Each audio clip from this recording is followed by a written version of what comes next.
lose the mid lane, Sakai's not going to have a good time. So whatever next pickup is going to be, they got to make sure that the jungle is relatively safe. Yeah. Whew. It's difficult to be in the spot of SRG because you don't know what to ban at this point because all lanes are kind of open. So you Julian just could have be to. mid.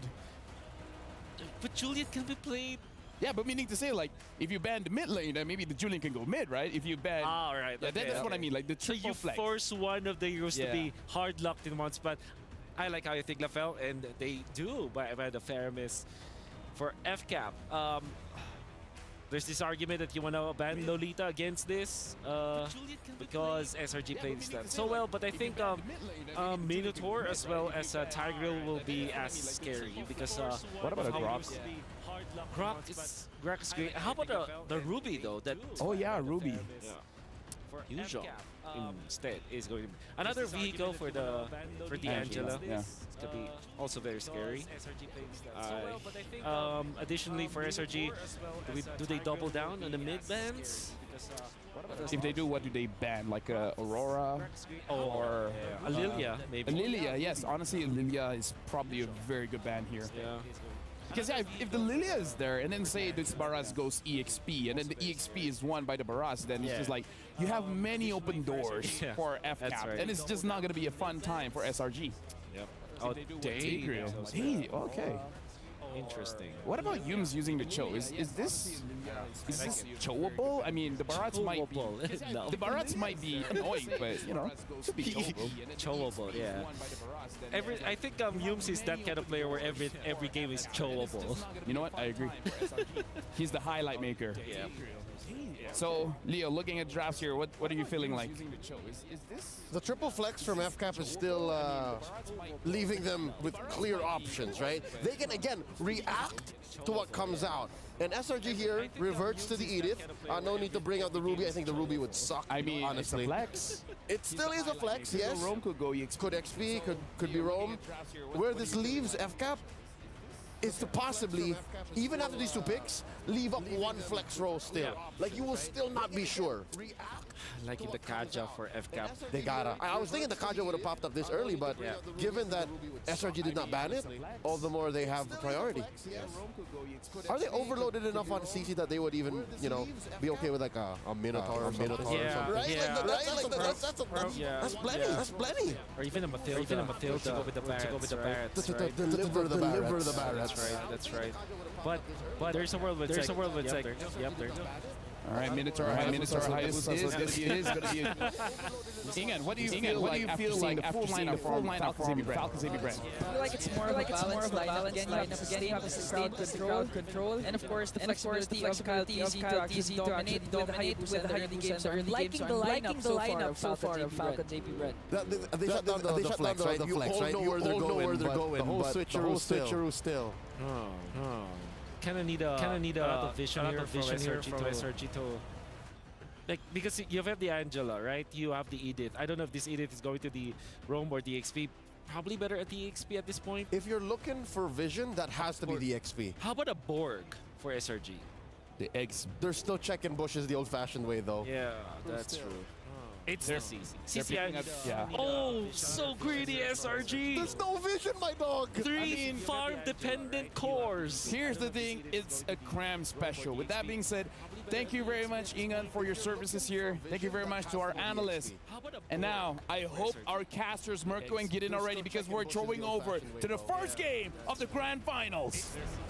Thank you, analysts. Thank you, analysts. This is the moment. This is the time for the Grand Finals. This is going to be a best of 7. Let me remind everybody here, the final bosses, the toughest challenge here in the competitive MLBB space, and it's going to be Falcons AB Bred against Selangor Red Giants. Both these teams, they've had their journeys through hell and back to reach the Grand Finals. And here it is, a best of 7 to end it once and for all. I don't know, but it's looking like you're playing against gods, man. When you're thinking of FCAP, you're thinking about soaring high as we jump on into the land of dawn to commence game number 1. Oh boy, Falcons AP Bred on the blue side, Selangor Red Giants on the red. Straight off into the game we go here. For Selangor Red Giants, they've conquered the Sky Kings in the group stages. Now sitting on their throne, they challenge the gods of the game. And honestly, if they are going to challenge the gods of the game, this is a particularly interesting way of doing so, right? Again, how we're going to expect to see Selangor Red Giants to attack Falcons AP Bren is winning out on these lanes and maybe setting up some dive opportunities. So Falcons AP Bren, they're great at responding. We were talking about earlier, right, in the drafts, about Selangor Red Giants towards the ending of the drafts. They really didn't have any prio. That's why I think, even though it's greedy, the CC pick is great because it does give him the prio in lane up against Flapteezy. And this is something you want to try to utilize. That's the reason Liquid Echo were able to beat them in the grand finals, having a winning lane. But Kalteezy wants to change that. Has the shadow kill. The Purified gets put out there. Cram gonna be solo kill up top. Assassinated. Skies looking for a play. Time for the Blaze with the Retribution. Down he comes down. Over to Kalteezy. Goes for the Blaze. But Kyle takes him out with the Shurikens. It's too fast, too quick. Falcons AP Bren with the help of Ogwen to speed up Kalteezy's farm. Hits that level 4 and an awkward timing. And honestly, the most critical timing for the EXP laners. With that being said, Flapteezy is going to get a free recall off of this, and Sky slowed down on his farm. Not exactly the most ideal, especially costing 2 kills. That's a lot of gold for Kyle so early on. Definitely not, man. The fact that Kalteezy on a Hayabusa has 2 kills, a level lead already, right before the turtle even spawns. You would expect SRG with the CC in lane to have more prio for the turtle, but now that he's been taken down, now that Few can walk up and pop it in the Hash Chain and knock him up, and even zone him away, the missiles too, Crab, brought back, no Purify. And Falcons AP Bren, they'll be happy just with that trade. This is really good stuff from the side of Falcons AP Bren, right? Stormy is here to kind of help recover Cram's lane, but at the same time, he's leveled down, and Flapteezy, as well as Few, making sure that he's not going to be able to participate for the upcoming fight, even setting up the proxy. This is what's great about Falcons AP Bren, right? The fact that even when they have prio, they don't rush into neutral objectives. They still take their time, go for the buffs, get Kalteezy in a more comfortable spot. And now they have the level 4 advantage. Sky's going in, not able to get in there in time. Decimus well good, predicted Skulls, stunned up, pinned down on the wall for Kyle to take him out. 3-0 start for the Hayabusa. Great hit with the Daytona's welcome. They didn't give them a single frame so that he could use the Tempest of Blades. Chain CC perfectly. This is why they are the final boss. It feels unfair. They always play pixel perfect. Feels very unfair, it seems. But, I mean, we saw in an interview what Flapteezy said literally boils down to, I'm better. We're better on the macro, we're better on the micro, is what he said in the interview.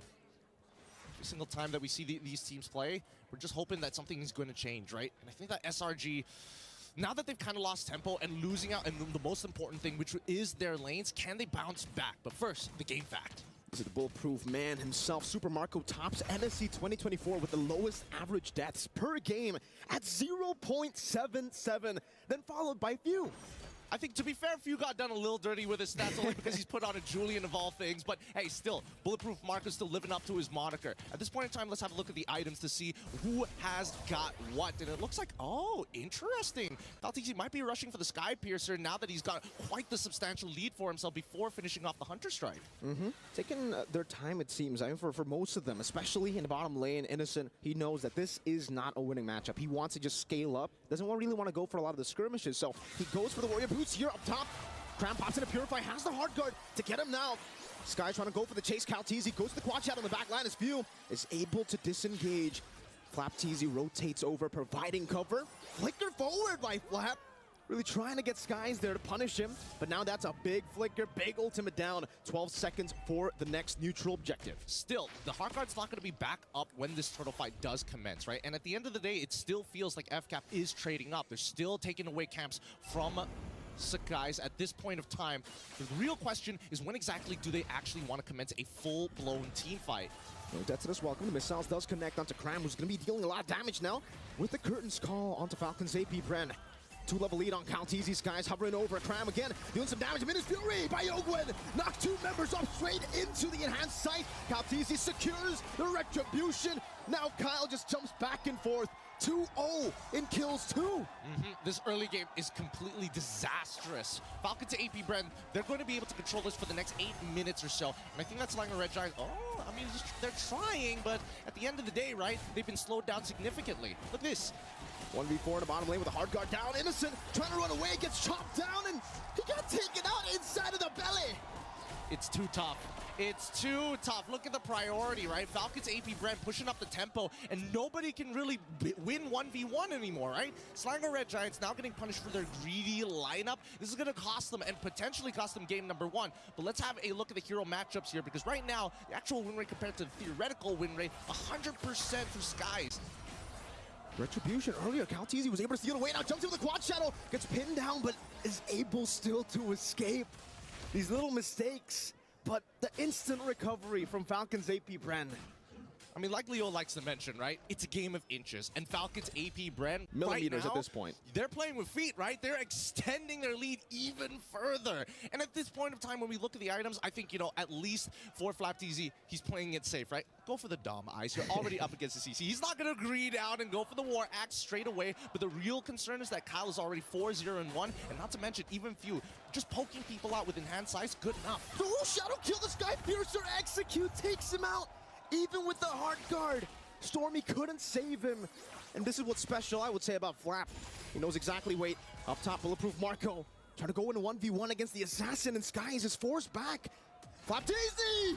Flickers forward, Nom into the wall, straight onto Super Marco Ogwin. Knocks him up, and he takes the kill with the small hammer he has. Oh man, Falcons AP Brand making this look easy. What a lead that they've generated for themselves. Slinger Red Giants, they have to forfeit every single time Falcons AP Brand takes space. You gotta give it away. There's no point fighting this early on, especially when you're 8-0 in total kill score. But not only that, look at that level lead. That's few. That's the mid lane, who's on an Assassin. He can't even, you know, clear these waves usually. But here in this matchup, he's been able to find so much prio, and that's why you see that damage. Golden Staff, at least for Innocent, we're seeing him get towards item. Power Spike, Cram, gonna dash away, Yomes with the flicker forward, onward, and the Earth Shatter, but Miss Fury catches 4 on the board, knock up 2. Kyle shut down by Cram. Now on the chase, it's FlapTZ running away for his life, but Super Marco on the Lycan form. Yomes brought back to the team, another Earth Shatter to knock them up for Innocent. To continue, the spear hits. You know, what am I doing here, right? What am I even doing here? A forfeit, you know, give up space. Yeah, I take it all back. Just play pixel perfect. Kill Calteezy while he still has his ult. Don't give him a frame to react. And they're on the board. The momentum slowly shifting, but if we take a look at the goalie, Gideon, it's still massively in favor of Falcons AP Brand, still flying across the skies, looking down at the Red Giants. I think at this point, when we're looking at SRG, their main winning factors is can they drag this out long enough so that people like Innocent, people like Sakai can actually catch up to get that critical mass. But unfortunately, it's going to be a little slow, so we're paying attention to Yums and his battle spells. Whenever he has it up, he is looking for an opportunity to lock down Calteezy like he did previously. It's all about Yums still. It almost seems like in games before the grand finals, every time he's on to Eden, every time he has a flicker, he'll use it. Just like that now, the kite back up against FlapTZ, who decided not to commit the dead zone as welcome. And we get to take a look at the items here again for the in-game equipment. FlapTZ, like you said, taking the utility around in this game. Dominance Ice straight into the Sky Guardian helmet. He knows exactly what this pick is meant to do. It's meant to frontline for Super Marco, for Kyle. And we're seeing that with the Quad Shadow and the Shadow Kill into the back line right now, doing a lot of damage. Cram needs the photo proc. Kyle's able to escape with a Quad Shadow, dodging away from the Earth Shatter that was well placed by Yums. This gives a lot of information, right? Calteezy, he's already so far ahead. As long as he doesn't die, that's totally okay, right? Yes, he did lose a couple of Sky Piercer stacks, but it doesn't mean that he isn't like level 13, 9 minutes into the game compared to Skies. Full 3 levels ahead of the man. It's tough to argue. But at this point in time, we're just hoping and waiting to see whether the Heart Guard is going to get dropped. Again, these Quad Shadows by Kyle. Using it just to poke, slowly but surely. They bit out the curtain call though. Cram. No ultimate. Wait, Calteezy. Spot him out? No, they don't Lord. spot a few. Seems like they're trying to just sneak this one in. So long as Red Giants still focus on their own purple buff. And even then, it's forced out by FlapTZ. Retribution still there for them. Minus Fury into the Debtors. Welcome canceling out the Minus Fury there. And it's going to be the knock up to Cake Yums down. Now into the back line. Tons of Blaze. Knocking Few up straight into Skies' Blaze. FlapTZ going to be taken down. That's a double for Skies. Looking for a triple as he marches forward. Skies can continues the onslaught. Kyle forces the shadow kill. Super Marco chases Innocent in the back line right now. Kyle is in a 1v3. No shadow kill, but he does have the quad shadow. Going back and forth. Super Marco goes in and finds the Lycan pounce. Skies looking for it. The spear catches him. Skies finds an unofficial Maniac. Oh my goodness! How did it end up like this? Falcons AP Bren, they lost sight of what exactly they were fighting for. They already had the objective that they wanted to. They wanted to extend their lead. They may have shown a bit of disrespect, but Slimer Red Giants made it messy, kind of split them apart. Keep in mind, Falcons AP Red, they don't mind diving, but they still have to maintain that front to back. And if the damage lands on the correct targets, like Innocent, like Cram, who as of right now is catching up real fast with the Brute Force Breastplate. Now, after the early game, he's 1-3-6, but the same goal, if not more, than Flapteezy. That's some scary stuff right now. The scaling of SRG, the CC, the Ling, the Moskov. It's a very greedy lineup for SRG, but if they're able to somehow find those gold resources and place them onto these three members, it'll be very scary in the late game. Even the CC, he'll be able to actually withstand a 1v1 against Kalteezy. I think maybe he might go for the winner, Crown Fu. And then later on in the side lanes, maybe Kyle will have to send over another member, maybe with few together to really deal with him. I think they got to start changing their habits up here for the side of Falcons AP Brand. It looks like SRG has a bit of a read on them, and at the end of the day, it's all about landing the damage on the correct targets. I think better yet, hold on. Does he want to go for the info? Yes, he does. He's all 5. Flask of the Oasis is still there, though, and he'll be able to escape with the Quad Shadow. Scouse goes in, chasing the back line. Tempest of Blaze knocking him up right into the spear as well. Skies finds the assassination in the back base view out. Super Marco with a gun down, finding the shutdown back, and it will be a trade. Both junglers down, but Innocent wants to continue. Pin down Yums, finds an Earth Shatter. Stormy in the back line, gonna be taken down by Flap as he stops him on the ground. But take a look at Yums and Innocent, who is still free hitting. Gets caught by the enhanced sight. There's a Flask of the Oasis from Ogwin's motivation roar, but Cram is still able to escape. Few and Ogwin, now with Marco on the chase, flicker forward, the Lycan pounce will not give anything for Cram to deal with him. Innocent in a 1v3, now with a nature as well. Tells forward, Super Marco buys it with a nature, scratches him down, and finds the double. He tries to outplay it. That's going to be a full wipeout here. A double kill for Super Marco. What an interesting approach. Slinger Red Giants make a play of their own to take out Kyle, reset his Sky Piercer stacks, but unfortunately, Few is quite a problem. These extended fights are working out much better for Falcons AP Bread, thanks to the Julian. He doesn't have to wait for a long ultimate. He just needs 8 seconds. And now Minotaur. Ogwin has the winner crown, Gideon. That's the combo we were waiting for with the Minotaur, especially when they're snowballed.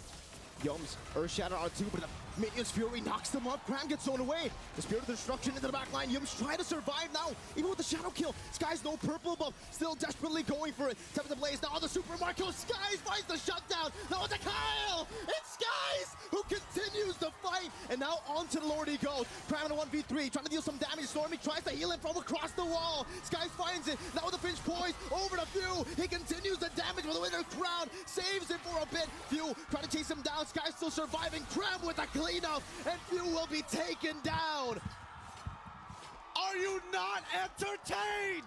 Game number 1 from an abysmal early game. Somehow SRG are the ones who bounce back. Skies makes a play of a lifetime. And Chiling, you can't count him out. You can never count them out.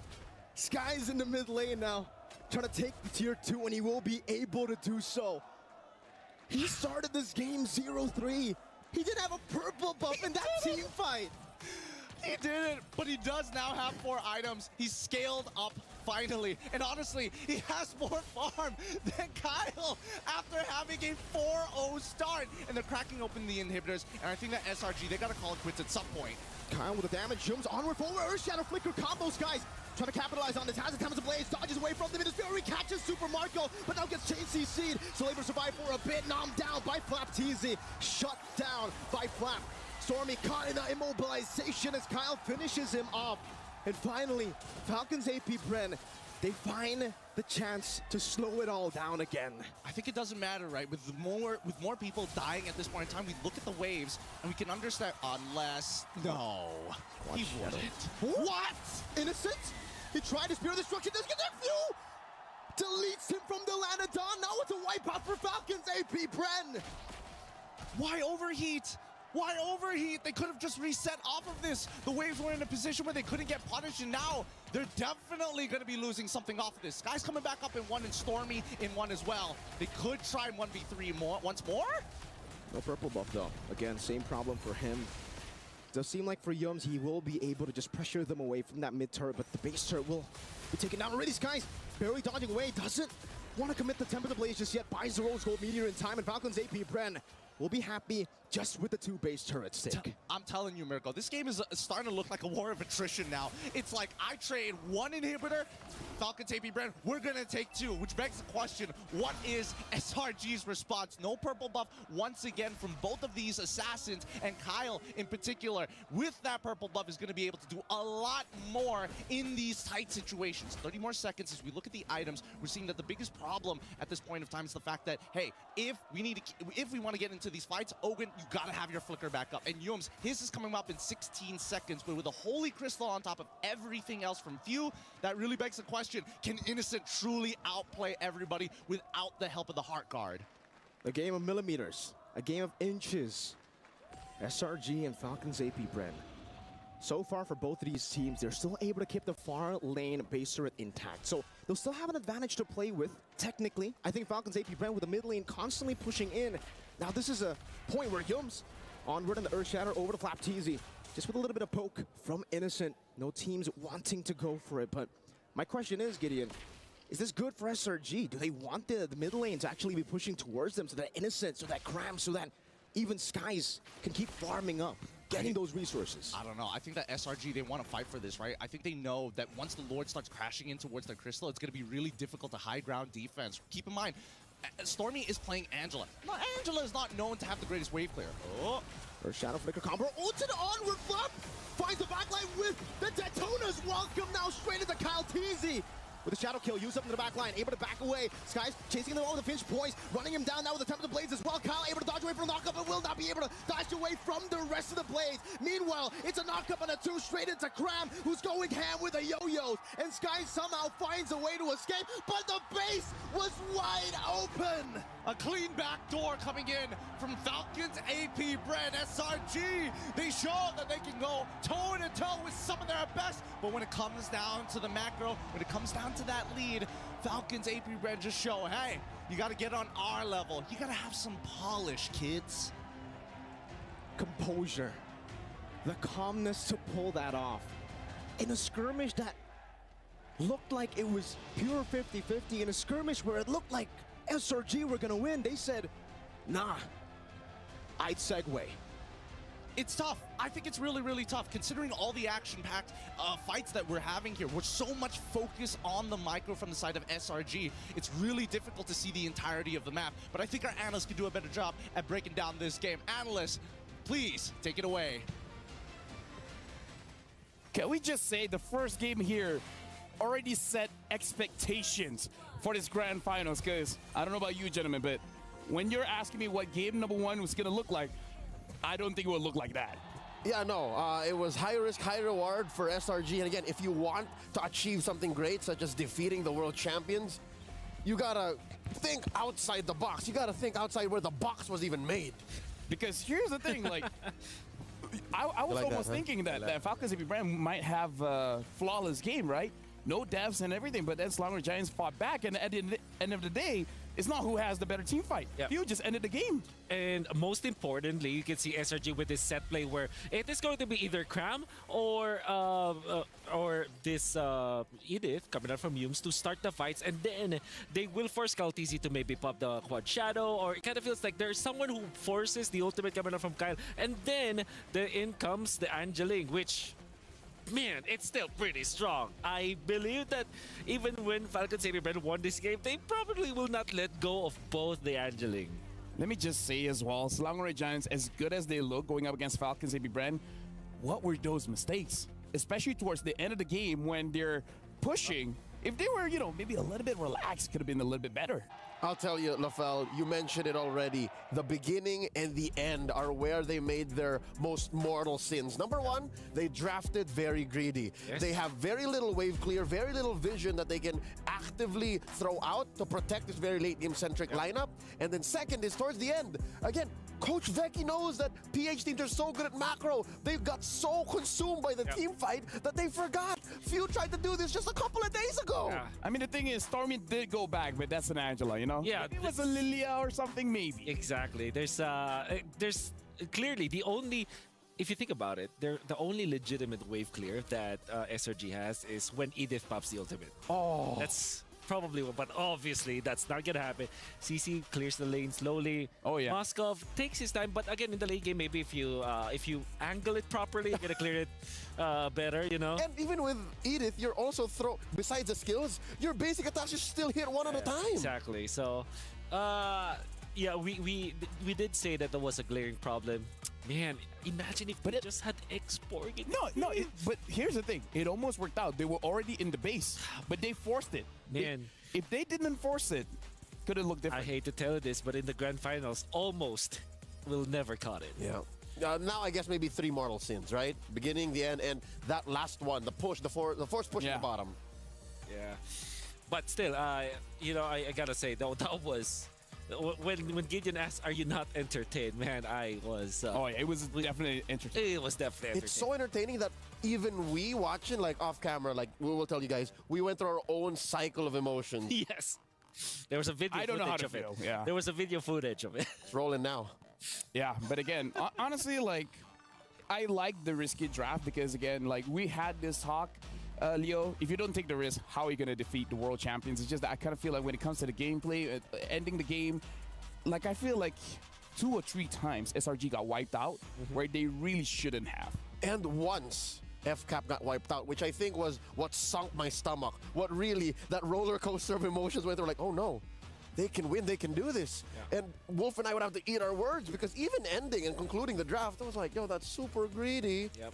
And maybe through the sheer team fighting skills, they could have gotten away with it, but Yeah. Nevertheless, if there was a team that I would allow to be greedy, I think now SRG has proven their worth for that regard. Because I think that they have a clear idea of what they want to start. If you look at the game and just dissect it, you're going to see a pattern coming up from SRG, which kind of tells me this is a set play that they have rehearsed so much and they know from 0 to 100 and they executed properly, actually. Honestly, I want to know a little bit more about that. Can you show us with Bob, Yeah. with the telestrator, what you mean? Yep. Okay. So thank you for allowing me to do this. Actually, let's just rewind. This is a team fight that eventually Bren won, but it was a testament to how good the Angeling was and the fact that it was SRG and Bob doesn't want to rewind. Well, now he's rewinding. Okay. So thanks, Bob. Okay. So Thanks, Bob. This is us rewinding this. Okay, so first off, you can see that it is Kyle TZ in this spot. Well, you cannot see him because he is under. He's in Shadow Oki Kill. Shadow. So, Yeah. Yep. But that means that he activated his ultimate. So that is a launch pad. The guys identifies, okay, you don't have an ultimate, you did. And there is a lot of stuff that's happening onto the backlines. FCAP actually chose to chase, and they were able to do it. Now, in this time, we don't even need to highlight anything. This is more about like min-maxing from both teams. In fact, all players are God mode in this case. Look at how they go in and out. Innocent was amazing. Few was really, you know, toying with death.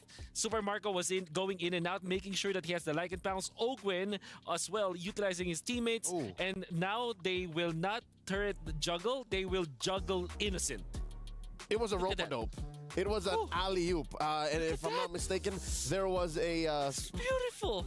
a sliver of a second, a nanosecond, Exactly. wherein Cram went.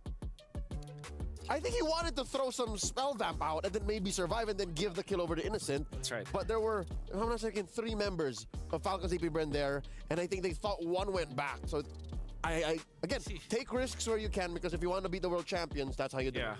I gotta say, this kind of games is where Super Marco gets the name Bulletproof. But with that being said, we gotta look at our Sony MVP, and it's gonna be few on this Julian.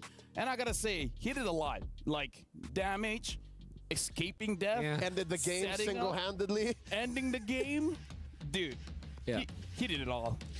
Yeah, I believe that Few is so much of an expert in this Julian, in a way that the entire team kind of became very comfortable on how he plays the Julian.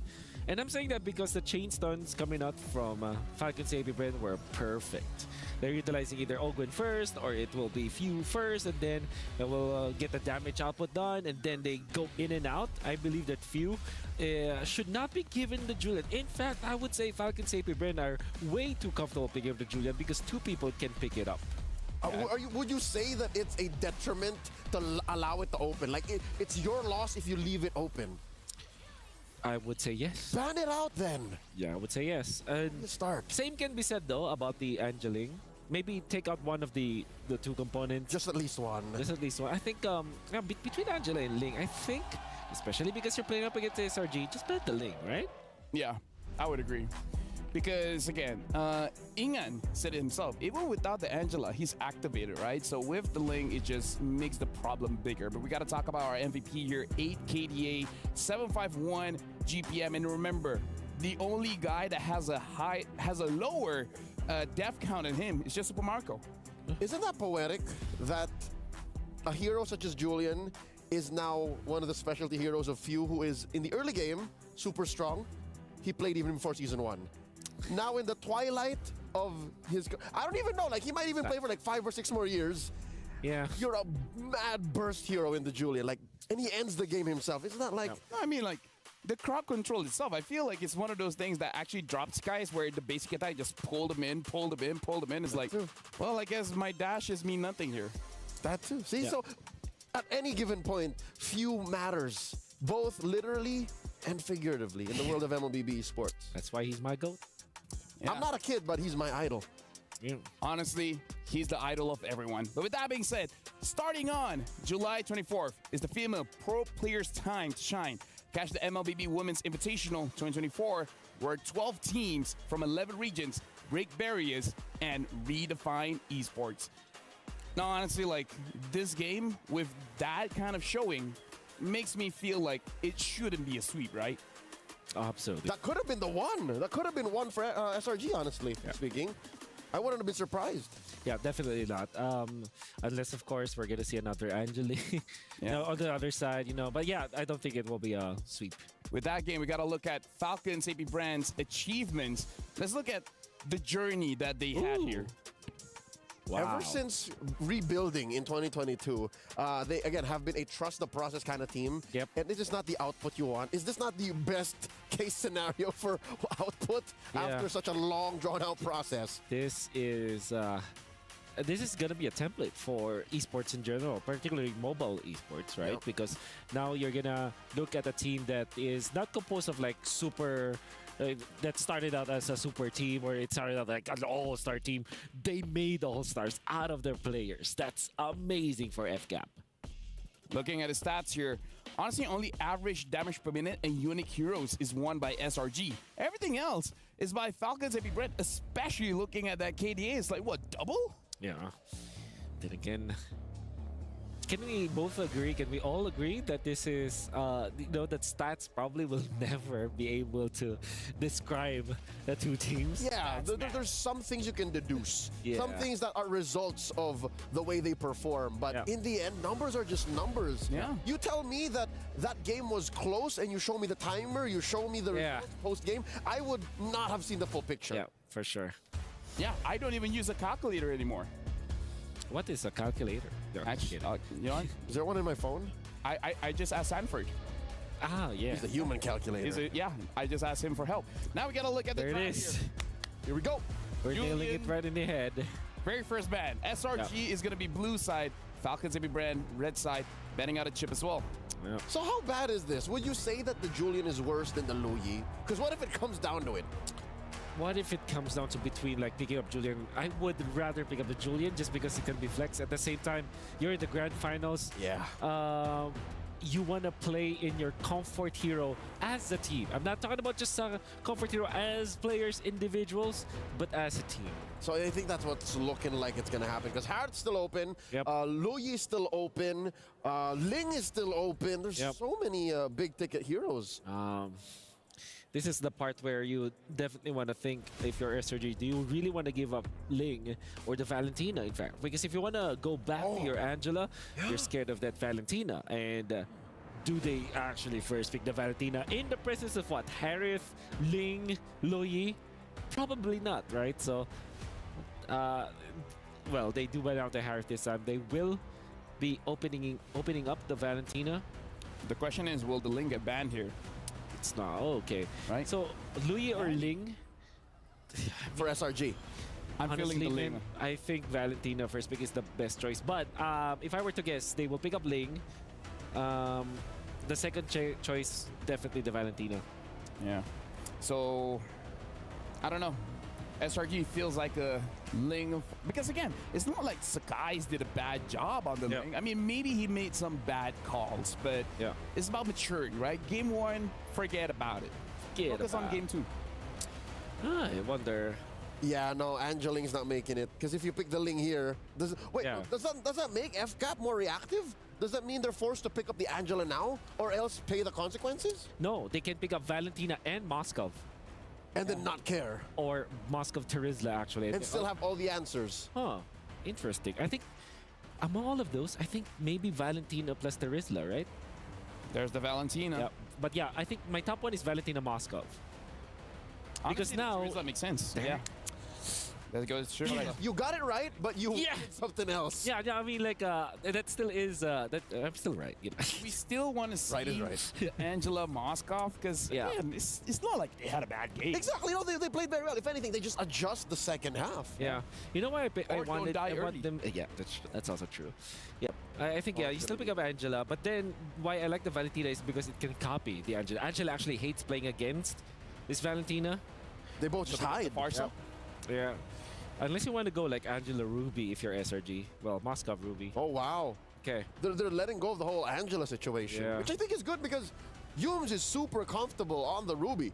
Almost single-handedly changes the tide of battle. And I feel like Stormy, this is one of those situations where he's looking at everyone's eyes and he's like, let me carry the game. Yeah. Let me do damage. So FCAP should pick up their gold laner now. Maybe somewhere along the lines of a Claude, so that they have a way to match up with this Moskov, because I'm sure that there will be a lot of Super Marco bans upcoming with the Moskov being picked up, Harith not being available, as well as Roger. You want to pick up your gold laner now if you're FCAP. The real question is it really going to be Roger? You know what? At this point, There you I go. want the Spot. casters to come in. You guys are seeing the first 3 just picks taking for away, Slang Ray the Giants as power well as of Falcons AB brand. How are you guys feeling about this one? I think no, yeah. Haya. All right. So they're thinking Haya. Yeah. They have a brainstorming in their own side. They're very invested. Yeah, they're very. I mean, given how dynamic and layered the first game was in draft, despite it being relatively greedy for SRG, I think there was a lot to go in there. Again, going back to the casters, like, let's start with Falcons AB brand. What do you guys think of their opener? Personally, I think their opener is looking really, really good. The Valentina, I mean, Miriam Merkel have been discussing constantly about the back and forth between these two teams, and I think so far, FCAP looking real nice. Yeah, I think for Falcons AP Brand, picking up the Terizla early was just amazing for them. Now they can nail down on the XPs for Cram, force the Ruby, hopefully, maybe for them, onto Cram. And then for SRG, I feel like they're really just going to try to nail down Kaltizi, deny all the assassin picks, force him on utility. All right, thank you very much, gentlemen, for your thoughts on Falcons AP brand's opener. Now, in terms of the ban, what are we looking at like here? I think I'd like to hold it on choking out Cram. All right, okay. Because again, after the aforementioned Ruby switch up is there, and of all the members of SRG, Cram is the one who is okay with living with the bare minimum. He's okay getting beat down. He can start the game at 0-4, and they'd still dig their way out of that. So maybe just protect everyone else, and then let him be alongside Stormy, carry in his own way. Yeah. All right. Now that means that you ban what? Paquito, I guess. Or Harlot's still Harlot's banned. Banned. Yeah, so you ban Paquito. There still is the potential of the Angela, by the way. We are not eliminating that factor, which also will be really good for SRG. That means that if they do want to pick up the Angela once again, the Personally, for me, Minotaur I want to should see a be damage dealer. for Stormy. Yeah, personally, like, give him Farsa? something like a Farsa. Yeah, exactly. Farsa's great overall. Another option is the Kagura. Oh, the Angel ban from FCAP. Oh, wait, another one. The Aurora. Oh, yeah. The Aurora. Yep. Also a hero that you don't give a massive ultimate to the Valentina to. right? Yeah.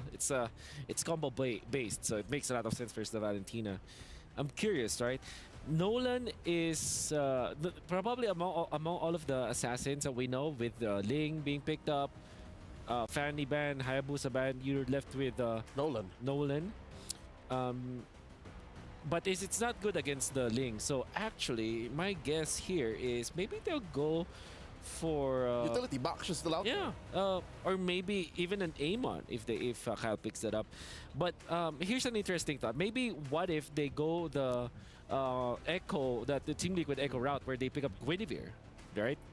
That's a pocket pick. Yeah. Haven't seen Kyle TZ on one in a while.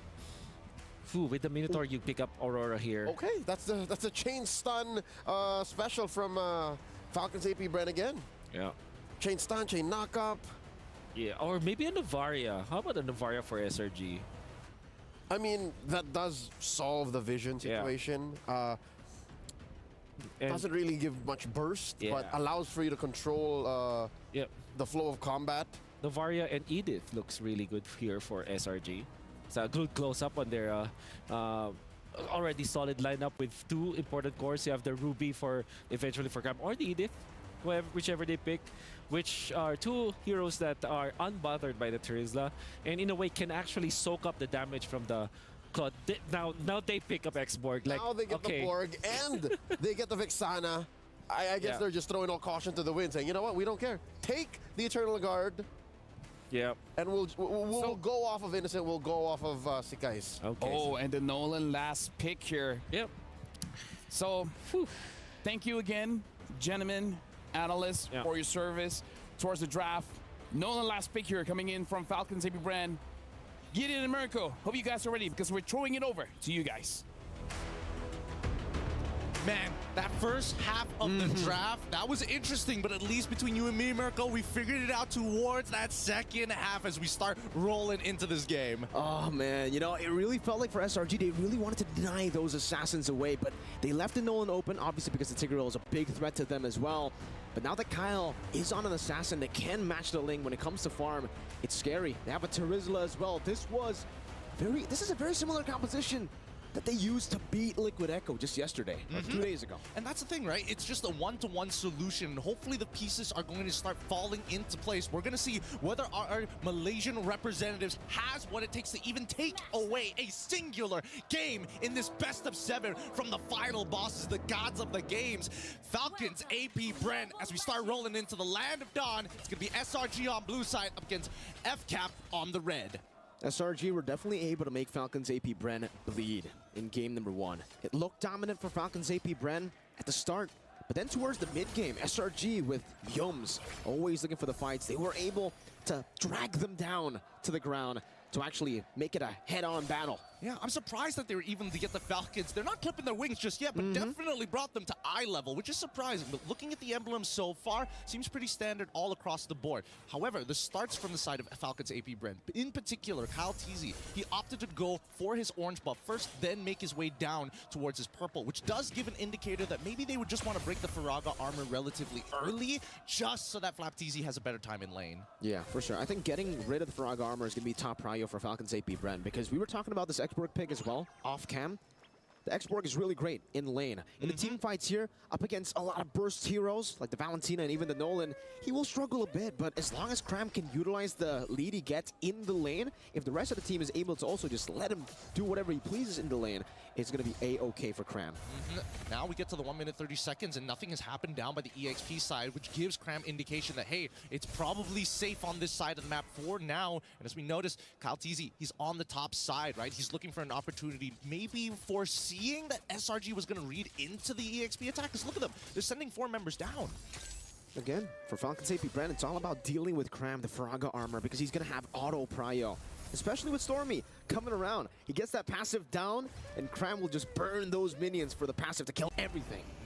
Now, Turtle is up. Purple buff is needed for Sakai to actually stand a chance. But Kyle, he's power farming this entire time. In terms of like the laning phase, honestly, this is a way more manageable game compared to number 1. Good damage there. Onto Few. Placed down by the Cursed Blast, but take a look at Falcons AP Bren, who are the ones on the Turtle.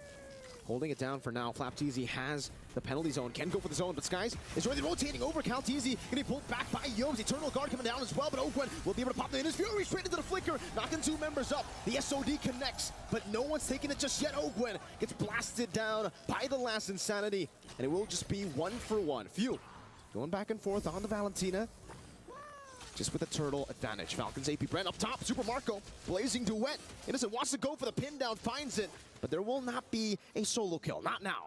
Man, Innocent refuses to let go of any farm. He's like, I'm gonna pin you to the wall real quick. No. Let me quickly get the cannon. All right, we're done with the trade, okay? We're done. No more afterwards. But at the end of the day, Falcons AP Bren, despite trading both supports for each other, they were able to achieve that turtle. So, if we're talking about a matter of inches, it's whether or not this turtle shield is going to make a difference in the upcoming engagement, right? Because right now, it's pretty passive between both top and bottom side, EXP and as well as gold. I think it's going to be that way for the most part because Falcons AP Brand, they're just so good, even in losing matchups, to make it even in the lane. They know that they are just here to farm. In the bottom lane, the Terizla is a losing matchup. Up top, even the Claude is a losing matchup, but somehow they're farming really, really well. You can even see in the XP, Claude, Marco's ahead. Yep. They got to take their time with this, right? They're looking for these big opportunities to make big plays. And I think I'm looking towards Few and as well as Stormy in this particular game, right? Because I think that's the big game changers for each team. We're expecting FlapTeasy to look for the big engage. We're expecting Cram to peel. That's pretty obvious. Even for Ogwen as well as Yums, the big engages happen off their battle spell timer. So keep in mind, 30 seconds on and 25 seconds on both. That's a fracture damage. That's the burst damage that we were worried about for Cram on the X-Borg. Say goodbye to the Faraga armor. Skies now in the bottom lane. Goes for the Defiant Blaze just towards the minion waves. CalTeasy together with Flap. The hammer swings a few times. Skies gets zoned away from this turret. Will be able to pick up that last XP cannon minion. But still, a lot of resources down now for Skies, half HP. Yomes, I'm offended, didn't connect Few. Able to use the last Insanity anti-CC to escape. Yeah, nah.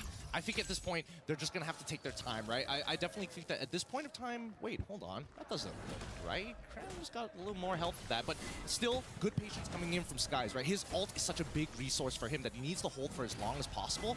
At the same time, where's the Minoan's Fury? Again, timed not that well. Eternal Guard, Midas Fury though catches them. Skies gets knocked up straight into the penalty zone. And now with the last Insanity, Cram, he's trying to burn them down. Is forced to flicker backwards. Falcons AP Bren, it's Few with the steal on the last Insanity. Ogwen's trying to pin him down under that turret, but Cram knows better than to stay in the bottom lane all alone. Innocent up top now. CalTeasy comes in. Innocent still able to survive for a bit, but not for long. Not against the TZ Air. Nicely done coming in from Kyle, right? I mean, if you can... Oh, whoa! Calm down. Ooh. They really want to deny Skies any kind of farm. It's getting tough for Skies. 3 levels down against the Nolan. That was a threat that we were talking about as well in the draft. The Nolan can match the farm speed of Ling. So with the Terizla, so much prio. Now with Ogwen walking forward against Cram, FlapTeasy can swing the hammer down with the cannon minion. The Skies will be forced to just go for that purple buff up top. Let's look at this replay one more time here, because again, the way, man, the fact that CalTeasy just using the ult as a gap closer rather than I want the burst damage, knowing that Innocent still has his dashes, just goes to show Falcons AP Bren, they got really clean communication. Like Super Marco is informing him about what is available to make these plays effective. Calculated, always calculated. Maybe that's why he earned the name TZ behind him, right? But again, for SRG, it'll come down to how they're able to slow the game down, but then make those off-angle engages. Yomes, again in the mid lane, getting chunked down.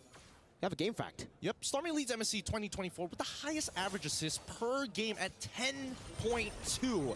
He's not looking for those big plays. Oh, wait, hold on. Speed of Misery, but it's all the ult and a backline straight into the blazing duet by Super Marco!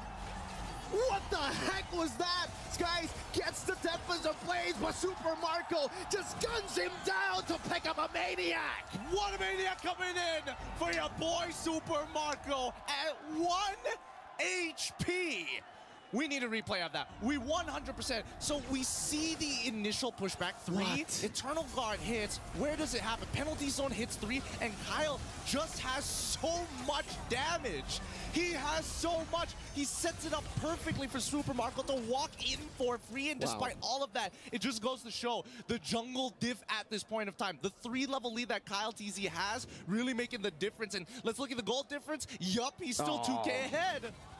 Super Marco. There's a reason he has Super in front of his name. Time and time again, he decides to flex that Super name. Standing in front, no, below a Ling. He got knocked up. He's like, nah, Purify. He was getting stabbed. He's like, nah, I got guns. He's so brave. I don't know. Sometimes it feels like he teases people like, oh, I'm going to take off the bulletproof vest this time. Nah, there's still plating underneath it. Joke's on you. But with this being said, right, Falcons AP Brand, they slipped up in game number 1 when Slango Red Giants hit a power spike, and they managed to out-micro them in a singular fight to turn things around and find that momentum. I'm expecting that Falcons AP Brand is going to take a much slower approach this time, and yeah, that's what we're seeing, right? They're not sending everybody. They're just, oh, if we hit it, then sure. If we don't hit it, we start backing up and waiting for the refreshes.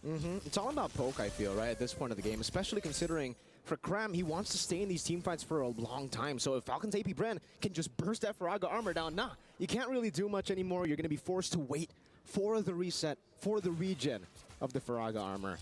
But yeah, man, Super Marco. He's like Kakashi with his mask, but Super Marco with his vest. Technically, you take it off, there's another vest down there, there's another plate down there. But at least for Skies, he is looking for farm. On the right place, Yums. I thought he was going to be bursted down there, knowing how far ahead Kyle is. But he just walks up and Skies is able to get a trade. Few though. He can swap us if he wants it all. I don't think he spots it all. He checks it and he cancels it just to slow him down even further. How annoying. Worst yet, I think that Falcons AP Brand are in a great position because honestly, Few, he has his 2 frontliners to create that space for him, and SRG don't have that same capability. Stormy is playing at the very edge of his max range, where Few, he can stay as far away as he wants to. Oh, FlapTZ set it up for me, and Ogren follows up. I can go in and out. Oh, look at the burst damage. On towards him, beating out the Eternal Guard for Peel. Skies is forced back as well. Cram is very low.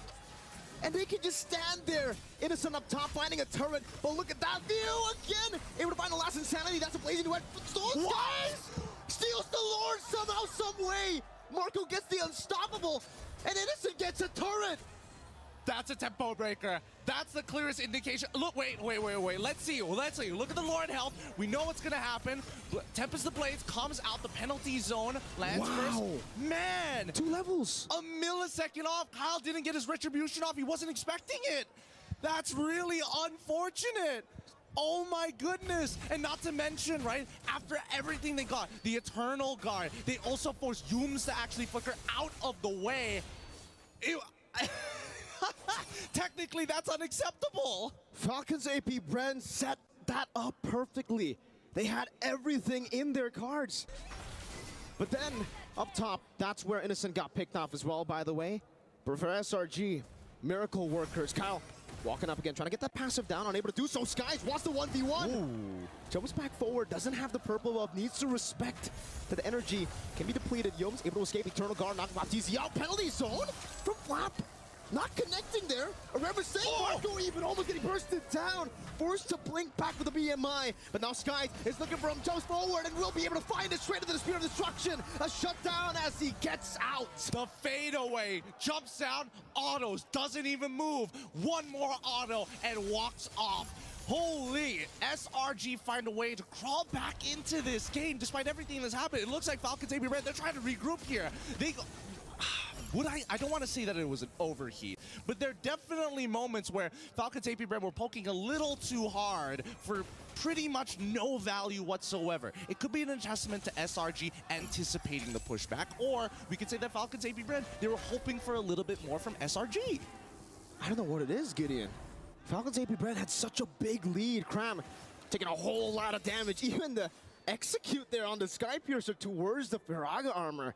I didn't know you could execute the frag arm. Yeah, I didn't know that either. Doesn't Fun happen very interaction. often here, but then again, it's not like we see Xborg every other day. When was the last time we saw Xborg? Oh, I think that was in the group stages already, man. Because that was the only time we got to see, like, you know, Terizla through. Once we got into the playoffs, man, the Terizla definitely was one of those things where, like, we gotta push him out of the way. But at this point of time, we look at the damage dealt. Nolan's still on top, and even the damage taken, right? Yep, there we go. Xborg as well as Terizla both on top with, you know, Ruby not too far behind. And I think that Yum so far hasn't found a crazy I'm offended yet, right? I think that's the hardest part. Whoever's been throwing the first their abilities first tends to lose that match. But with the Winds of Nature from Slide with Super Marco, maybe he can make the super play. That's something that we have been seeing a lot from Falcons AP Bren, but just in the few last minutes, it's been SRG finding those miracle plays, finding those super plays with an assassination from Skies. Somehow, it's like a timer for SRG. Every time they reach the mid game, they suddenly get a massive power spike. Yeah. I'm trying to figure out, why did Yums use the I'm offended onto Ogun there? What was he trying to bait out? Maybe he was hoping that Falcons AP Brand is going to overheat. I think for both of these teams, honestly, they're looking a lot more similar as long as this game goes on in this best of 7, right? They're baiting each other to try and overheat, baiting each other to overextend, and Yums know that the I'm offended comes back up early. Strategy Eternal Guard, I mean, this Fury and the Flicker combo. Kyle in the back line trying to find the assassination, but Innocent is able to blink out forward. Now in the back, Skies goes for the chase, the assassination out the Kyle with the Flicker, follow-up from Yums. Skies continues it. What is happening to Blaze? Breaks it out and is in the midst of it all. Catches a lot of Blades. Innocent with a cleanup. And now it's Super Marco running for the hills. Flapteezy and Ogwen cannot deal with this Lord take from the Red Giants. Oh, and now with the Lord take, they can almost guarantee at least one of these inhibitors. If they can get at least one, they can set themselves up for a really good Lord take afterwards. But it all comes down to the real question. Who's going to overheat first? Because Falcons AP Bread have not been able to get maximum efficiency off of their abilities just yet, despite everything that has happened, right? It looked like Owen got a really good engagement. And more importantly, we did see Kyle having an insane angle right straight through the mid lane at the cost of a bunch of flickers from SRG. This is why the Nolan, it's really good, especially when you're in the lead, right? But when you get to the 50-50s, when the enemy team was able to weather out the early storm, it's very tough for you to enter these team fights. There's a Don't Run Wolf King. There's obviously a Spear of Misery. But let's take a look at the siege now. 3 mini waves crashing down into Falcons AP Bren's base. Innocent finding the pin down. Straight into I'm offended. Over and over with the Eternal Guard. Catching Flapteezy. Minas Fury used up, but it was cancelled by him taken down. Now Sky jumping to the back using the Sky Piercer. Forcing him in a crown out. Flapteezy with a DPC. Locking Yums down, but he has the immortality. He can still survive. Sky is again poking through. And Falcons AP Bren, they live to tell the tale, to see another day. But SRG don't want to stop there. The siege continues. This time to mid lane with Yums over with the conceal already. I'm offended onto Few straight into the stab down. Few taken down, traded in. Blooper Marco with a blazing duet. Finding one, going for the trade. The base is open though. Skies assassinates Marco straight into the BMI. Kyle versus the world. Now jumping in with a fracture. Unable to get him. Innocent 1 HP. Skies going for it. Minion's Fury onto the Cannon Minion. Now Ogwen, the master. 2v1. Tempest of Blaze. Ogwen taken down. Burnt to the ground. Penalty zone. It's a penalty zone. As Flap goes for it, but Skies buys the immortality. And they drag the Falcons to ground level. They're looking eye to eye. Even gods have to take one step down to see this new threat. Oh my God, what momentum. How do they swing it? And all of this thanks to a simple mechanic. Curse Blast. Where's your HP now, brother man? Where's your HP? It's all gone. Max health, oh my goodness. How did it end up like this? Almost a repeat of game number 1, but this time it's in SRG's favor. They're miracle workers. There's no way to explain it, the way that they were able to find these team fights while being 11-1 down, being 6,000 gold down against Falcons AP Bren. That's usually a death sentence. Most of the time it is. It's like they have Sky Piercer most of the time, but today it looks like they don't have enough stacks just yet. It feels like SRG has just been touched by a god this time around, but it doesn't mean that it's over just yet. It's still a best of 7, right? So we expect it to go the distance. Let's throw it over to our analysts to break it down for you. First of all, we can at least say it's not a sweep, because now it's a 1-1. But we got to talk about the miracle timing coming in from SRG. Somehow, even in the first game and the second game, somewhere in mid-game, between 7 to 12 minutes, is where they really start to shine. It's the same idea from the previous game where somebody has to force the initiations and the spells coming out from a Falcon Saber Brain, and then Sekais cleans up. It's like the Sky Prince is going down and is delegating himself as the cleaner. I'd hate to say it, but their comeback victory was, in essence, a two-step process. Number one, get Sekais into a position wherein he can actually get shutdowns. And then number two, capitalize on that and out-team fight Falcons AP Bren. That's exactly what happened ever since that turnaround. Honestly, Sekais is playing like his idol, man. He's starting to play like Kyrie. Like, this is the kind of highlight plays that we expect from amazing junglers. But speaking of which, in this matchup, both junglers did absolutely amazing. Like, with this being the trend for game number 1 and game number 2, you really can't say any team is going to win or lose based off a small lead that they have. I feel like even 2,000 or 3,000 lead isn't that big of a deal when we're talking about both teams. Yeah, Sekais has cemented himself as absolutely one of the best Ling players that we've seen all throughout the history of Mobile Legends. The way that he played this assassin, like a real true assassin, going in for plays like you're gonna be cleaning up, you allow your team to soak a brunt of the damage and then clean up afterwards. It's as if his strat right now, and this will sound hilarious, but it kind of feels like he's sacrificing his teammates so that the FCAP members are getting a streak, and then he collects the bounty afterwards. All of a sudden, he's hella rich afterwards. That sounds like a strat I would be into. I mean, it's working. Hey, it Let worked. me die a few times just so that you can get a big goal lead. Yeah. That's the two-step process again, right? You die, and then I clean him up. You die, I clean him up. What that puts their opponents in is a state of mind that acts like a sword of Damocles. Like, at any time, I could get hit by a rogue Ling. Anytime, Sekais could be just somewhere, and I'm dead. Are we going to see a Ling in game number 3? Well, I do hope so.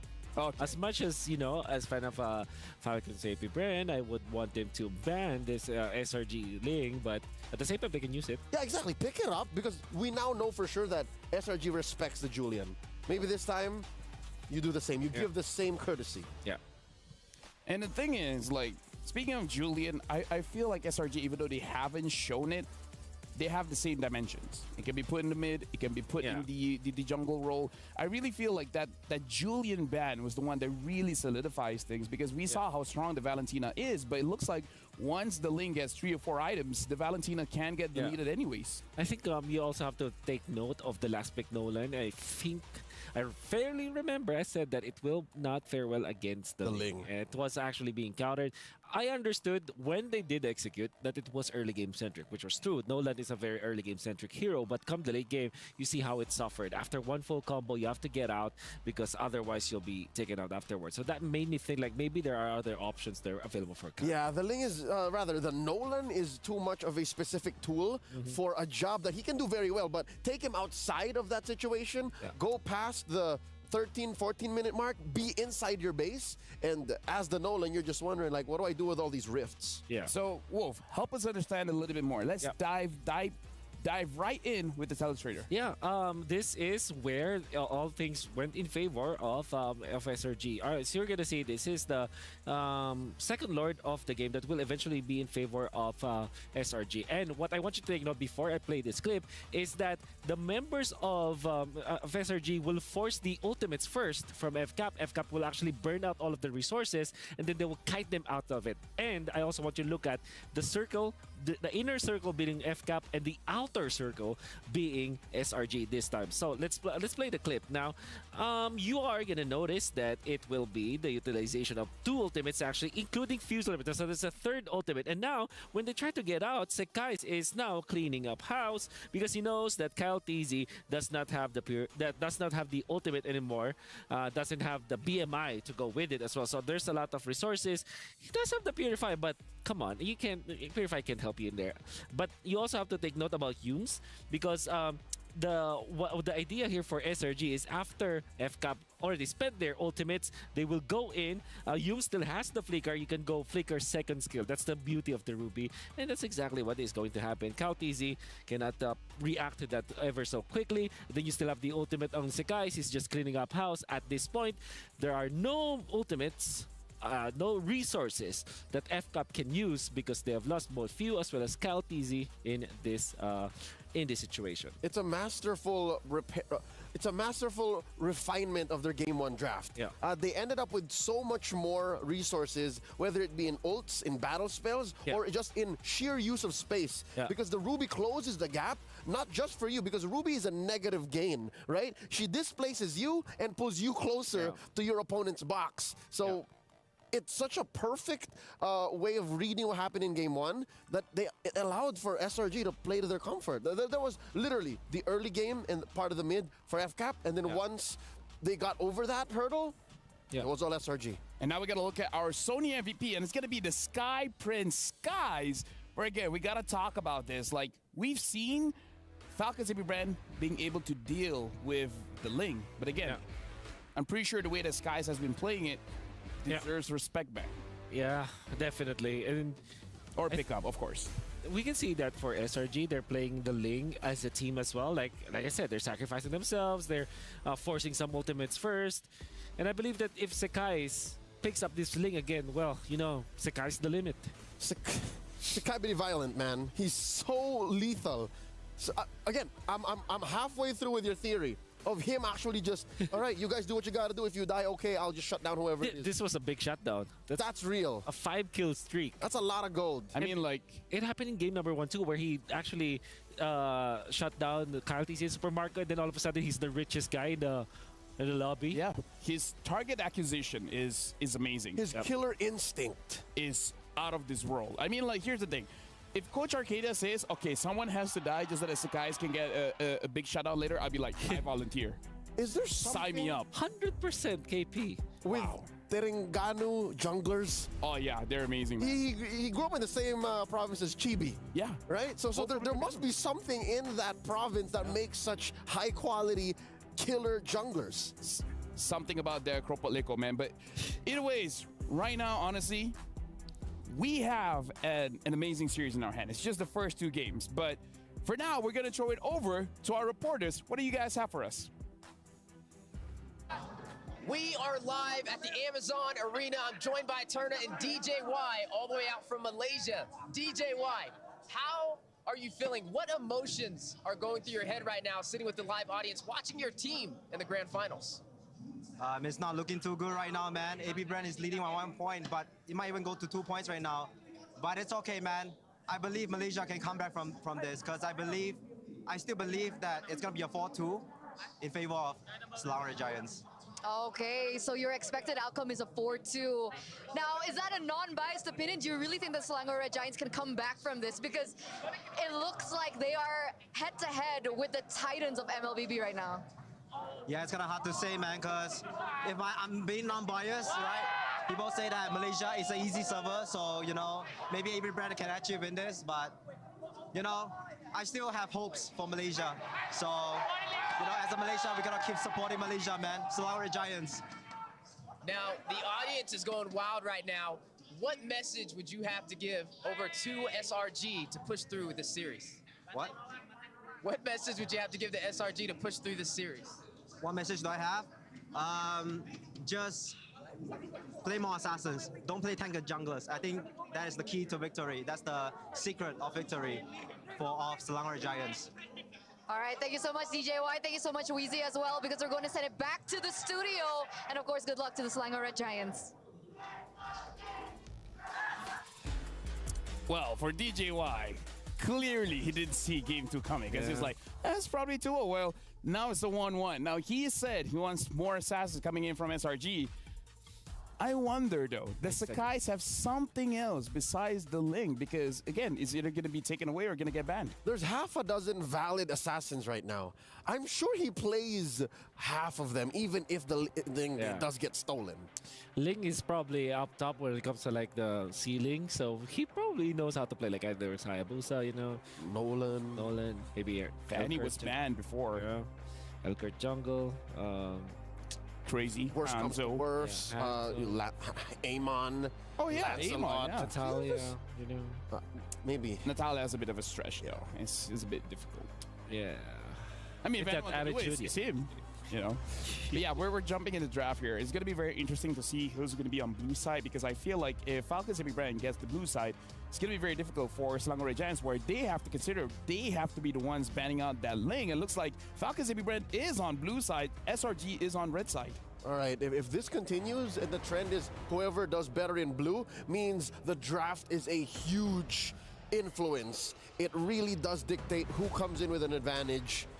Now, wow. Yeah, they really respect I can smell it. I can smell the Julian being at least here, or the the last ban for SRG, and then a Ling steal. Can we talk about how we thought that Falcons Heavy Brand is like, yeah, take the Fanny, but it looks like they're respecting it enough to ban it. Yeah. I guess there's just a ton of problems that will arise if the Fanny was big. Like you're forced to pick up a Kufra, or you know, somewhere along those lines. You need a hard lockdown. You need a suppress to go with it. Maybe the Kaj. Yeah. And interestingly, after dominance in the MSC, the wild cards in the group stages, in the early parts of the knockout stages, Luyi was king altogether with Chip. Queen, yeah. At this point, I think that it might be snubbed all throughout the series. Hold on. Now the Harif has been banned out. Looks like for both teams, they're willing to fight against the Luyi if anyone wants to pick it up anyways. But SRG, it's really on them at this time. Yeah. Either they're going to ban out the Roger, they're going to ban out the Ling, or they're going to have to let both of those go. Yeah. Okay, so yeah, Moscow perhaps is an additional ban here for FCAP. They banned the Roger, so this is definitely a race for the Ling. And SRG might be considering just banning that out, because I'm pretty sure the FCAP will prioritize taking that. If that happens, if this is indeed the Ling ban, does FCAP go Luyi or Julian? I think they will go Julian. It just makes a lot of sense. Leave it out. Hey, Valentina's open too. That's true. And yeah, Valentina is an okay hero when going up against the Julian. So I think SRG might be just very confident about giving that Julian up and maybe just ban the Ling. It's like one of your, you know, sometimes when you're like, whoa, okay. Let both of them open. Oh, we'll see. Do you want to take the Ling away? Pick your poison. Because again, like you guys said, they pick up the Ling. Maybe SRG picks up the Julian. And they can't afford to let the Ling and Angela, or can they? They already beat it. Yeah. Yeah. Oh. So that's definitely the Ling for Falcons Heavy Brand. You answered this with a Valentina. Oh no, you answered with Angela. Julian. Whoa! It's their turn! I mean, again, like we just said, you take the Ling, I take the Julian. This right? Could be, yeah. Stormy. I'm sure you trust your boy. I trust my boy, man. Yeah. The Mage Prodigy, I'm sure, has a Julian in him. Yeah, that's the thing. Like, the last time he used the Julian, that was like, what, season 10, season 9 or something like that. But years ago, my dog. But the thing is, when he's using the Julian, everyone else don't have to play. Yeah. He'll get all the kills. That'll be Valentina Moscow all the way, I believe. That'll feel great for the guys. Parrots. Parrots. How do you feel about this, Wolf? For you to pick up these heroes in the face of a Julian, which you know to play very well, this must be FCAP knowing the solution. Yeah, for sure. Yeah, for sure. But then that exposes CC. I think you pick up the CC now if you're SRG. Honestly, right now, I want to bring in the casters, because for both Gideon and Mirko, I'm pretty sure you guys are watching the pick and bans here. So just want a general idea from you guys. What do you guys feel about the first 3 picks for both teams, FCAP as well as SRG? We're kind of freaking out here. We were expecting the Ling to get first pick, but then afterwards we're hoping for Yuzong, another vehicle, deny them, and even from SRG side, like, they can pick their poison whenever they want to. They can really do that. I think at this point for SRG, going for, I mean, they already have the Julian, they go for the Claude here, and I get it. For both these, it's all about getting the Julian and the Claude into the mid to late game stage and then battle it out up against this composition. Wait, is this a Yums, Angela? Because you're if you are saying what we think we're saying, then there's this is a mid Julian and Again, it's like, it's not really Yums' play style, but Yums is the kind of guy that he's a soldier.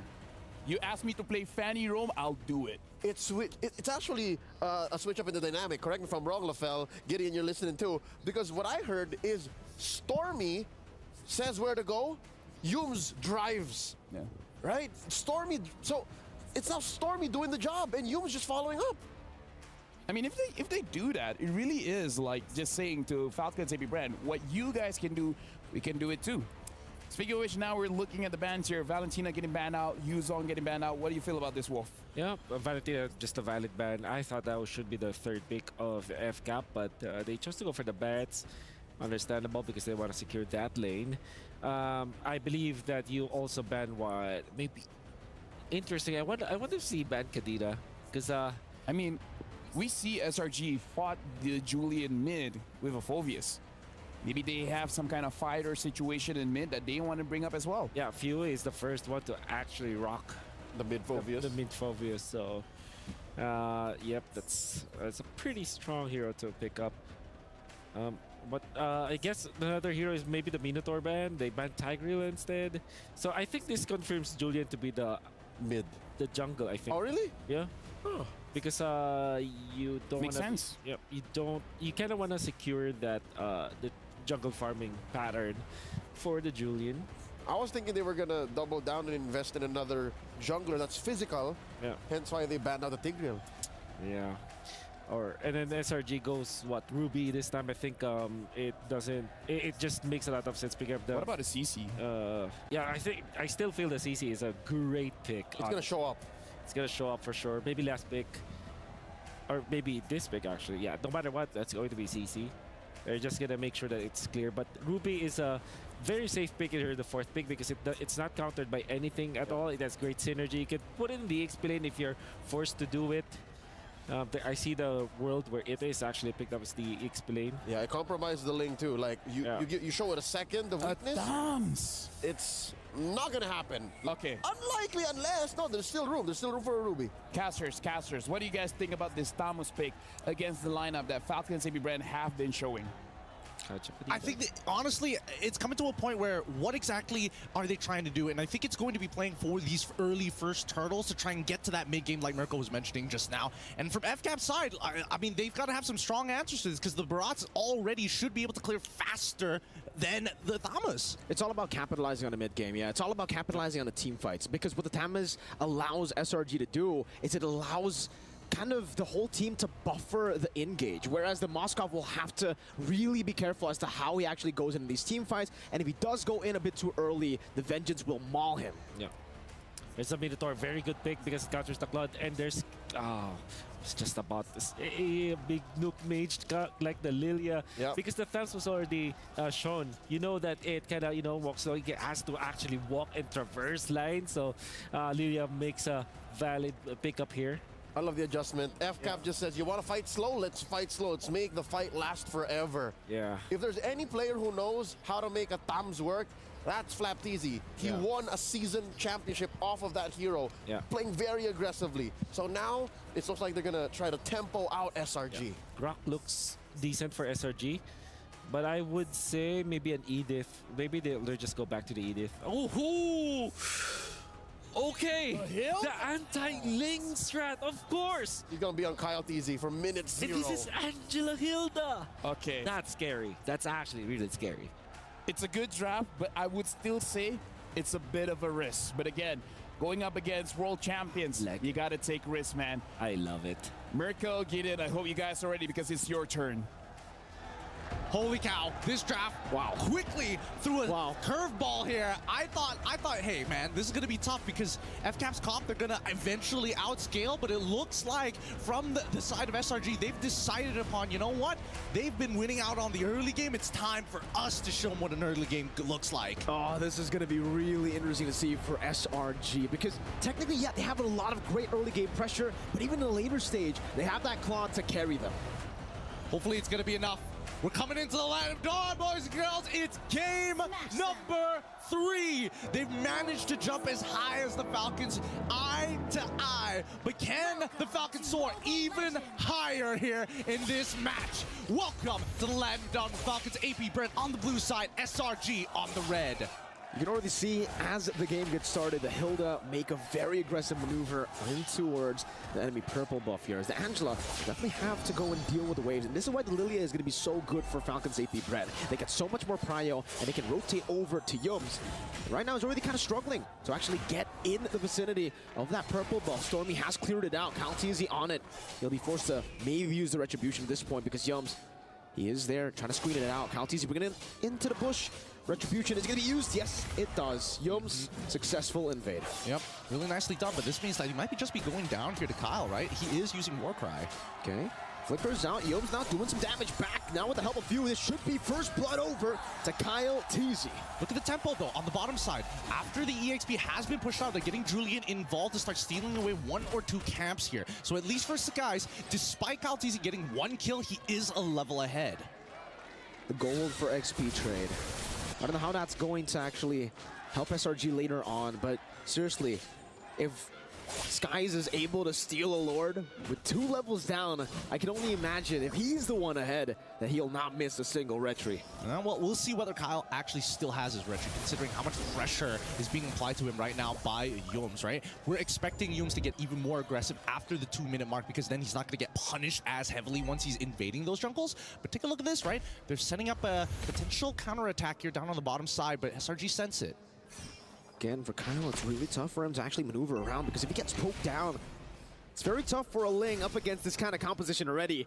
The Julian is actually a great pick against the Ling, so now that if he ever gets chunked before he enters, he's going to be punished even more, and SRG know it. That's why they're not in any rush to go for a neutral objective. And especially since guys, especially with the chains, right? In combination with Yums, trying to disrupt Kyle Teasy to maybe get a delayed hold on. He's taking a bit of damage here. He's still got Black Shoes, so he technically should be fine, but now Cram involved. Again, jumping into the midst of it all, has the help. The hard guard, pops into Vengeance, jumps to the back line again, dealing damage onto Kyle Teasy, forcing him back. Cram standing there menacingly, zoning them away. But Kyle will try to make his way back. That's a flicker forward. Deadson is welcome to the pin down now, into the knockout. Knock up into the Minute Fury as well. What a combo from Falcon's AP Bren. Stormy able to flicker out to safety. Cram will do so as well. What a recovery. Really nicely done. Very nicely done. The weird part is that we did see Cram spot out the Ling on the mid wall when it all occurred, right? For all intents and purposes, Molten Size, he could definitely throw it at him, try to push him off that, try and honestly push him off of that wall, maybe even get Yums to help out with that as well, but instead they start peeling backwards and they completely forget that Flap has the flicker. Flap Teasy on the Barats. He makes it feel like a Ling. He makes it feel like it's a mechanical hero.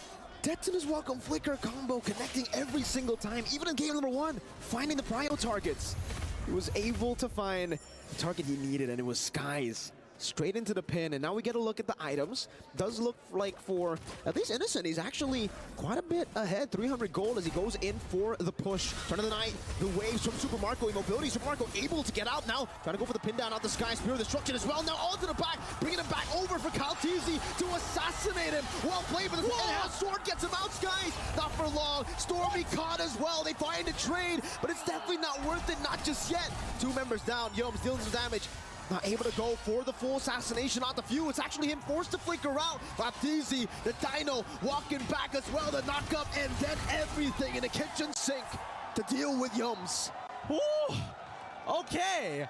I'm surprised. Honestly, I'm surprised the fact that Sakai stayed alive that long to chunk out Super Marco like that. At the end of the day, it's still a very well worth trade for Falcon's AP Bread. Now Super Marco's got 4 assists in the bag. Ogwin, unfortunately, has 2 kills, but hey, you take what you can get at this point of time, right? As long as you're able to accelerate Kyle Teasy, he's going to drive the momentum for Falcon's AP Bread. SRG need to have much cleaner fights right now. Let's look at the items one more time, and the lead still in favor of Innocent. Again, though, in the purple buff, Yums, Power of Wilderness already used up the Retribution. Baited out of the Kyle. But now with the Defiant Blade, he should be able to deal with Yums. He tried to get into that bush, but it will only give Kyle the unstoppable he needs. 5-0. Flask of the Oasis Power Spike for the Minotaur. Yeah, but despite all that, 5-0-2, a wonderful KDA to have. And yet, guys, despite being 0-2-1, the same level as Kyle Teasy, they're doing something right here, right? They are trading gold for a little bit of extra time and EXP. And that is going to keep SRG in the game because, as we mentioned before, it's about that mid-game, right? That big mid-game spike.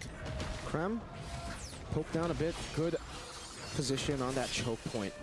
Krem unable to really go in. The missiles not able to connect right now, but Krem will be brought back forward. Pops in the ultimate, has the hard guard to play with. Stormy is hovering over him.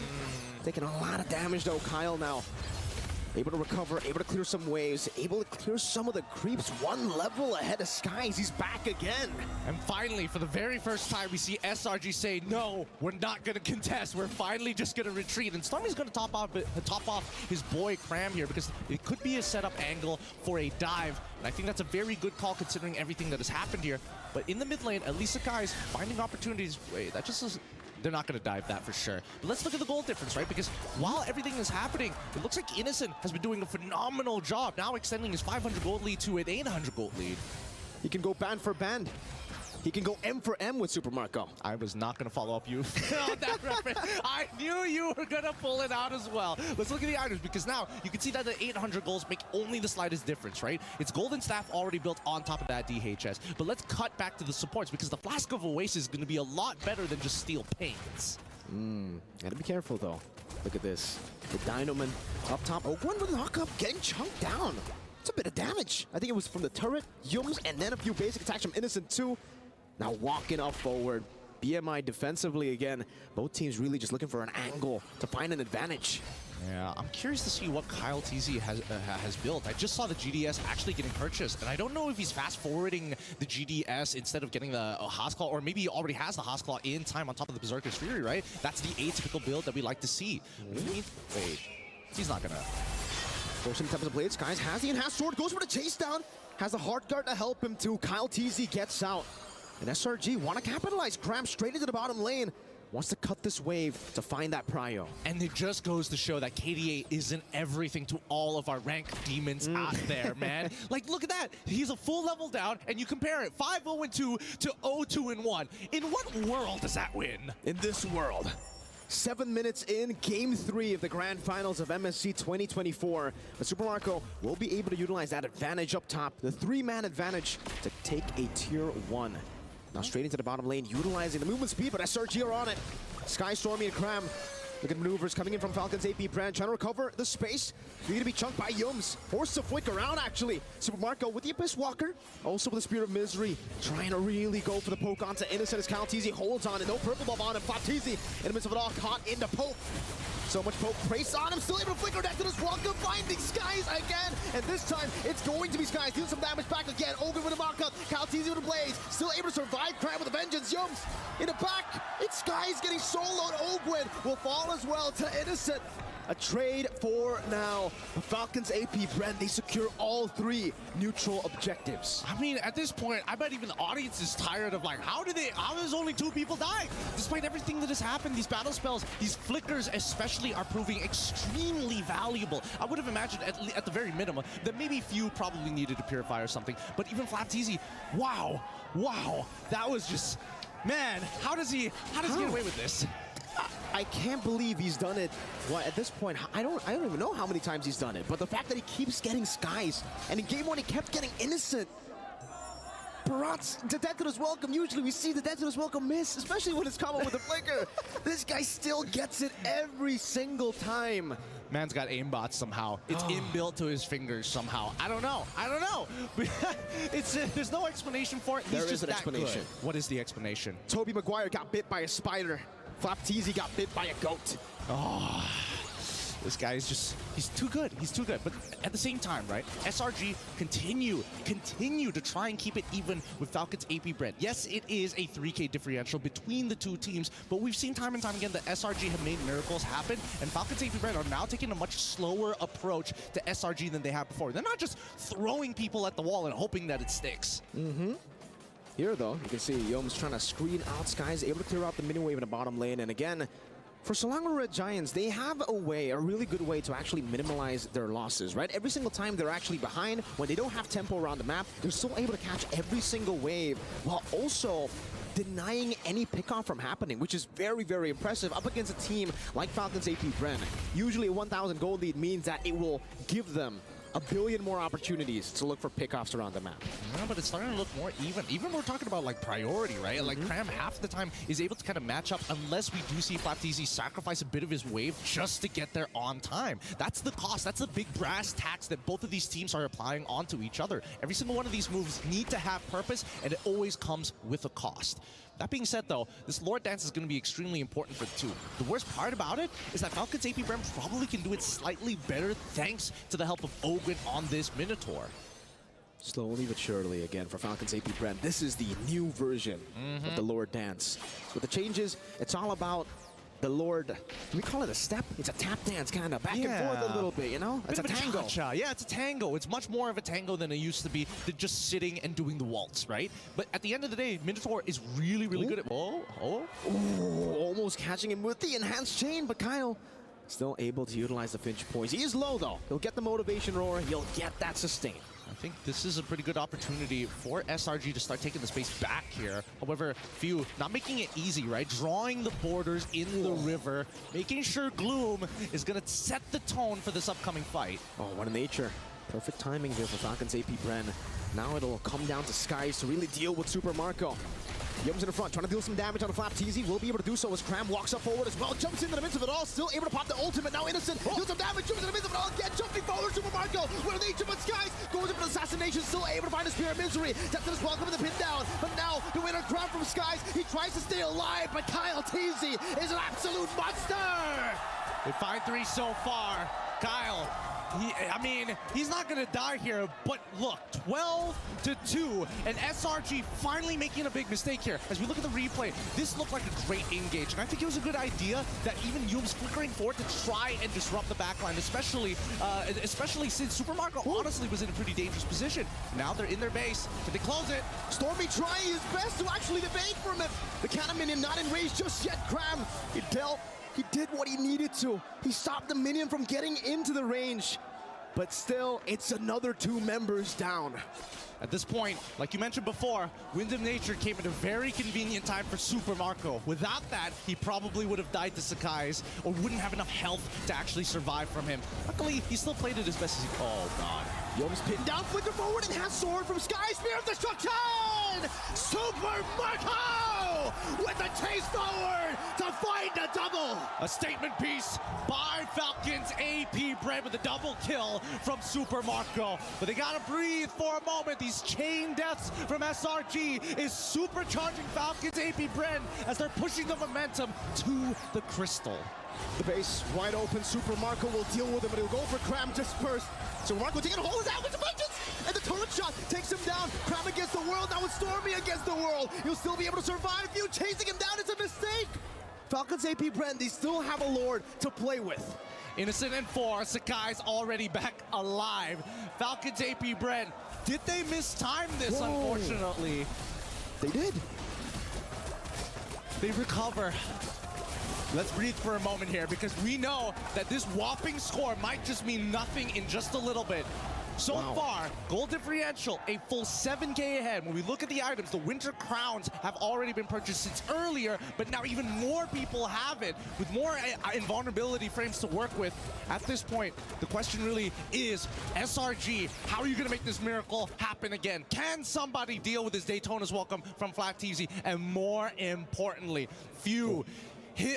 Now that he has the Ice Queen's wand, it's very dangerous to walk up. I think it's all about Skies with the enhanced scythe. If he really wants to deal with Daytona's welcome, it's all about him evading and then trying to melt FlapTZ down. Look at Yums going in onto Few with the Power Wilderness. Cram as well forcing the Black Shoe. Skies right there, goes in for some damage with Lazy. Few still able to escape, but Yums chases him down. Skies with a crown in the midst of it all. Owen gets isolated. Skies will too. FlapTZ, Daytona's welcome, now into the midst, pinning him down straight for Super Marco again! The Spear of Destruction, whiffing this time. Stormy able to survive. The same 2 members, Cram and Stormy. Can they do it again? This time, dodging away from the missiles, able to go for the clear onto the waves. No Lord to play with. Have they survived again? I think it's fine for SRG. It's going to be hard to close it out at this point in time with 3 members still alive, right? But they trade 2 for 2, and I think at the end of the day, it should be good enough. Oh, no. Hard guard and the ultimate now turning things around, forcing a winner Cram from Thopteasius. He's going to be melted down, but so is Cram. Super Marco with the help of Kyle TZ picks up a double. The mini-wave's still there. They're going to go for it, and they will secure game number 3. Oh my goodness, this game is coming down to the inches here. The chain deaths coming in from SRG side, supercharging and doubling the momentum generated by Falcon's AP Bren. Put them in such a bad spot.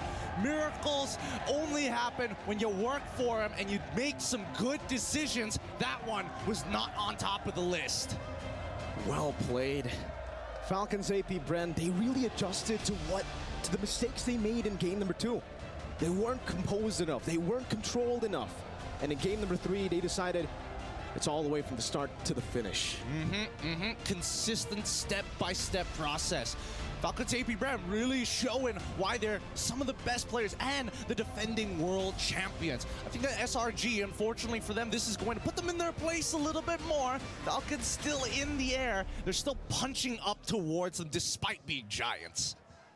All this time, even after the miracle defenses, Falcons AP Bren still fly above the rest. Well, analysts, it's time for you to break this down. What could both of these teams have done better?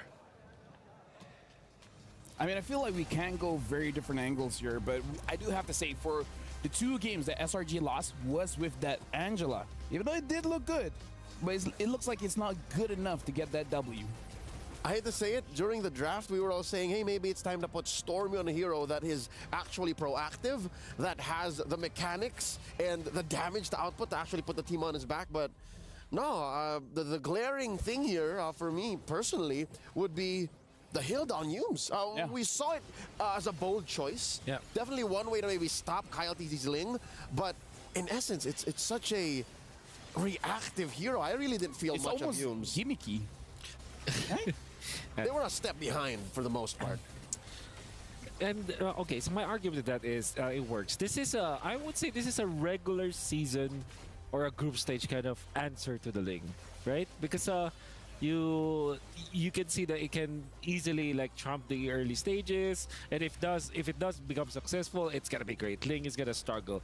However, this is the grand finals, and they have solutions for that. I'm sure that prior to picking up the Ling, you're also prepared for that. So I think that if you dedicate taking the Angela and taking the Hilda, then just to answer one pick, Exactly. that's not that economic, if you think about it. It was a permanent solution to a temporary problem that, you know, maybe even FCAP was ready for. Honestly, not just maybe. They literally were ready for. It's very rare that you don't feel Yumes, especially since he started playing for SRG. Honestly, the one that really seemed to be a problem was Flap as well as Few on this Barats, as well as the Lilia. The Lilia did her job very well, zoning out SRG far away. Okay, so what you achieve from this pick, right? If you pick up the Lilia, you get lane prio. You trump the Angela in a mid versus mid matchup. There's no way the Angela can win that matchup. Then you get out of the lane, you super serve your teammates by applying the damage. Because you're uncontested in the first 3 minutes or 5 minutes of the game, come the second turtle, you're actually a force to be reckoned with. And come big team fights, you almost undo the doorstop that is the Tams, and you even outlast the Hilda because you drop the glooms, you blow them up with the shadow energy, she hides into the bush, and then next thing you know, she comes out. You can do the same thing again. There's very little that it costs Few to push out 2 or 3 members of SRG. And a little tech there for that it kind of counters the Julian is that the Julian wants to go all in for marksman, your position for, but it's almost like not a choice at all. It's not like going for the Lilia isn't even part of the choices there for Sekais, because it's not worth it. It's a waste, honestly. Yeah, again, because of the black shoes as well. Like, if you don't burst in, I mean, like, Few is probably waiting for that to happen just to press the alt. Not to mention, he also has free ways to check bushes. Yeah. Right? So, again, already for 2 games now, prior to this one, Kais has been playing the Ling. Yeah. He can come in from any angle. He has a free go at the back line. Now he has to go through bushes, which most likely has a shadow energy or gloom in it.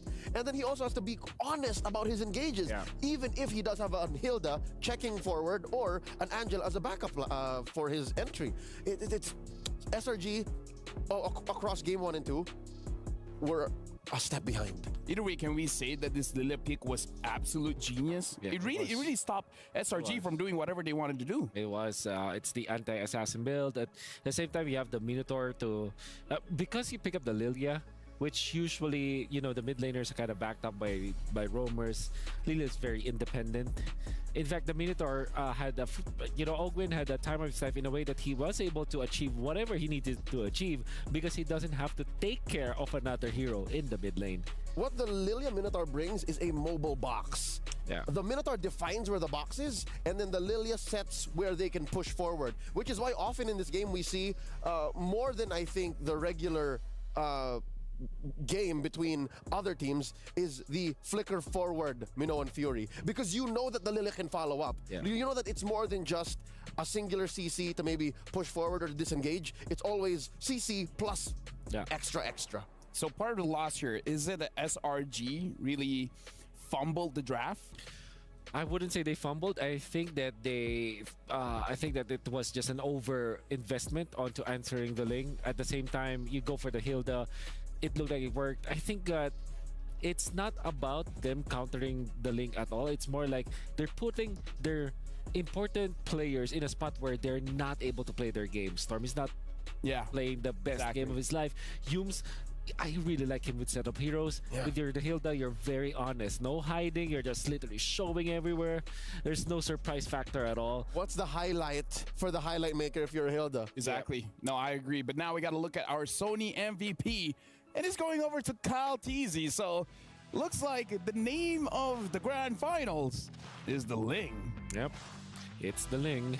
I'm proud of how Kyle has stepped up to the plate. Yeah. For the 2 years that they've been a team, for the 2 years that they trusted the process, it's very rare that Kyle Teasy is the one on the pedestal. Yeah. And here at MSC, here in the grand finals, there's a lot on Kyle Teasy's shoulders, and I'm glad that he's putting the team on his back. He went the reverse way when it comes to like being the superstar of the team as a jungler, because usually when you're a star jungler, you start as the assassin / damage dealing jungler that you're always about the highlights. He was known because he's assassin plays, but he got famous because of how well he utilized the utility heroes. That was the meta at the time. That was the meta. He did his sacrifice. Now it's time to shine. And honestly, looking at the way Kyle Teasy is playing, it almost like he has multiple ways to carry the game. It doesn't have to be a huge KDA spike, doesn't have to like do any kind of flashy plays, just like you guys said. Kyle Teasy's playing 4D chess. He has so many moves, so many options, despite there being so many doorstops to his birth into team fights. And that's one of the things that you cannot... Wait, no, what? 18 KDA. I was gonna say, that's one of the things you cannot just find in mechanics. That's beyond mechanics. Yeah. I gotta say, throughout this best of 7 so far, it looks like SRG, they're playing with a handicap, because every single time, the early game, it always goes over to Falcon's AP brand. And with that being said, yes, you know what, someone has said it, I do say that a lot. Anyways, we're going for a quick break. After this, it's gonna be Falcon's AP brand against Slango Red Giants.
And welcome back.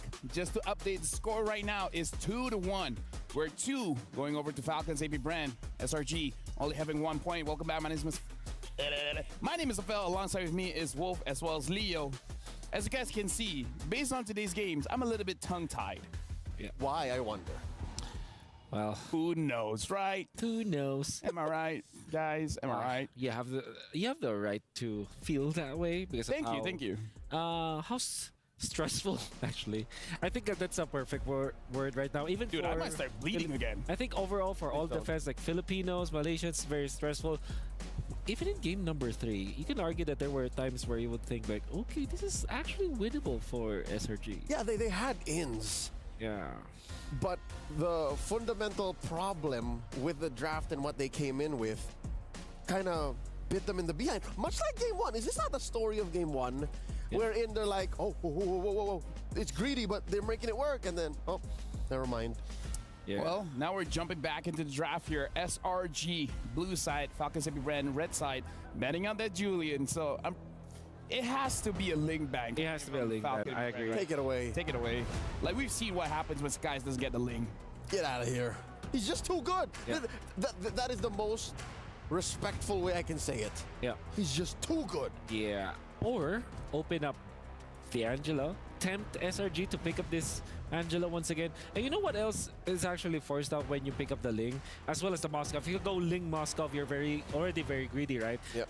That means that Cram will be forced to a hero that skills as well.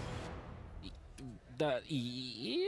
I mean, that's what happened. That's well, game number 1 they tried for the CC, which almost worked, but then it was still very greedy. Cram is a player that wants to have at least some farm in him, right? Yeah. So picking up the Thams, for example, might not be the best solution. Now, if you're looking back at F Cup, it's the complete opposite. Flap TZ doesn't care about farm. He's that hero, is that player that will pick up the Barretts. He's a Detna's welcome machine, a final slash machine. It just so happened that whenever we see him on the Arlet, he just goes ham. But yeah, he's happy with just that kind of role. Okay, so what is opened up here? Luigi, Moskov. Valentina. Oh no, it's banned out. Oh no. Wait. It was banned out. Yeah. So Angela as well is open. I don't believe want the Angela, man. I reckon you want that's to not pick up worth it. the Moskov. Yeah, the Moskov is just a very good pick overall. But in this scenario, without the Lingus with the Julian, yes. Hayabusa, but then you also pick up Terizla, I believe. So I think Terizla, it will... Arlet's open for the first time. Louis as well. Louis Arlet. That sounds good. Arlet. Ooh. Louis Arlet, and then you wait for it, the swing, and you pick up the Haya. Knowing F-Cap, though, they might just go for The Riz. the Riz. Yeah.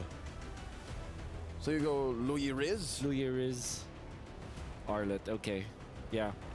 Obviously, why would you pass up on a very good combo when Ling is not available? Is this right? Flap whispering in Treb's ears like, let me have it? Now we got a player quote coming in from the assistant coach, Ozora Vecchi from Selangor Red Giants. Ducky is really smart. Falcons AP Brand have strong priority picks and good understanding of the meta. He's the reason Falcons AP Brand is able to stay consistent. Yeah.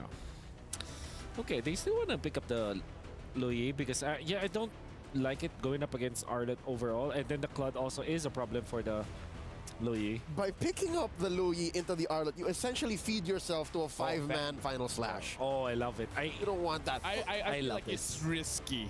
Okay, Okay, here's the thing. Wolf, you like it. I love For it. me, I love it. I feel it's risky. It's the Fanny. We're talking about the Fanny, folks. Let's ask the casters. This Fanny pick. Casters, give us your insight. Here, let me just explain to you. Our reaction to it, well, at least Miracle's reaction was, oh, that's good. And I'm just like, I don't know. I agree with you, LaFell. It is quite risky. Why is it that us, we're that's trauma. That's just PTSD from relations, honestly. But we've gone through a lot. All the more, I think I'm gonna side I'm gonna err on the side of caution because they picked up on a Kyle TZ, you know. I see what you did there.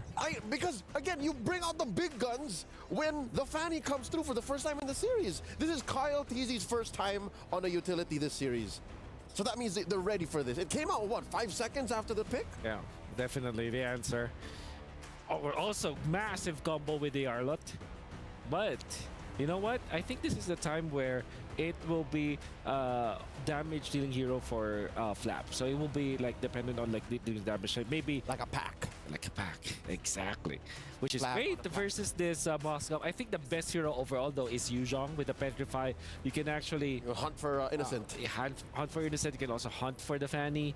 So if you're SRG, if you're paying attention, ban the Yuzhong. That's gonna be a What problem about for you. Faramis? A Faramis. Right? Denying the... Yeah, still no mid laner for yeah, no FCAP. mid lane. Yep, there we Ooh. go. Faramis ban. I play MLBB. Yeah. Sometimes. Assassins generally don't like playing up against the Faramis, so I understand. very good ban. You ban Tigreal perhaps if you want to double down. Yeah, no, there's a lot of... All 3 heroes for FCAP are physical, so the Yeah. Tigreal would be a smart ban here. Yeah. Innate Kira. Oh, okay, of course. Cover your base. Oh, they're not going to risk it. They'd rather deal with the implosion. Yeah. What does Stormy play here? What if they Aurora. what if they pick up the Tigreal themselves? They can on the And- clapback. And then Arlet from Flap TZ, just like in Ooh. M5. Ooh, That- just like the other day. Just like the other day too. So that opens up a lot. Like you already have Implosion, you have the knockup from the Tigreal, they have the Akai with infinite amounts of vengeance juggles here coming out from of the Arlet if ever they do pick up the Tigreal. However, I still feel the Yuzhong needs to be banned here for SRG. They got to pick their poison. It's the Grocket. They're covering up the roamer choices, I see. I wonder what Humes wants to play because again, he's the highlight maker. Yeah. Highlight makers, Cho, Ruby, that kind of picks. Lilia picked up again, so Falcons AB Brand, they're gonna have priority. So this is making me feel more worried about the Fanny pick. Yeah, but maybe a Lolita for Humes? It's fine, yeah. Going up against a Claude, I think I don't like the interaction with the Lilia, though. She Yeah. just tears through you. what else? Maybe they snatch a Tigreal, I guess. But the thing is, Falcons AB Brand, they have a lot of ways to survive, right? The Purify from the Lilia as well as the Claude, the Akai with the innate Purify as well. Disengage, yeah. So it's kind of like, I can see the Tigreal pick, but I feel like it's gonna get countered so hard. How about Aurora for SRG? Yeah. Looks to be Aurora and then Tigreal. That's a really good combo. It opens up a lot. It's It's the Cho Novaria. Chovaria. Varia. Okay, now FCAP, they are the ones who's gonna pick up Lolita. Yeah. Yargle. SRG have Do to it. fight very specifically, Oh, and they have man. to be proactive. Good start for SRG, but FCAP, the last two. They found the answer. They found the answer. Lilia Lolita. I refuse to give any A opinions. BTK combo. My job ends here. Thank you very much to the analysts, Mirko as well as Gideon. Good luck for this game. Yeah, we're gonna need some luck on this one because I think that Lolita pick solves a lot of the problems. Single target lockdown, big disengage, big re-engage with the flicker, the shield to say no to innocent for once. Also the Lilia with insane mid prio, so they can actually go for the invades a whole lot. Utilize the Arlet, utilize the Akai as well. Try to go for the purple buff with the Fanny, and if Skies doesn't get the purple buff, I think it really looks like for Falcons AP Bren, purple buff number 2, they're gonna start threatening it. Well, hopefully it's going to be enough here. Again, a lot of factors are coming into play. Whether or not Cram is able to find that priority to contest for it, whether or not we are going to see Sakai's make miracles happen once again, this time on an even more dangerous pick for the early game. It's time for game number 4. SRG now on the blue side up against Falcons AP Bren on the red. It's the battle for match point for Falcons AP Bren, 1 game away from match point for SRG, a bit further on the climb. You know, I was talking about how, all right, on the Novaria, it's a great pick, especially considering this is the first time that we get to see Falcons AP Bren, at least in the knockout stage, on utility, back again. So Novaria provides a lot of good poke, and then obviously when the Lolita came up, it's just like, can't believe I forgot about this, right?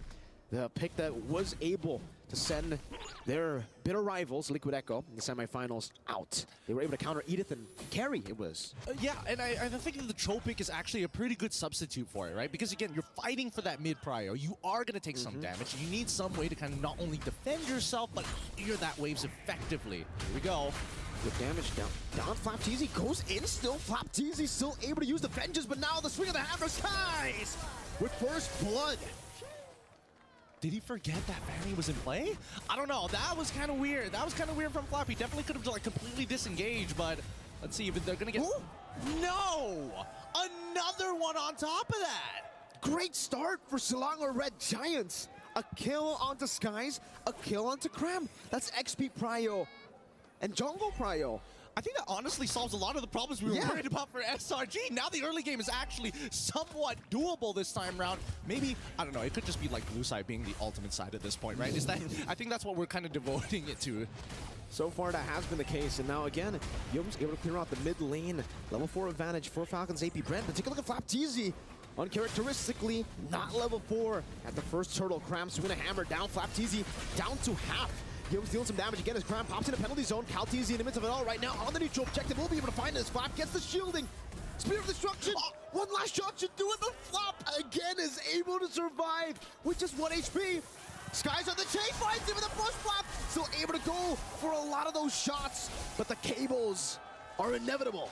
He's mad. Flapteezy's mad. He's like, oh man, maybe Yums just didn't see like the little slight bit of green left on his health. Let's have a look at this one more time as Skies. Again, great call on this one, right? For all we know, Flapteezy, he hits level 4 just in time and tries to sustain through that damage. If he connected with that final slash, that could have bought him at least one more second of time for somebody to find the trade back, especially since Ogwin on this Lolita has single target lockdown with the charge. At this point in time, with Fanny having an EXP lead, that's a great... Wait, now they have Prio over this. Are they going to send the mid lane over to it? No, they're not. No, it's just back and forth again for SRG. They have this lead, so no real reason to actually force a lot of these fights. And you can get to see that interaction with the Bulwark, sending it back towards the Navaria. But SRG, actually, they're holding out in the mid lane very well, too, when it comes to clear away the Dragon. Locking Ogwin down straight into the Blades of Skies. 3-0. That was a great idea. This is a great idea. This is why I really liked the Cho pick when we see Yums play. Yes, he wants to make highlights, but at the same time, there's a lot of interesting interactions, and most importantly, he can cancel out Ogwin's Numenon Blast early. He can kick him out of position, and the same can be said about Calteezy when we come down to these Lord situations. It's how do we utilize this way of the Dragon effectively? Good Black Shoes usage there by Few, able to evade from Skies' damage. But now he's on the purple buff, and Yums will have to buy some space. Stormy in the mid lane as well, trying to clear it out.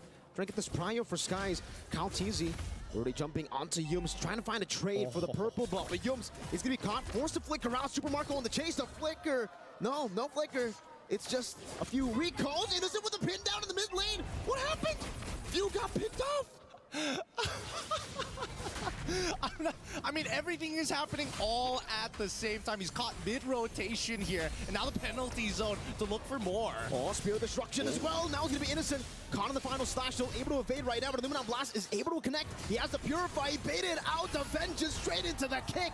Into another spear from Innocent. Dude, talk about well-played Innocent there, right? He purposefully delays until he sees the engagement, the vengeance coming in from Flapteezy, hits that Purify so that he's stuck. Once he's on top of that Moskov, he's got nowhere else to dash because it goes on cooldown. Skies with the cables. Oh! He's able to steal it away again! This time a level ahead. It's not about the players anymore. It's blue side. It's something about blue side, right? It's sorcery. How is this fair? How is blue side so dominant in this game thus far? I thought the draft coming up for Falcons AP Brand is honestly not that bad, but considering these early interactions not falling into their favor, it looks like SRG really taking advantage of every single bit here. But same like last game, that mid-game spike from Falcons AP Brand. We need to see that happen. So far, Calteezy hasn't been able to create too many opportunities just yet, but that's all due because some people are getting caught off. Other times, you just don't have the battle spells. Man, I just keep remembering now with this kind of performance on the Assassins versus the Utility, I keep on remembering and recalling that interview with the Malaysian content creator. What is his name? I think it was DJY. He said, go Assassins. Assassins #1, he said. Assassins is the way to play the game, right? I mean, look at that. He's already got... Oh, my goodness. At least he's building up to a 2K lead onto Calteezy 6 minutes into this game. But that's when we see Falcons AP Brand, right? Their comp really comes online once they start grouping up together. Okay, Super Marco able to read it out, has the Purify, but now with the cable, the way the Dragon comes in, cut those Skies! Wow! Are we playing on mouse and keyboard or something? This he's literally pointing, clicking, that man must die, and they find it each and every time. It's a target ability for Skies. Oh, it is. And it's about to get even worse for the side of Falcons AP Bren if they keep on slipping up on these leads from SRG. And right now, the main attack dog, the initiator, Yums, he's doing so much this game. Doesn't have the weight of Dragon here, but will be able to knock him up. Flapteezy gonna be knocked out. The penalty's all canceled by the stun. KyleTZ caught on the Astral Echo Innocent. Now with the Abyss Walker as well, very low. No pin down with the Spear of Misery. Good cover from Ogwen.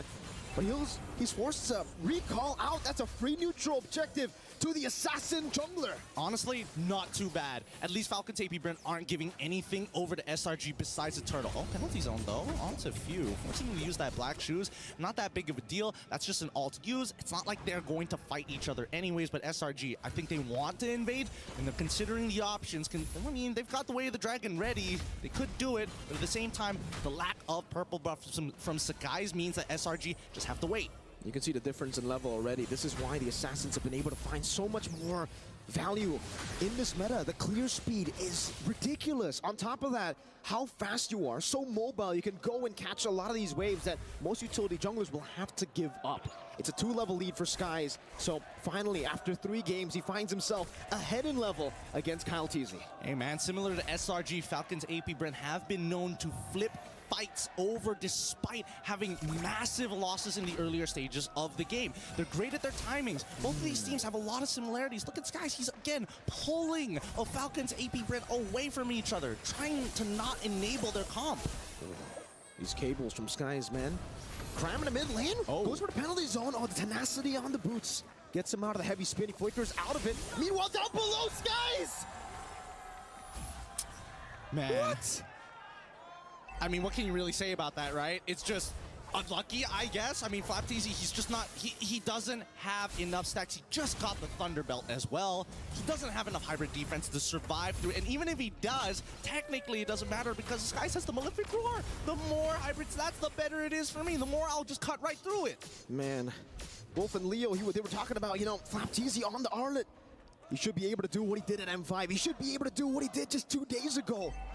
This is an unreal stat, 0-4-0. Okay, we can't count them out just yet, right? But we know that the game has been accelerated to a point of no return. I think that from both sides, it could be like a quick game for SRG to move on, and Falcons AP Bren will then take blue side. Or if Falcons AP Bren really want to slow this down, we're hoping for some big plays from the initiators. Like, if not for FlapTZ, sure, maybe they can extend and guarantee a fight win, but Ogwen and as well as KyleTZ need to work with some angles here against SRG. And unless Yums is caught slacking with that Shunpo, because right now he's playing mechanically perfect. This is a big problem, by the way, for Falcons AP Bren. Oh. Even the hand. Yeah, I'm not talking about Yums recalling, by the way. That's also a problem. You know, it's emotional damage that they are receiving every single tap of the recall. But really for SRG, it's how they're able to utilize the 1-3-1 formation as well. Fanny up top or Moskov up top and then someone else down below. Skies, you blink and you miss that, right? You blink and you die. Super Marco, great reaction time to evade from it. Without the Wind of Nature, he really has to respect Skies' damage. And you can see for Innocent, he's already on to the Lord. KyleTZ to be chunked down. Penalty zone, locking him down now with the help of Yoji. Kudo left! He misses the final slash. Skies finds it!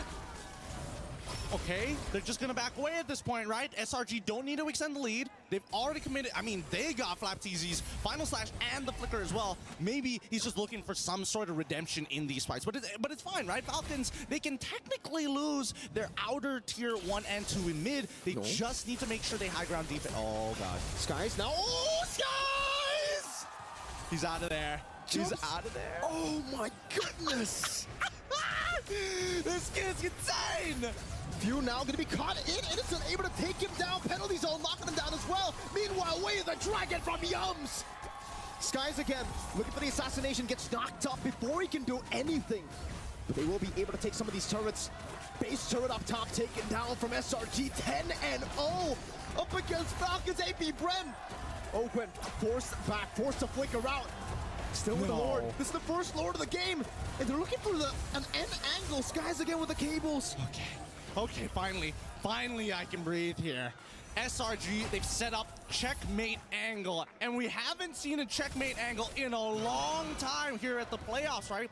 A 10k gold lead for the side of SRG, a missing inhibitor from the side of Falcons AP Brand. On this next lore take, Falcons AP Brand really need to discuss how they're going to approach this. Yes, they have zone control, but so far, SRG, now that the lore dance is more of a tango than it is a waltz, this push and pull is not in Falcon AP Brand's favor. Not at all. It really feels like they're just so far behind, and it is because they are far behind. Super Marco, super far behind, doesn't have the win of nature just yet. So even when he gets that win of nature, Stormy is going to be a constant threat. Remember, the Astral Echo straight into the almost unmissable Astral Spheres. He's going to have to build double time. Yep. Win of nature, rose gold, and he's going to have to do it quick, because this snowball is getting out of control. Yeah, it doesn't help the fact that even if we want to see Super Marco to go for the cleanup, Innocent can almost guarantee deal with him 1v1 because he already has the Winds of Nature in his backpack. With 6 kills on the Span, 3 kills on Moskov, and 1 on Terizla, SRG are in prime position. Now, I think from SRG's side, the difference between this game and the previous is the fact that they were very honest. But now that they have mechanical heroes that really show the skill expression micro-wise, it's really forcing Falcons AP Brand to take their time, right? Their slow approach has costed them a lot, but right now SRG refusing to make too many mistakes. Not at all. No mistakes, it seems, right now. Good bulwark there to send it back. Graham taking a whole lot of damage, half HP. Skies again threatening some of these resources. Perhaps Innocent going to be able to go for the invade. Calteezy secures the purple buff, so not losing too much here. But again, Falcons AP Brand, a big problem that they're going to have to face is the fact that the base turret up top in the far lane has been taken down. And SRG were already winning out early with the 1-3-1. Calteezy got pinned down. Oakland got baited in towards the jump. Now Flickers back, penalty zone. Crab able to find 3 in the blast, canceled out by the penalty zone. Innocent in the back, finding the spear of destruction. Meanwhile though, Super Marco gets the blazing duet. Flapteezy absolutely melted down, but they are able to find a trade. Innocent very low, still able to kite back now with Purify as well. Going back and forth, the bulwark. Trading it back, almost bouncing it away. Skies again, trying to go for the assassination. Will be able to escape with the shielding. A good shot down onto Oakwen. It was all just 1-for-1. No purple buff diff, and oh my god, Oakwind made that work. No, they wouldn't. They can't, right? 2 seconds on Kyle, 1 second on Kyle on that retribution. Now both up. Yums looking for the play, now going to be taken very low. Still has a way to Dragon Skies on it. That's retribution. Kyle Taze steals it away, recovers it for Falcons AP Brennis. Yums gets gunned down by Super Marco, who's going to go for more, but Innocent again with a spear. Now into the back, but it gets ghost back. Oakwen! The master at work. A double kill. You know what? Let's give it to him. Innocent getting a triple kill. One being himself. Dying to the bulwark. Oakwind 2 times in a row may have just saved them from the checkmate angle on top of a steal from Kyle Teasy. They out-sustained, and the final slash onto Graham. They get this. Well done. Good displacement. Cram has the penalty zone. Decides to use it onto Few. With a few hammer swings, almost gonna get the trade right now, but gets stunned down. That's another stun into the Vengeance, into the Brooms. But at the bottom lane, SRG are still able to get rid of the Lord. Look at this, right? Everybody gets chunked out super light. Like, Innocent wants to stay healthy here, but he's getting chunked out as Few walks forward. Those black shoes really making it annoying. He can take as much damage here as he wants to, take the black shoes back, and now he's basically at full health. And then the steal coming in from Kyle because the guys couldn't get the reset. What can you really do about that? And you can tell, even backstage, the rest of the members of Falcons AP Brand, they're loving it. And Yum's probably laughing at his fellow counterpart Golden Laner. I mean, that's an interaction that everybody wants to see in their ranked games, you know? Like the Moskov killing himself against the Guardian's bulwark. It's not fun as the Moskov, trust me. Hey, not at all. Just wait for the Star Shatter. If that actually happens, if you get sniped down by yourself, technically, that'll be the only interaction that tops the Moskov kill, right? Okay. Good pin down. And it's not the Super Marco. He's able to react in time, but he does save the Purify.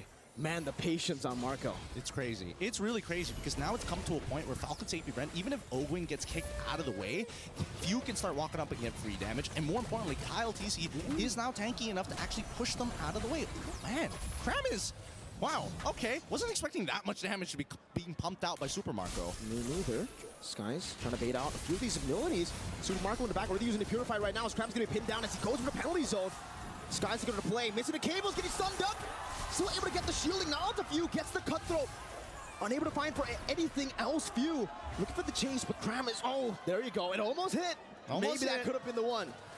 No, I don't think he would have died just yet, but at this point in time, it just goes to show they've hit their power spikes. They've finally passed the mid-game into the later stages of the game. They're eventually going to outscale Selangor Red Giants in these super prolonged fights. Every time that Guardian Bulwark comes up, SRG has to completely avoid Ogwin.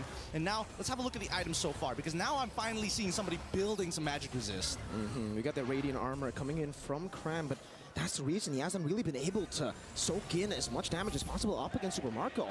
Even with the Queen's Wings, he's still getting shredded down. So maybe go, I don't know, at this point, what does he want to go for, right? Like, do you want to go Blade Armor to try to at least push that damage back onto Marco whenever he does go for a shred?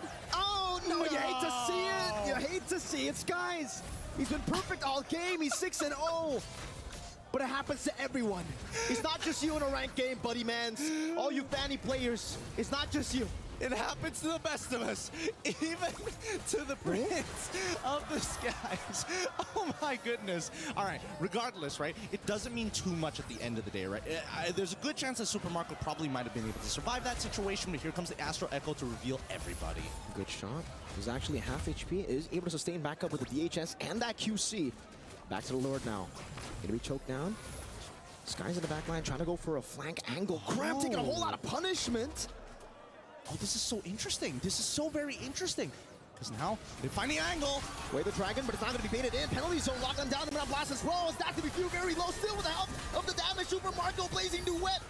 With the Purify too, chasing onto Stormy, waiting in the back, going back Innocent now, finding the kill on the Baptiste. As Super Marco gets taken out, SRG are winning the fight. It's Ogwin who's standing in the middle, all alone, the sole member. It's a roamer and he can't do anything, not against Cram. And that is it. That's game. That's game number 4. 2-2 here from both of these teams. Well done. This is going to go the full series here. I can just feel it down in my bones. Hey, wow. You can see that Stormy, he's positioning in a way so that Ogwin is forced to walk and try to cut off as many angles as possible from that Star Shatter, and that opens the back line entirely when Skies is jumping in, especially when he's targeting some of the members like Few, for an example, and forcing everybody to swing to his side of the map in towards that mid lane. I'm surprised that Stormy got away with what he did just now at a sliver of his health. Really well played. These chaotic team fights really unfolding and being in favor of SRG. The fact that they were always able to find these ridiculous team fights. Those angles were ridiculous. Stormy, he was alone. He was playing like the Fanny, looking for flanks, shooting them from off angles.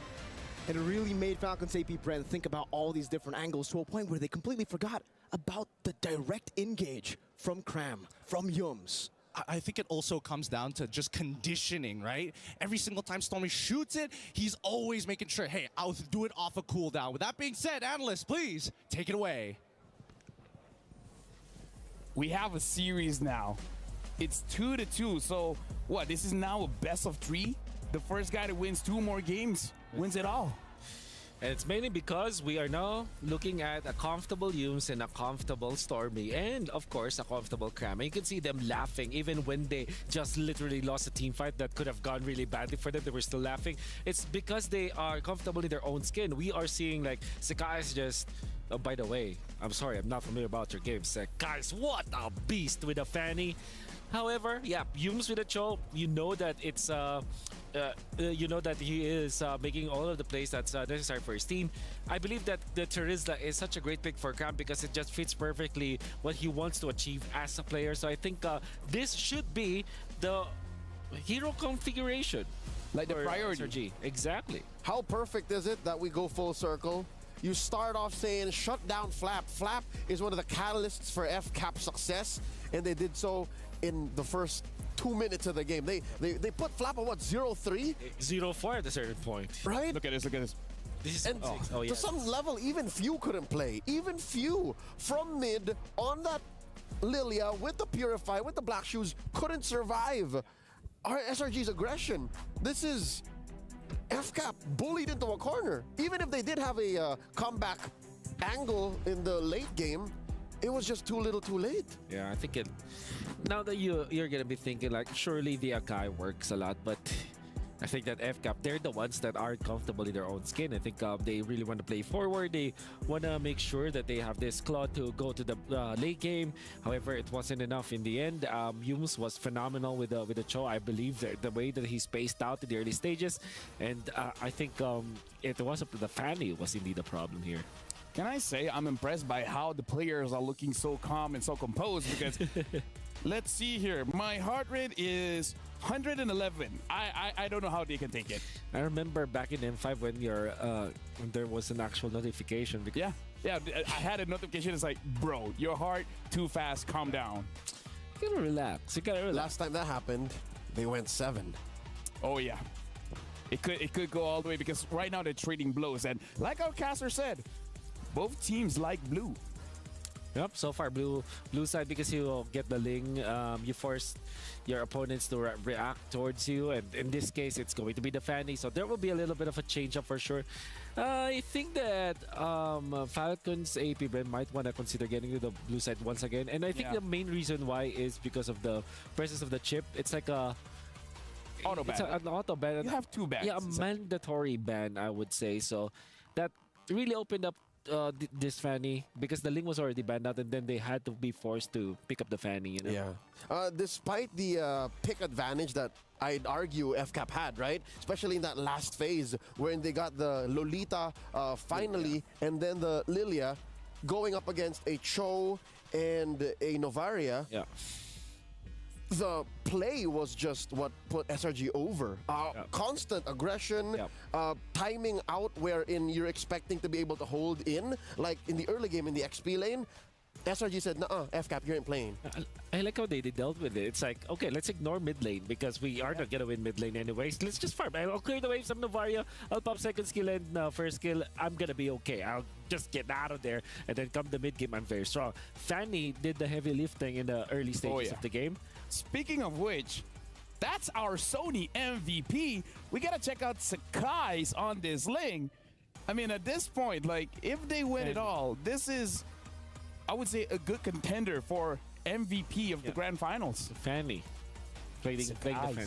Yeah. Yep. He's Sakai's the limit, as we've mentioned. I think in the he was part of the first 2 kills. I'll be honest, guys. I went to the comfort room, and then when I get back, it's a 2-0 already for the Fanny. What happened? What happened? It was a 6-0 even, as bad as that. Yeah. Like a few minutes later.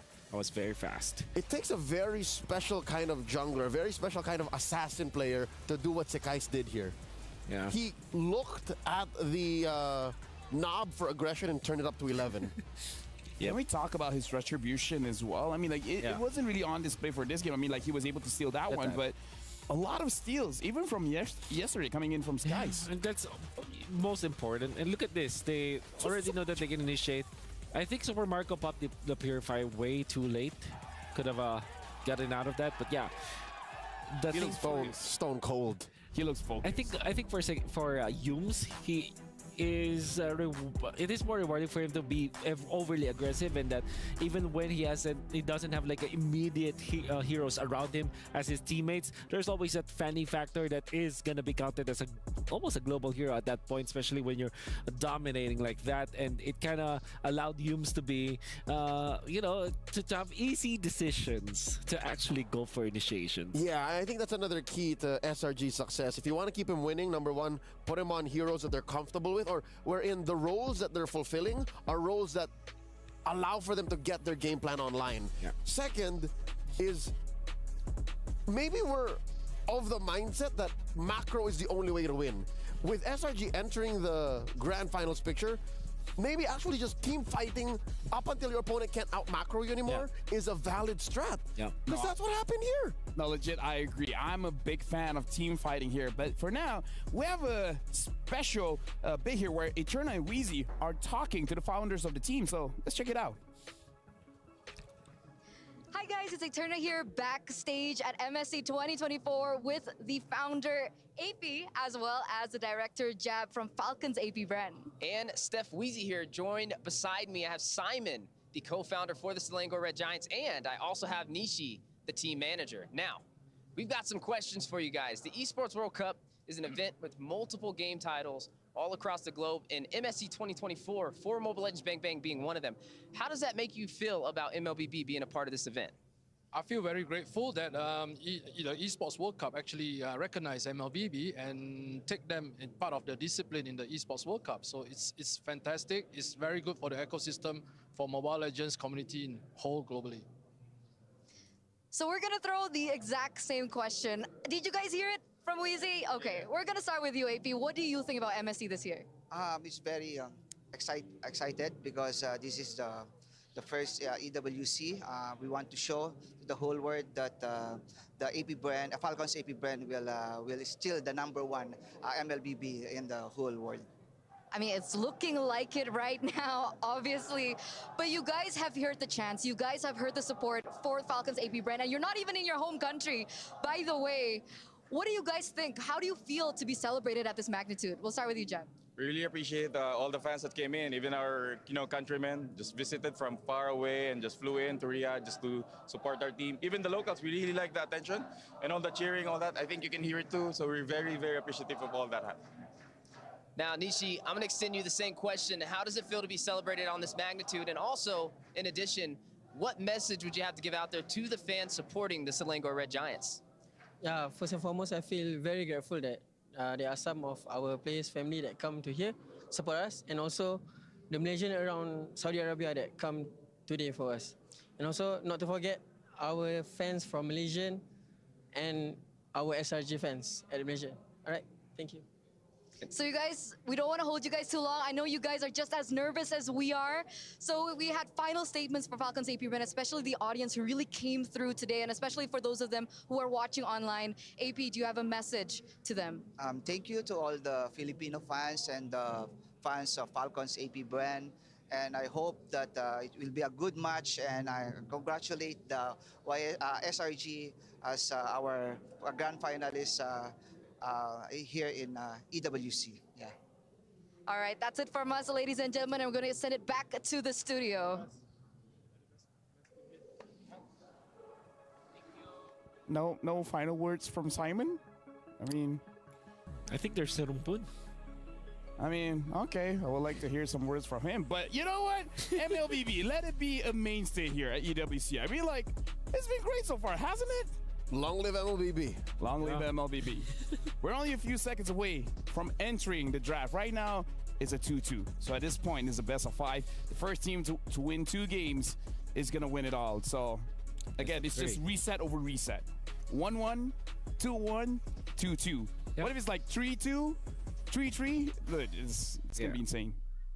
I think that's key for FCAP right now. They are in a, I'd say, unfamiliar territory, but that's not true given that they did suffer a 4-0 loss in the grand finals. They did not get a chance to reset there. Now I think the reset is all the more important. Hey. It's clear that the picks have to be adjusted for. Here it is again. But also, you have to recall that the tempo has changed. Yeah, and I also want to say, and I hate that I only remember this now. The grand finals for Falcons AP brand, or when they were brand in M2 and then in M5, they all went 7 games, so they all went the distance. Are we cutting through multiple timelines now? Yeah. Are we throwing back to 3 years ago and to 6 months ago? Let me just say, 3 years ago feels like yesterday. Across 3 different parts of the world, Singapore, the Philippines, Riyadh. Yeah. I think, I'll be happy to be, take all the best parts of that. Yeah. Inject a new superpower in MLBB. I mean, revitalize Malaysian MLBB. It's the new landscape, right? It's the new competitive landscape. But again, we're jumping into the draft here. I believe even before we see the pick and bans, whoever has blue side has this innate advantage. Like when you have teams that are more or less equal in strength, whoever has the priority just has a little bit more advantage. Is this Project Next in MLBB Esports? Project Yeah. Next Project Forward. Maybe that's the new one, Project Forward. Project Next Hey, I think this is the only way to go, right? Forward. For years now, we've played in a macro-centric metagame. We've played wherein trading and cross-map plays matter. With SRG here at the grandest stage of them all, I'm glad to see that, hey, team fighting, skirmishes, and getting kill after kill after kill Yeah. is what pays off. Just to update, looks like the bans have started. Falcons AP brand has banned out Angela, Terizla, and Moskov. Looks like they are going to be on blue side first pick. SRG is going to be red side second pick. SRG banned out the Chip, the Julian, as well as the Ling. Falcons, AP brand, and SRG. Probably Roger first pick? Harith and Roger are both open. Roger it's gonna first be pick. the Roger first pick for FCAP. And that means... Does SRG go Fanny? What about the Harith, Harith. right? Fanny Harith? Yeah, that works. Harith Valen? I think Nobody- I love the idea of the Fanny, actually. Nobody cares about Loyi anymore, man. Yeah. Louis so last week. Loyi is so 3 days ago. Yeah, Louis so 3 days ago. Yeah. People move on, man. Like, it's a fast-paced game. You gotta adapt to the meta. I like the odds for I really like the odds of or the Fanny. I would be very happy to see another there we go. Sakai's Fanny. Valentina Harith. Okay, Harith and Valentina. Very strong combo, obviously. Pick up the Terizla at this point, right? Yes. Pick up the Terizla for Falcons AP brand. Denying it away from Cram. Yep. Oh, wait, no, sorry. Terizla is banned. Oh, Terizla is banned. Okay, so... Oh, this is Pick up a Farsa? so difficult to kind of think there. Do you want to go Farsa against Valentina? Yes, 100%. Apart from that, you pick up Arlet. Arlet is open, right? Yep. It's open. But Roger Arlet not. Okay, here we go. Okay. Or you can go crazy and just pick up a Claude and then put the Roger in jungle. Or a It's Moscow. early. Oh, the Moscow Moscow ban. Wait, they pick up the Fanny? And the Phobius! Fanny Phobius? That's why I really thought that the Fanny should have been picked Hayabusa. by SRG. Do they? So they answer the Fanny with the Hayabusa? Is No, that, it's is that just how like, it is? If you don't pick it up, it's gonna get banned. Yeah. Unless you have something like a Hellcrit in mind. Yeah, well, Or Saber. again, It's this is crazy Phobius stuff. that they're facing. So you need physical damage too to match up against this Fanny. Wow, Kyle wants Wow, to show this up is- his Fanny as well. I think are you forced to go Alpha this time on? Yeah. What about Batsia? Okay. It's It's Alpha. Alpha. There you go. Yeah, you're forced to. You're really Okay. Alpha. I'm gonna take the casters here. This is quite the loop here. What do you guys think of the opener for both teams? Falcons AB brand, they pick up the Fanny. SRG have to respond with the Alpha. I'm not gonna lie to you, LaFell. I had a sneaking suspicion. Nobody just lets Harith go for free, but at the same time, the Alpha on top of it all, it's a little uncomfortable for me. Yeah, I think, last game when I saw the Fanny for SRG, I was like, all right, great. But the Alpha, not doing it, not doing me the same, not giving me the same feelings, definitely, especially considering the Phobius. He's gonna get so many procs. Luckily, I would say that the Valentina technically can steal away that ultimate, so there's a good response there at least. Well, the Barats gets banned out, so that's kind of good. Like, I feel like if they're able to do something to Flap TZ, like, that might be a way for them to win this one on the red side. For those who are a little bit confused, yes, it's usually Few that handles the Phobius. So this is going to be a mid lane Phobius. I don't foresee this being in Flap's hands. Yeah. You still need a solid, I'd say, hunker down type of hero in Flap's hands if this is the first 3 picks for FCAP. Yeah. I wonder if SRG are considering getting the Esmeralda for... but that means that they will be so focused on magic damage. It's so reactive. Yes. It's again the story of the Hilda all over again. Yeah. What I do want to see is Uranus for SRG. However, I believe that the best option here, honestly, for SRG is to pick up a Yuzhong. Lapu Lapu seems an okay pick, but I think that Yuzhong just... Wait, what about a frees it Grok up. here? Grok or Cho? Right? Cho Kind of is fresh. great overall for SRG. I'm not so sure if this single-handedly blocks out the Ruby, because Ruby will also proc the Phoveus. Yeah, that's true. Might even go into the hands of Ogwin. Might just go Tigreal at this point. Tattoo's still open here. SRG. You also don't want to Cho, one of Hume's favorite. Yeah. Or, what if this is the game that they pick up Hilda?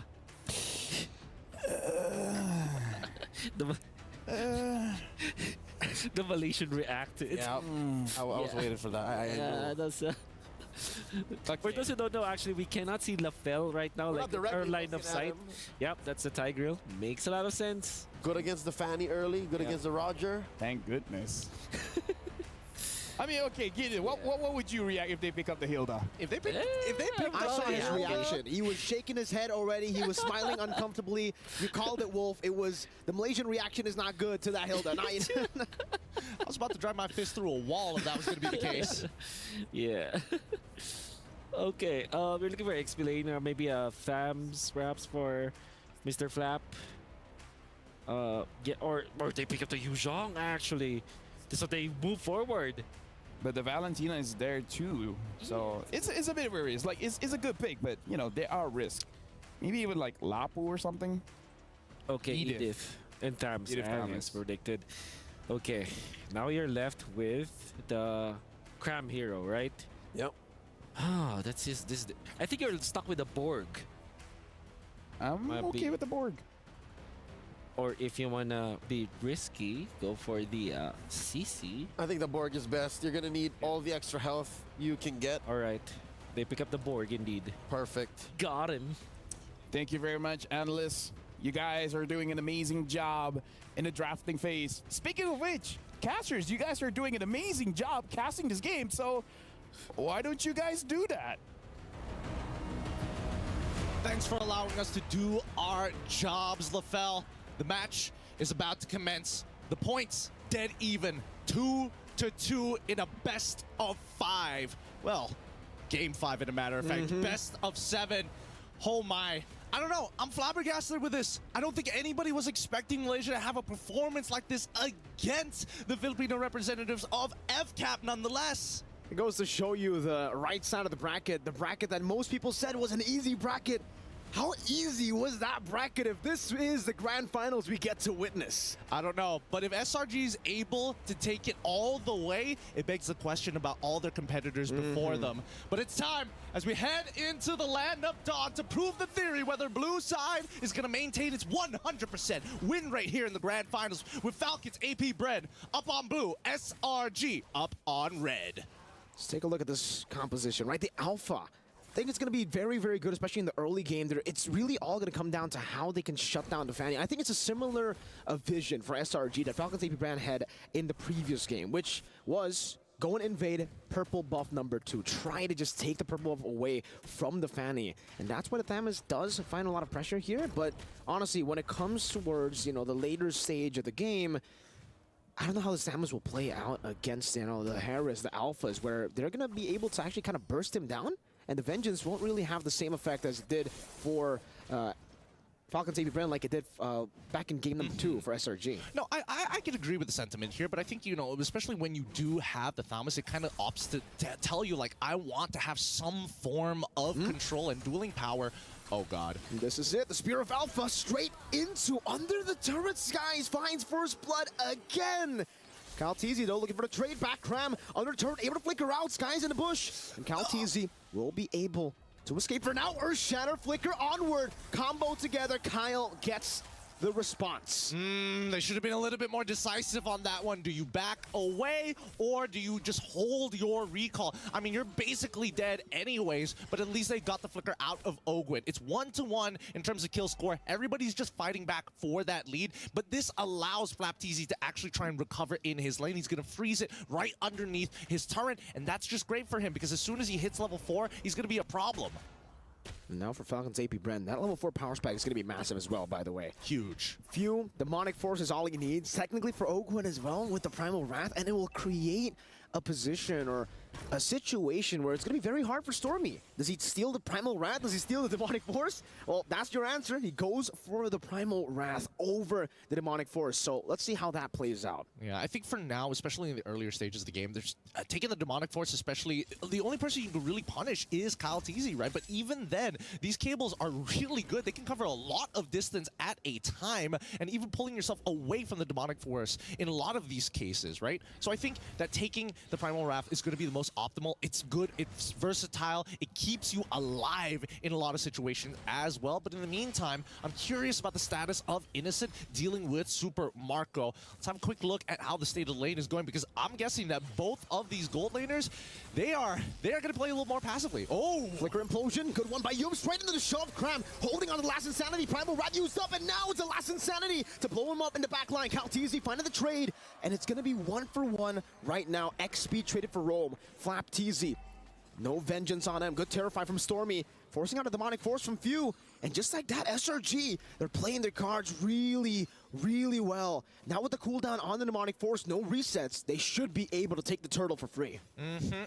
We do see the hand cams from these players. They're trying to increase their APM here, right? They're going in and out of their shop just to make sure that their fingers are warm for when the situation calls for it. But let's see. This turtle is going to be important for both sides here, and ideally, SRG wants to stall it out. Again with the Earth Shadow, Calteezy into the back line with Flap. TZ Sky is going to be bursted down by Kyle. Picks up the killing spree straight into the turtle. That's free, but it's for Falcon's AP Bren. Cram trying to kite away. Faraga armor down. Calteezy's looking for the assassination, but Cram was able to flicker out and space himself out properly. And what am I telling you, all right? That's why you have Thomas on your side. You're able to kind of buy just a little bit of time, but most importantly, your damage is so applicable. If you win any single one of your trades in these side lanes, then you start calling the attack dog, Kyle TZ, to start finishing up these kills for you, similar to how SRG did it, except with Yums.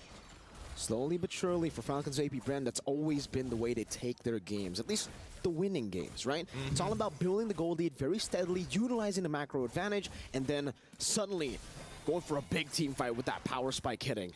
Well, regardless, at this point, I think that even between Kyle TZ and as well as Sakai, if you look at the gold in favor of Kyle TZ, a slight EXP lead for Sakai, and that's going to change very quickly since there's plenty of camps up still left for Kyle.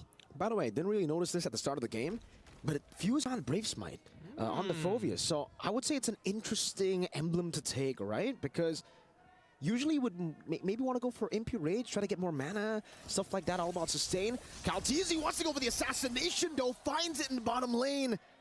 Xborg, usually you can sustain, usually you can get out, but Flap TZ's just munching on that Faraga armor. I mean, when you get ganked 3 times like that, you know, how many times has he been canceled a recall? How many times has he had to sacrifice himself and trade down against Falcon's AP Bren? And to answer your question, why Few decided to go for Brave Smite is because he bought first item Gleaming Gem, right? Every single time he gets a level, he's going to be able to get some mana as well as HP. Speaking of which, Ogwen. Good shove down. Ogwen forced to use the Primal Wrath. Oh, baits out the implosion too. Oh no. Is this a dive angle? They know that Harith doesn't have the Zaman Force. For now, not yet. I think, all right, at this point of time, right, if we are really thinking hard about this, I think that Falcon's AP Bren are in a much better position than SRG. They know that a majority of the ults are down, so whoever's low, quickly reset, come back. We need to do this fight. We need to potentially have a fight, but at the very least, blitz down this turtle. You can see Flap's damage there, zoning Yums away. And you can see for Selangor Red Giants, they know that there is no way they can contest for this turtle, not with their HP bars.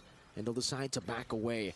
Just deja vu to game 1, game 2, where they had to come back in the game. Innocent going to be engaged on, forcing the Zaman Force out. But Innocent is able to space out in a way where you can't really go for the chase. It'll be too greedy to do so.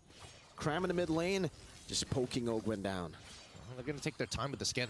FCAP, they've been like slowing things down a lot. Ooh, Thunderbelt first item coming in from Flap TZ, just to make sure that it's like, oh no, I'm not trying to War Axe, I'm trying to get real tanky so that at least even in the late game, I have some form of relevance there. Now he's opting to build a War Axe, but he's going to take some time with this, right? At the end of the day, the most important ones are the insurance policies, and that's going to be in their gold laners. I'm seeing Super Marco and as well as Innocent both contesting pretty heavily, but it's going to be Super Marco who has the lead for now. Sky's there, Spear of Alpha, able to catch him, but Kyle still has the energy, has the purple buff to escape. We got a game fact, but hold up, Flap TZ going in, forcing Yums to shove back.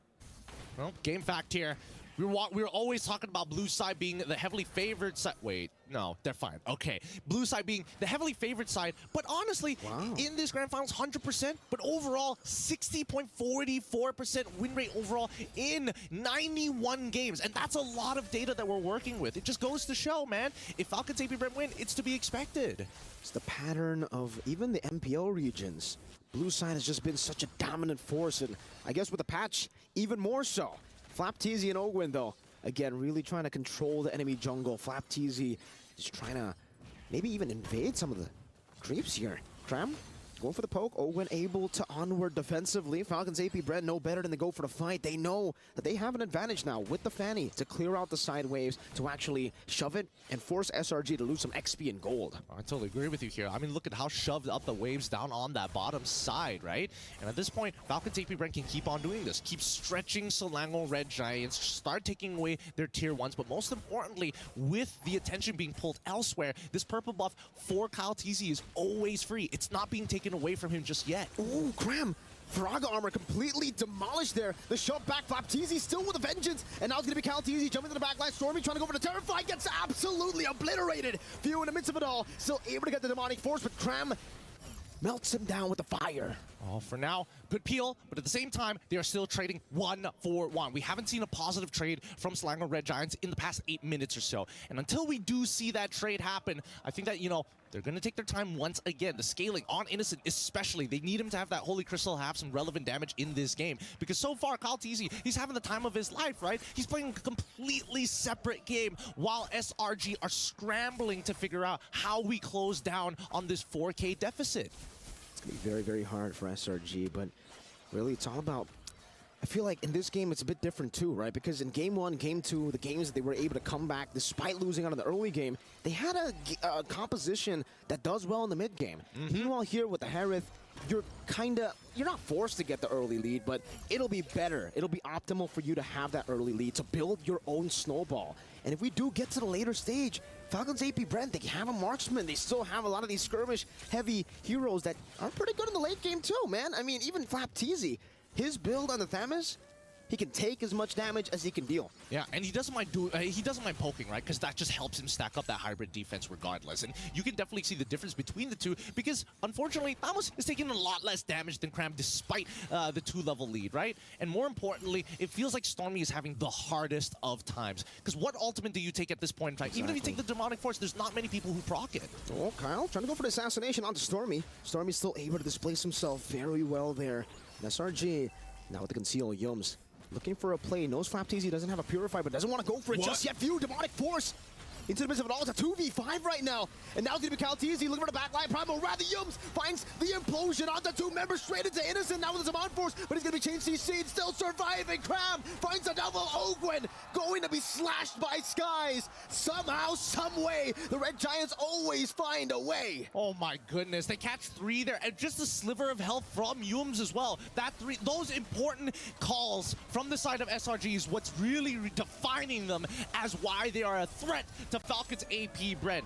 Great implosion coming in from the side of Yums. Innocent, he did, I would have liked him to use that Purify just slightly earlier, but let's look at the replay here, because when it does happen, right, Few initiates. His objective is to chunk out as many people as possible. Sakai's, he probably could have held his ground just a wee bit longer, but wasn't expecting Yums to get so much there. Because Super Marco, at the end of the day, is waiting to finish off all the low members, and that's the main win con here for FCAP. Slowly but surely, now it's SRG's turn to take it slow. They got the Lord. No real reason to go for the fights now. They can start going for the turrets. And we were talking about how, for SRG, it would be great if they can somehow build their own snowball. And it happened right as their window opened. That was their power spike. Innocent getting into the mid-game, 10-minute mark. And now with the Lord in the mid lane, they're starting to get some structures down as well. Yums to the flank. The conceal, spotted by Ogwen. Primal Rat stolen away. Falcons AP Brent's got to respect this. Marco dealing some damage onto the Faraga armor. Now the Holy Defense going to be procced in the mid lane. No, they keep it alive. So far for SRG, they've only managed to take mid and top, and they're actually going to lose a tier 2 down below. Kyle Teasy this entire time just headed down to the bottom side. He knew that he's basically going to be useless if he has to take a traditional front-to-back against SRG. So he opts to take the on the opposite side of the map. At least his team doesn't have to worry about that side. Super Marco with the GDS already just knows he's going to get attacked, he's going to purify, he's going to transform, and just walk away and maybe look for a re-engage down the line. But most importantly here, I think that SRG, and especially for Sick Guys, for him to start the fight is a bold claim. I think that Falcons AP Bren, they want SRG to find these big engages more often than not so they can initiate, right? It's really that implosion that they're worried about. They don't want to repeat the same mistake twice. Great cross-map plays here by Falcons AP Bren, able to find another tier 2 turret. And these are small wins. It won't win you the game instantly, but slowly but surely, just with the tempo shifting, and with Falcons AP Bren having so much more prio on the map later on, especially considering, you know, they can shove a bit deeper, they can start invading, they can start looking for these angles that the composition will definitely find a lot of value with, right? If they are able to attack from different angles, force SRG into a non-front-to-back, it'll be great for them. Spear of Alpha onto Owen, straight with the fire to Owen, force a flicker with the Primal Rat, now Cram! Last Insanity, straight to the skies, and now it's gonna be Cram still kiting away, Few with the Demonic Force, now into the Vengeance as well, but he gets bursted down. Now Kyle looking for some more damage, Few jumping around but gets caught by the Spear. Skies on a killing spree, Marco keeps on going, finds a double, the turn to tides around, Innocent in the midst of it all, looking for the play, Cram has the Faraga armor back up, Super Marco forced to run away. And that's the GDS diff. That is the GDS diff. Clean him up, Kyle. Fight. Oh, he doesn't spot him. Crab. Oh, no, he walks out. He's trying to do it all over again. He ends up giving a Crab. Lost his cool at the very end, dude. He had no idea. But yes, the GDS difference there. Gets the Faraga armor, uses the last Insanity, kites away from it. And even Innocent, honestly, the placement of the Zaman Force actually mattered. The 10% slow could have been what they needed to win out that fight entirely. Let's start with the position of Yums. Just look at where he's positioning, right? He knows, he spots out Kyle and completely shuts off that zone, and Kyle quickly turns around. Now, if Kyle got his damage down in, then Super Marco has the green light. Innocent, though, dealing a whole lot of damage. Owen, even with the Primal Rep, gets completely obliterated. Calteezy into the back. Eum's doing the same thing again. Stormy able to flicker out with the Primal Rat. Skies finds the Retry again, and Few is all but alone amongst the Red Giants. But even then, SRG, they say, no, we will not fight. We got the Lord. This is becoming brutal combat. Honestly, they're putting everything on the line to make these plays work out. Let's look at the replay one more time to catch up on what exactly happened. Once again, Yum starts walking forward. Despite being a man down, right? We do see that Innocent able to outplay the situation thanks to the help. He plays literally almost on top of Yums as he flickers forward to try and catch as many people possible. Now it's about them utilizing the Enhanced Lord. Calteezy was able to secure the orange buff. Now in the mid lane, Flapteezy to get a bit of damage. The Bloodwings already done from Innocent. Look at the burst damage onto Flap, forced to use the ultimate as the Lord charges in. Innocent still holding on to Zaman Force, knows that there are going to be more waves. Few brought back to the team, now forced to use the Demonic Force. Absolutely gunned down from the skies with the Demonic Force. It didn't even matter. That was disgusting. That was disgusting. He literally got behind him and pushed him back into the team. This could be an end angle here. Oh, Gwen, Earth Shatter not connecting. Now with the Spear of Alpha from Skies, unable to connect. It seems they are struggling. Calteezy gets bursted down right as he cables in. The base wide open. Selangor Red Giants take match point. They're the first to touch it. MY, 3-game win so far in this best of 7. They need one more to get the title here. All smiles on their faces, but oh my goodness, nobody would have expected it to be in this fashion. SRG find themselves in the lead. They were looking up the whole time, but they forgot they were giants. They could stand toe-to-toe even with the Falcons.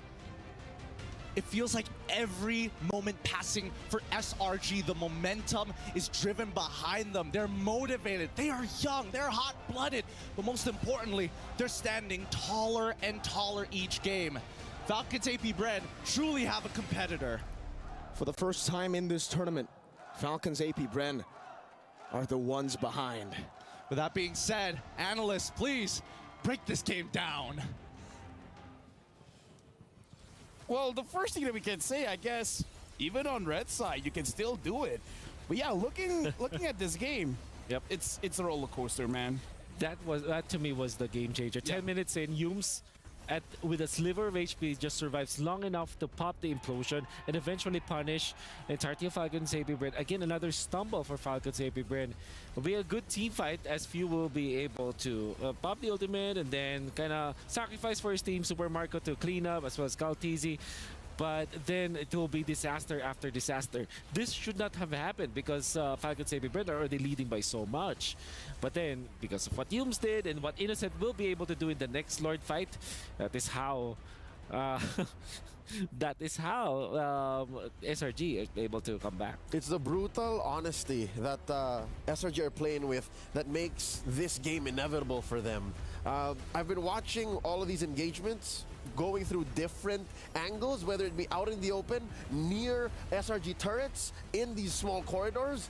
And I don't know, Few at this point, 15 minutes in, should be able to disperse them. But something about the way SRG just position themselves and punish Few as he lands every time makes it almost a useless ult. Honestly, like every single time SRG wins a team fight, my head is like, how? Exactly. Like, where's the extra damage coming from? I mean, like, sure, we see the setup, maybe Falcon AP Bren walks into it, but still, it's like, how? Like, you know what, in terms of stats, you know what I really want to see?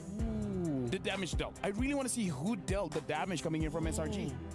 And conversely, for FCAP, it was only Oracle as a defensive item here for Few. That's why he got burst down so easily. He went for Glowing Wand. He wanted to deal the damage, despite the fact that there's already a lot of damage from FCAP. And the clock only really stacks up the longer the fight goes. But I think the call for SRG was just rain down holy fire on Phoveus, on Few, and that's why he only ever lasted like 3 seconds tops. Ooh, interesting choice. And even the choice for the Thams coming out from Flap TZ, I did say that the Thams will be picked up. It's one of my predictions during the last weeks, and I thought that it will be because it was a tank hero with in the absence of like a Barret, of usually your tank heroes like Edith, maybe in the EXP lane.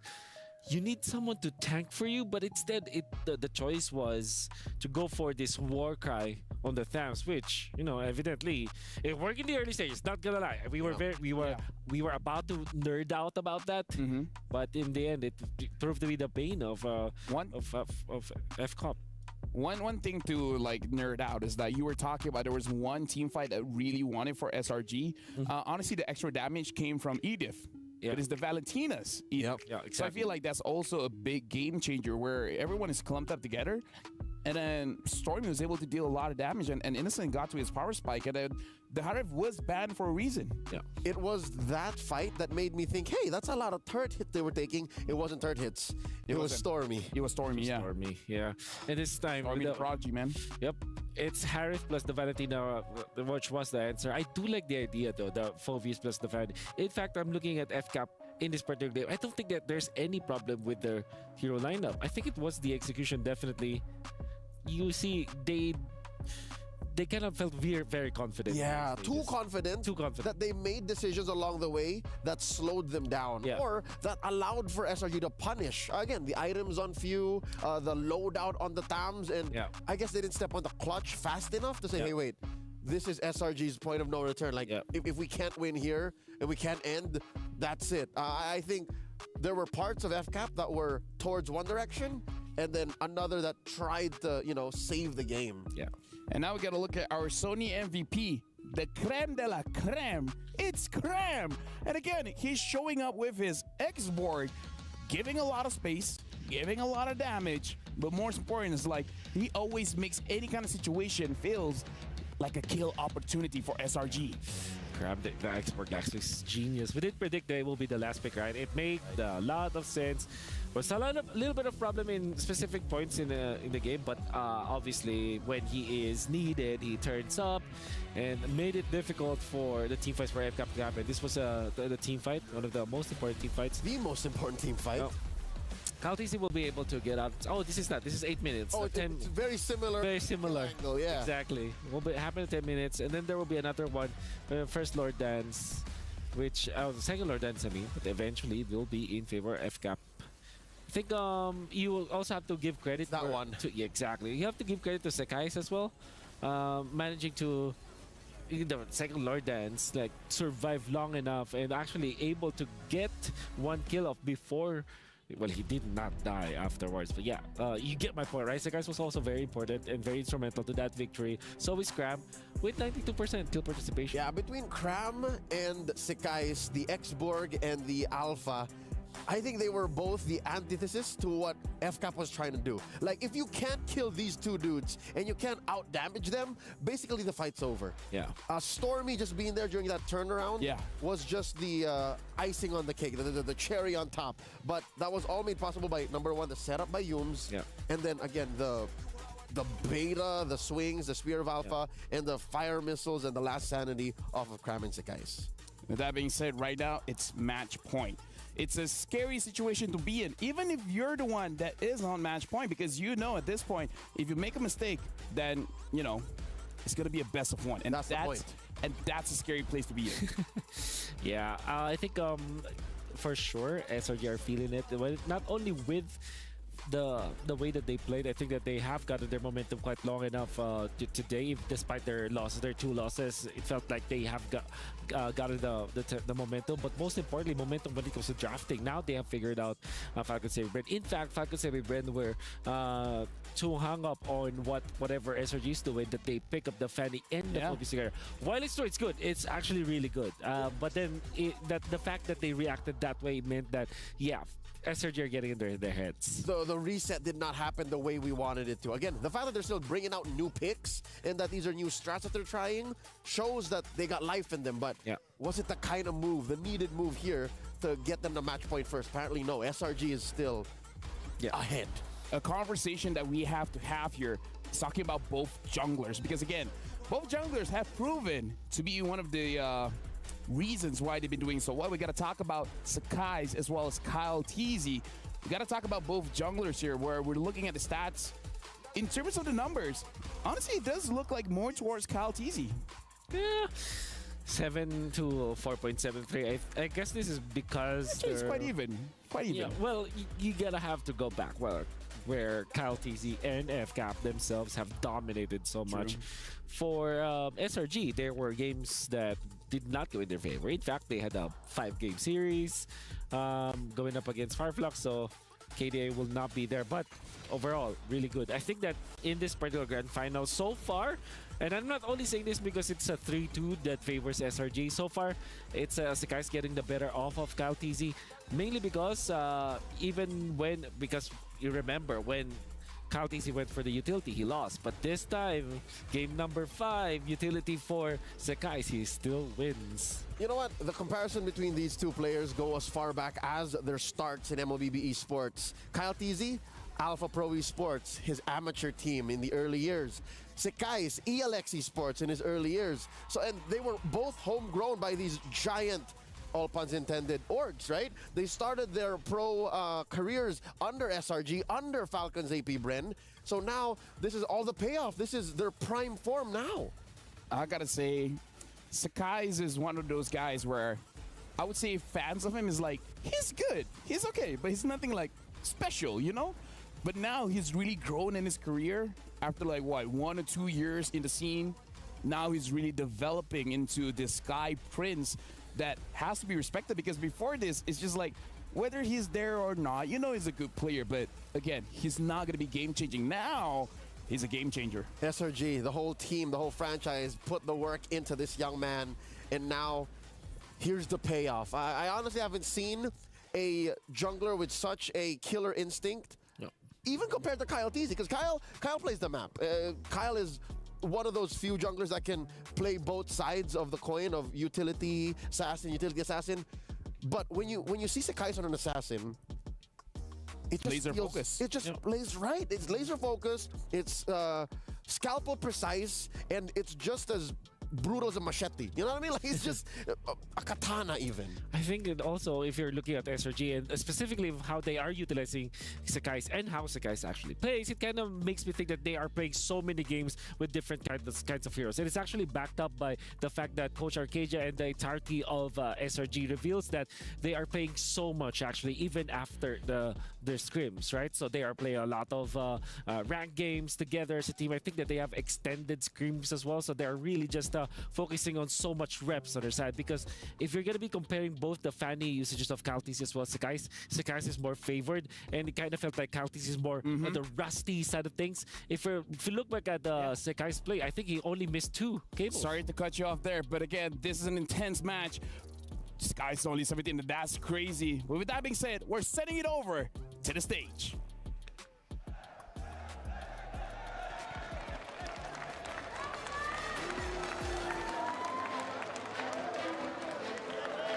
Tension is hanging in the air. Heart-stopping climax. This is the clash of true titans. They're not just here to compete. They're here to dominate. They're here to become legendary. The score is currently 3-2. And now, Selangor Red Giants are 1 win away from being crowned the MSC 2024 champions. Can Falcons AP Bren take us all the way to 7 games? Now we want to hear from the audience. Let's hear it from the fans of Falcons AP Bren. Okay. I see you guys. I see the Filipino crowd. I see the Falcons fans. But now I want to ask, what about the Selangor Red Giants? Are you not entertained? The Amazon Arena is ready. Let's start game number 6. It is time to go over to our panelists. Boys and girls, it's your time to shine. Game 6 awaits.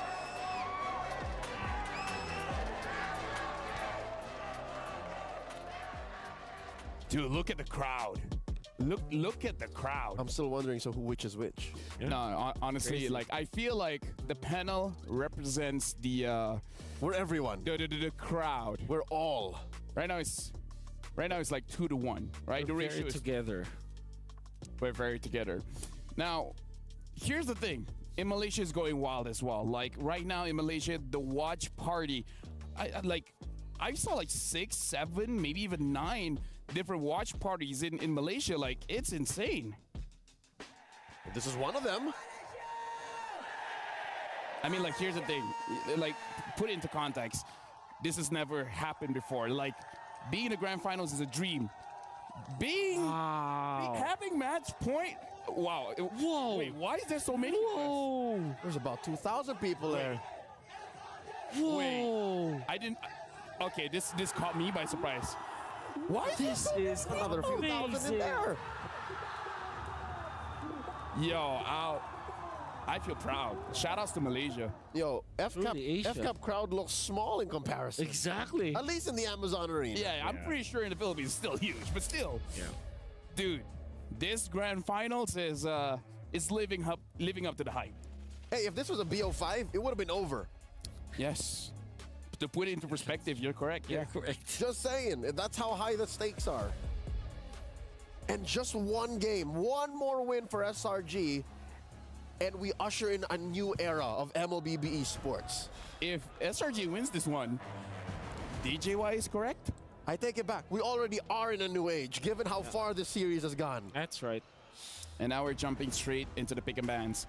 SRG is going to be on red once again. Falcons in Bren is on the blue. They're banning out the Terizla. This time, respecting Stormy on the Valentina, going to get banned out. Chip has been banned out by SRG. Okay, so that means what? Roger Harris being opened once again. I kind of want to see the Roger go, not going to lie. Nope. The Julian. Gotta hit the Julian. So you ban Ling if you're FCAP, right? This feels like a very familiar. ban Fanny. Oh, Ben Fanny, and then they pick up the link, right? Yeah. This just feels like M2. Feels like M2? Feels like M2 just replaced SRG with the Burmese goals. That's so true. That's actually so true. That's how high the stakes are. Yeah. So it should be... That was my first international, man. Yeah. Brings back memories. But now, Ling or Roger, or let both of them go and ban on something like a Moskov or something. Yeah. Or you ban Moskov. I don't so know. that it will be just Ling if it is picked up by FCAP, and then you answer with the Roger jungle. Yeah, Harith. Harith Valentine is not open this time, so maybe. I don't envy the coaches, by the way. Like, drafting like this must be very stressful. The Ling has been banned out, so it's just Roger or Harith at this point for FCAP. Yep. If you're FCAP, I mean, historically they want the Roger. Yep. But I think it's still a 50-50 between these two. Yep. Roger. So you go Roger. So you go Harith. And maybe get the Hayabusa Arlott as soon as possible. I think the Arlott is a risk. As good of a hero as he is one of those, you're either great or you're chocolate, you know? Arlott's a FCAP choice. Yeah, I don't chalk it up to SRG to do that. And then there's also the Angela, which I think will most likely be on FCAP. Unless SRG takes it, but yeah, I think it's more of an FCAP hero. SRG will want to go for the Harith, together with Musa. Yeah, Harith Musa. You it this early, huh? Yeah, Harabusa. And then in this case, you want to pick up the Minotaur as soon as possible if you're FCAP, because that was always banned by SRG. Answers this Hayabusa for sure. At the same time, you want to secure your EXP lane. Honestly, the fact that Yu Zhong has always been let go by both teams kind of surprises me at this point, especially because there's always like Hayabusa on the other side. Mm-hmm. All right, now we have a player quote coming in from Kyle TZ. I don't think SRG is any easier. We just want to focus on winning, not our opponent. And Wolf, like you said, Minotaur picked up as well as the Arlott. Both of you guys get a point each. Thanks. Connection. The points are made up, by the way, so yeah, they don't do anything. Yeah. Do you pick up the Ruby now if you are, or the Cho for SRG? The fact that both are available and neither are a flex means FCAP won't ban both. So I think you can still get away with either. I don't think they want to prio that pick here. Yeah, that's also true. So they're fine. You know, SRG is comfortable. They're uncomfortably comfortable. Yeah. Like they still have so much left in the pocket that it's FCAP who's thinking even if it's SRG's turn to pick. Yeah. I don't know what you guys are talking about. I'm not comfortable. Maybe you want to go Borg. Oh, okay. Very nice. Okay. I need to ask the casters, what do you guys think of the opener coming in from SRG, having the Hayabusa Harith as well as the Lilia? I don't know about you boys here, but even between me and Mirko, we were thinking like whether or not that Lilia pick should have been Yutong. Yeah, for sure. I thought for sure it was going to be Yuzong, right? Because for Falcons AP Grand, they rarely do this, but they actually reveal the Minotaur and the Arla instantly. No flex onto the Arla anymore. So I thought for sure SRG wanted to give Cram that winning matchup to just snowball in the game. Hey, you know, maybe they're just like, you know what, Stormy, it's your time to shine, and maybe there's a secret EXP pick, or just go back to something like a CC, who knows. The good thing about getting the Lilia is that it definitely challenges Fuse hero pool. So they ban the Phoveus, and then they're gonna ban Farsa next. I didn't think it was possible to choke off you, man. Not like this. Well, that's also true. That's amazing. All right, they take out the Cho. Am I getting my words? Just take out the Cho in their own because the Tigreal's still out there. Never mind. We did say that it could be the Cho as the third pick for SRG, but it was banned out. There's also that Yu Zhong that we keep on talking about because it's a very strong pick. But then again, they can fourth pick it if ever. Yeah, I also think they'd rather let the Ruby through. Yes. Than the Tigreal. So they'll ban out the Tigreal. Yes. Tigreal was so good last game, so I think that would be best for FCAP. What about the Aurora ban here? For Moskov. Oh, forgot about Moskov. All right. So probably gonna pick up the Claude later. It depends if they wanna. It depends on the fourth pick. If this is Tigreal, then I think that FCAP will just go for a utility pickup, maybe like a Baksha, for example. That's the Borg that I also thought will be picked up. SRG skipped on that, but yeah, I think the Lilia still is a stronger pick.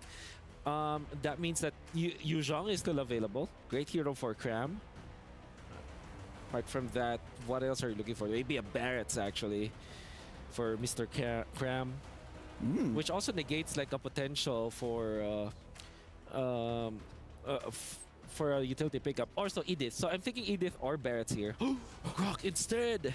Haven't seen Yums on this Grok for a while. It's been banned out quite a few times. It denies the Claude. You cannot pick Claude here. It's Lilia and Grok. You don't want to pick up the Claude for FCAP. You might be forced for what? Beatrix? And it nullifies these 2 CC heavy picks early on. Yeah. SRG has a lot of prior here. Doesn't care. Wait, how about a Nathan for FCAP and then get a wave clear hero, right? Like a Vexana. Sounds good. Sounds right. Casters, what do you think? Faramis. Now that you see Falcons AP brand full lineup, what do you guys feel about the draft? There you go. I mean, I just want to say that Yu Zhang will 100% come through for SRG now, right? Because we were expecting it to come out a lot sooner. I don't know if they don't go Yu Zhang, because like Yu Zhang just fits perfectly here, and they already have the Grok, they got Lilia, they got full mid prime, so even the Faramis will get punished. How about Lapu? I don't know. I'm even thinking about FCAP at this point. The way that they're going to be playing, their comp is heavily around just like team fighting strong, right? So like, good luck to both of these teams at the end of the day. I like the Lapu shout out. Yeah, I don't like the Faramis. I'm feeling that maybe FCAP are taking the focus on winning and away from their opponent to their detriment. Because there's so much that SRG is presenting that FCAP here just picked up the Faramis and the Nolan. Got it. We were all right. They pick up the Faramis and the Nolan, just wanting to go fast and hard. Let me just say, I really like this Lapu pickup. Yes, so good. Yeah. I think SRG's got this. I mean, draft-wise. Whether they do or not, it's all about the players in the game. Right now it's match point, ladies and gentlemen. And with that, we're throwing it over to our casters. Thank you once again. Our analysts have been doing a phenomenal job breaking down these drafts and honestly giving foresight on these picks. But it's time. Match point for SRG. This is the Ascension match. We're gone beyond the skies. We're touching the heavens here with the gods of the game. The Red Giants finally find themselves looking down upon Falcons AP Bren, and it's now or never. 3-2. Do they seal the deal? Welcome to game number 6 here at MSC 2024 here at EWC with Falcons AP Bren on blue side, SRG match point on red. Oh, I was talking about the Yu Zhang, we were talking about the Yu Zhang, but then they go out with the Lapu, and honestly, yeah, I mean, technically it does the same thing, just no instant petrify, right, when you go for the Furious Dive, but yeah, finishing or even dealing with the Netherrealm would be great. Sky's already rotating up top. Kal'Tezi gonna be caught in the quad shadow. Sky's following in forward. Going for the shurikens here. She'll be able to do it. Sky's forward. Oh, Kal'Tezi with the help of Ogwet and Few turns it around. And Sky's is probably thinking to himself, maybe I should have taken Lethal Ignition on this one. Oh. I mean, it's one of those feel bad moments, but still, it's still a 50-50. Yums doesn't get knocked up, thankfully, and now that's first blood for Falcons AP Bren, and that's what you want to see, especially if you are a world champion fan. For Falcons AP Bren on the Nolan. See, it's very rare that we get to see this, right? When Wolf says that he doesn't like Falcon AP Bren's draft. It's very rare to see. Usually they're always able to outdraft their opponents. I think that was the case as well up against Liquid Echo. But this time around, they find themselves in a spot where they really have to get that early lead. That will definitely help them with a lot of these hero plays with the composition to make it work, to beat SRG before they get online. I think we need to take it a step forward, right? Because now at this point, it's not only just about getting a lead, but it's also unlocking these laners, right? And Ogwet, he can take the damage. He doesn't mind. He opted to go for Tank Emblem, so he can take it for now. But at the same time, right? How do they unlock them? Good zoning. This is a good way to do so. Falcons AP Bren already utilizing the man advantage in the bottom lane to actually stop Cram from getting that cannon in. That will actually stop him from getting level 4, which means Kal'Tezi should be able to steal it or actually just take it for free. No contest at all from SRG. Yeah, a really good off-tempo play from the side of Falcons AP Bren. They decided, you know what? Hey, Ogwet, you're going to get 2 waves in the mid so that Few can actually start zoning out Cram for these bigger fights. And with that being said, that's an early turtle for Falcons AP Bren, but Kal'Tezi, especially with the lead that he has EXP-wise, he's going to be able to really start threatening and burning battle spells from Selangor Red Giants. Falcons AP Bren, it's all about that farming now. Up against Skies on the Hayabusa, Nolan does have an advantage when it comes to that clear speed. So that's definitely something that Falcons AP Bren will continue to utilize here. Kyle, also known for his amazing, phenomenal pathing. Now, a level ahead. He should be able to find another lead here because this is what I was talking about for the Yuzong at least, right? For Cram on the Alapu, you're going to be great, especially in the mid game, but in the early game, if you got that Yuzong, you would be able to force to just win out this lane. I mean, I agree that if they want to win out this lane, but at the same time, SRG is thinking a little bit further than that, right? Because look at the nature of how these games have been going. It's, yes, you get a lead in the laning phase, but then afterwards, what happens? The big turnaround we've seen from both of these teams, somehow more consistently on SRG's side, but at the same time, with the Lapu, you're now not dependent on your battle spells anymore, right? You don't need to have that Petrify Furious Dive to make something happen. You just bravest fighter and hope for the best. Warrior Boots first item from Cram here. He's actually going for... I wonder what he's actually going for there. If he just wants to stay on that item. It's a Thunderbolt, though. Rushed in from Flapteezy. Kyle Teasy already pushing Cram, putting the pressure down on him in the bottom lane. He's already down quite a bit from, you know, all those early ganks from Few. Now he's going to be down even more. He's going to lose an entire wave, I think, with the cut. Yeah, that's a little... Ooh.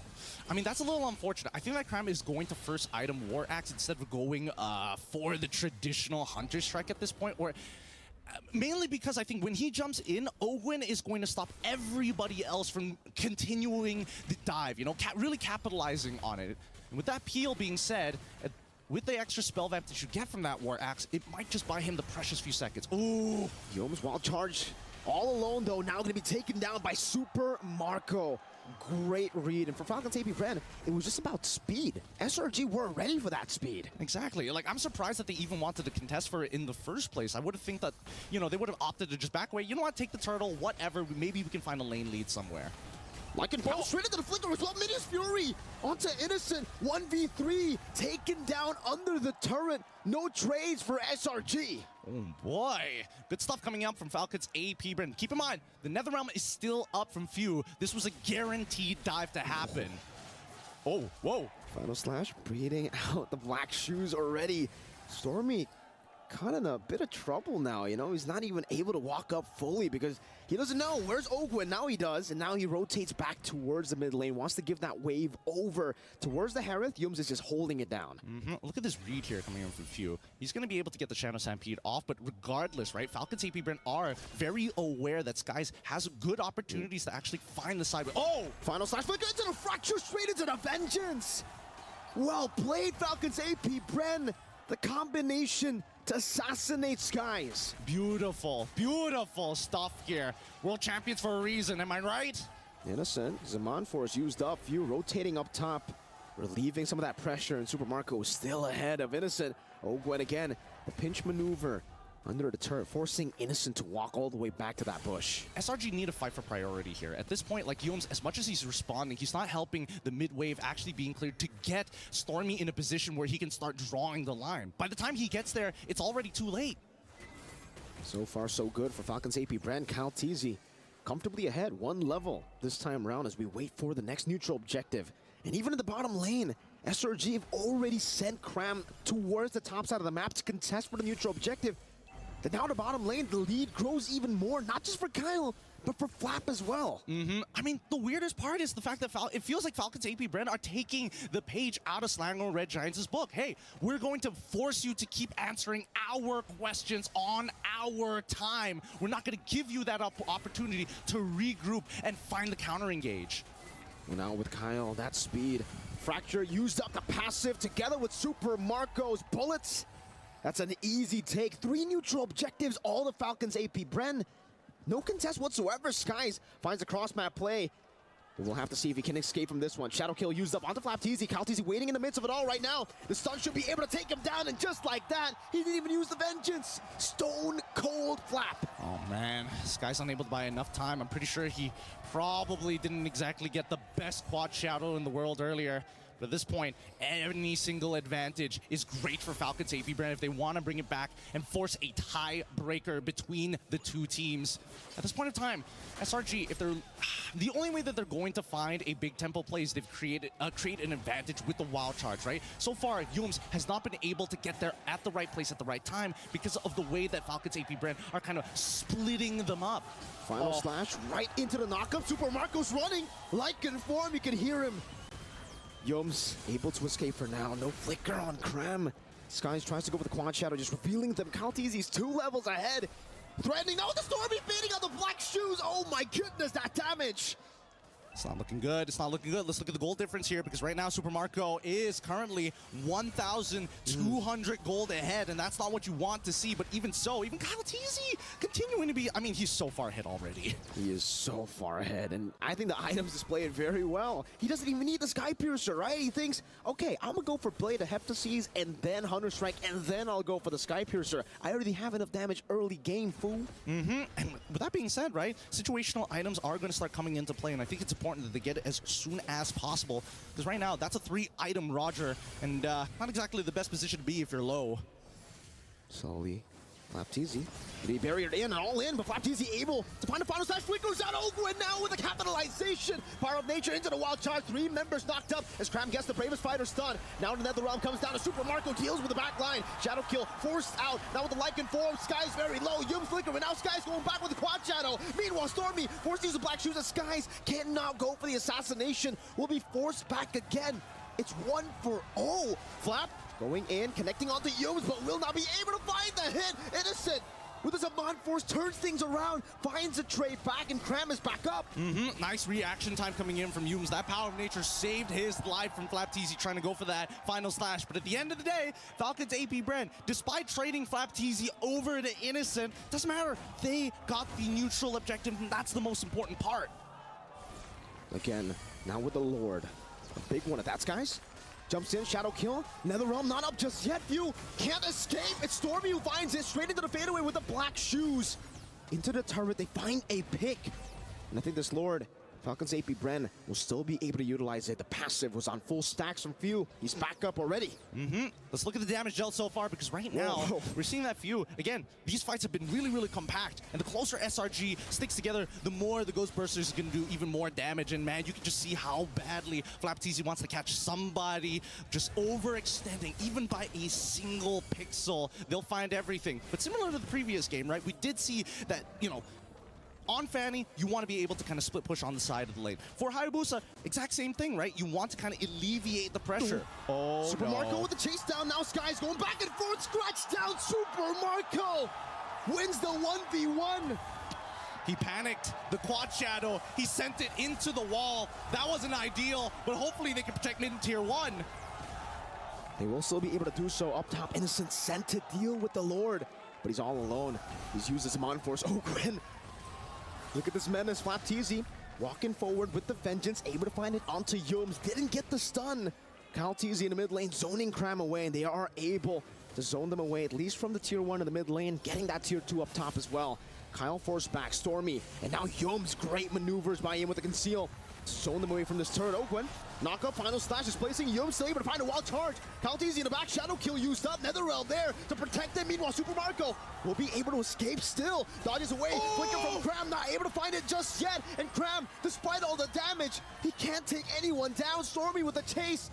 But then the motivation roar just gets them back up. Oh, that's a War Axe diff right there. Survive. Oh, Stormy gets hit. Final slash, Stormy trying to run away, doesn't have the black shoes. Meanwhile, Cram gets bursted down. Calteezy gets rid of Stormy. That's a 2-for-0 trade. Falcons AP Bren has been in the driver's seat this entire game, but the lead finally extended from 5K to 6K. Again, it's starting to even out here, and worst yet, this could mean inhibitors. The next 30 seconds is going to be important. Oh, final slash. Again, with the Vengeance, this time Innocent able to escape those Skies back and forth with the quad shadow. Now into Flapteezy again, very low. Innocent able to space out Yuums with the Power of Nature, able to escape like it. Oh! Super Marco! Again and again, finding the play. Base turret number 1 in the mid lane. Boom! The Filipino cannon finds another. Oh no, it's starting to fall apart for SRG. Falcons, AP Brand, the chain deaths are happening! Minions Fury crowned with the bravest fighter, unable to find more. Super Marco continuing it, able to flicker out to safety. Innocent back and forth, now in another realm. Final Slash not connecting, Innocent cannot survive. Once again, they do it! They are showing you why they are the best in this game! Every single time you count them out, they just show you it's not even close! Match point for both of these teams. We couldn't have asked for anything better here, Mirko. Falcons AP Brand flying back to eye level against the Red Giants. Back and forth, and this time round, we get to witness Game 7. It's been so long. It's been so long. Man, it's been a while since you and me have been on the desk, and we even get the benefit of casting all 7 games. Today could not be any better. Falcons AP Brand, they always find a way. You look at them, you think they're beatable. They bleed, and then they stomp you just after that. 12 minutes. The fastest game in the series so far. Yep, the strongest mental we've seen. Analysts, it's your turn. Break it down for us. We started the day with a best of 7, and now we're jumping to a best of 1. And again, tempo, the speed. Dude, Falcons AB Brand, they want to push this one, and now it's anyone's game. This is what we asked for, game number 7. But I gotta say, like, to all the fans out there, it is true that during the draft we reacted really badly about that Faramis as well as that Nolan pick. We were skeptics. We were very maybe skeptic. Next time, let's not do that anymore. Yeah, maybe it is necessary so that they can win. It's part of the show. Part of the show. Oh my goodness. Man, but nevertheless, I think the thing is, what we actually forgot is how good the macro is for Falcons AP Brand, because they attack this in a macro level. Which makes this all the more a beautiful game, match, and series. Yeah. Because all throughout, it was SRG who brought us first to match point. We were playing SRG's game, we were following their tempo, we were playing to their tune. And that's why the draft here made all the more sense for Falcons AP Brand, is because they broke the game down to a point where team fights aren't what we're used to. They're not the fights we knew from games 4, 3, and 2. There is also this silent protocol amongst teams, especially for MOBAs, when you're drafting in a grand finals, where it doesn't matter if you get the perfect hero for that draft, just a hero-centric, but if it's not a meta-game hero, it will not work. For example, the Lapu-Lapu, maybe you will rank it lower in your tier list, but it makes total sense, right? It's great versus the Roger, decent versus the Nolan, stellar against the Faramis, but if you think about it, the attributes as well as the items that eventually this Lapu-Lapu will pick up, it's not that strong in the meta game. So even when Crown will play the perfect hero, it doesn't mean that they will win with that kind of hero in a grand final. Greater than the sum of their parts. Exactly. That's what makes this draft by FCAP such a magnum opus. Yeah. I honestly was afraid, not just in the draft, which was very obvious, we were vocal about that, but also a lot of the moments in game where Super Marco, where Kyle Teasy, where even Few were threading the needle, like, you should have died, you should have gotten punished at this point. And again, the way that they all put it together, the calls that they made might have broken SRG's tempo well enough to end this at 12. Didn't give him time to adjust? Yes. That is definitely what they took away from SRG this time. SRG, I think that it's fair to assume that after watching them in the group stages and the knockouts, they're a late game team. They're a comeback kind of team. But in this game number 6, finally we see Falcons AP Brand just really, show their fangs, really have a tight grip and never letting go of the tempo, which meant that SRG couldn't find the right timing to open up. Even when you saw that Sekai tried to go for that bottom lane push, he was solo. He was actually taken out by Super Marco, who played the Roger against Hayabusa so well. He stood in the middle so that he has got like what, equal distance to travel. He would have killed him either way. Exactly. Not to mention Innocent, right? Innocent was actually doing his job. He was doing his role to get to a point wherein if fights lasted a while longer, even under another realm, he would be able to dance between the Zaman Force and win the fights eventually. But FCAP was denying that. So he had to revert down to pushing the off lanes, which made the whole situation harder for SRG because you can't face a team that's 4K, 5K ahead of you with just 4 men. Yeah. So it was it was a double jeopardy for SRG. Let me transition the topic here by saying Falcons AB Bren, they're in a comfortable position where they've been in the best of 7 numerous times. Exactly. Selangor Red Giants, even in MPLMY, it didn't go all 7 games. Yeah. So this is indeed the final boss test for SRG, not just against Falcons AB Bren, the final boss, but going all the way. Do you have the stamina to go up against the defending world champions? Like, if SRG wins this one and they continue their win streak, then I believe they've shut down the doubters. Oh, well, I think up to now, the doubters should be shut down. If you're doubting SRG, still, man, you're in a different planet. If you do just what you said, if SRG beats FCAP here and now, they have a new chapter to write. No longer are they in the 100+ days situation like that. That's just racing yourself. Now they have to carry the weight of being the strongest region, the strongest team in the world. That's right. Dude, like that gives me goosebumps. But now we got to look at our Sony MVP. It's going over to Super Marco. And again, the bulletproof Super Marco. I don't know. I kind of feel like you need like, what, 7 heroes to kill this guy. Pick up a Popal and Koopa or something. Milady at home is screaming out her lungs. That is Super Marco, the king of... the nonchalant king, as he is called in the Philippines. No emotions, just pure power. I can imagine you pull off what he did against Sekai's and he goes, yeah. Imagine it's like, hey, you just won $1 million. Like, thanks. He's gonna smile, I think, a little bit. Yeah, he might give us a smirk. He's been working on it. Yeah. This is that play. Look at that. Oh. Look at how much damage that I thought the guys had a chance, by the way, but that was too one-sided. With that single step, he was next to 2 shadows. Exactly. And then he's gonna clean up. Look, actually the kiting coming out from FCAP finally arrived, like the way that they are winning the team fights. And then Flap TZ, this time he is activated. Flap TZ has been a 50-50 during the entire grand finals. But in order for FCAP to eventually nail this win, everybody has to step up from FCAP. That is true for SRG, but I would say for SRG, come game number 7, I do hope that they just get their Yum special. You know, Yum's being confident with setup heroes, with Stormy getting the damage done, and Sekai's, of course, with an assassin. I do hope that will be the case. And here I was thinking the Grok was that Yum's hero we were looking for. You said it has been a while. Of course, and the thing is, we have a lot more to talk about, but going to Game 7, we have to go to a break first. We'll see you guys right after this.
as we are about to jump in our 7th and final game in this best of 7 grand finals for the MSC title.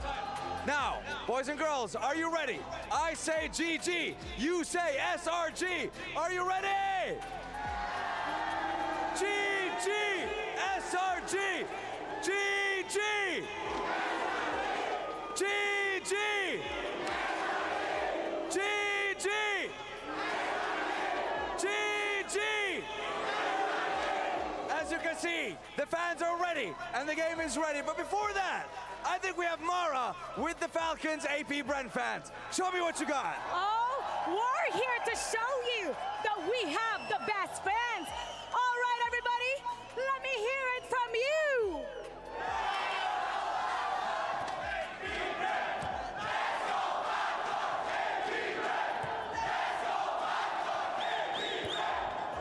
Lock on!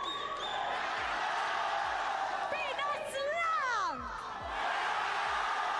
We're about to show you Game 7. Analysts, take it away.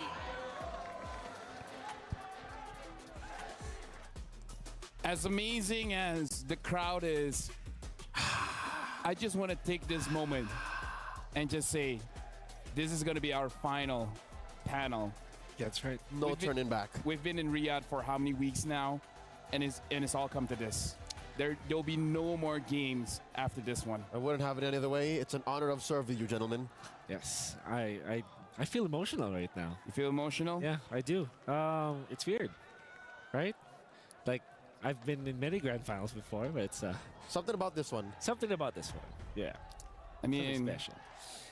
It's history in the making, anyways, right? Falcons CP Brand having all the championships. Selangor Red Giants bringing a new era for Malaysia. Like, whoever wins this one, they deserve it. But with that being said, why do I keep saying that? We're jumping into the draft here. SRG is going to be blue side. Falcons AB Brand, red side, batting the Julian. Batting the Faramis. Few, you're not going to be having fun. Whew.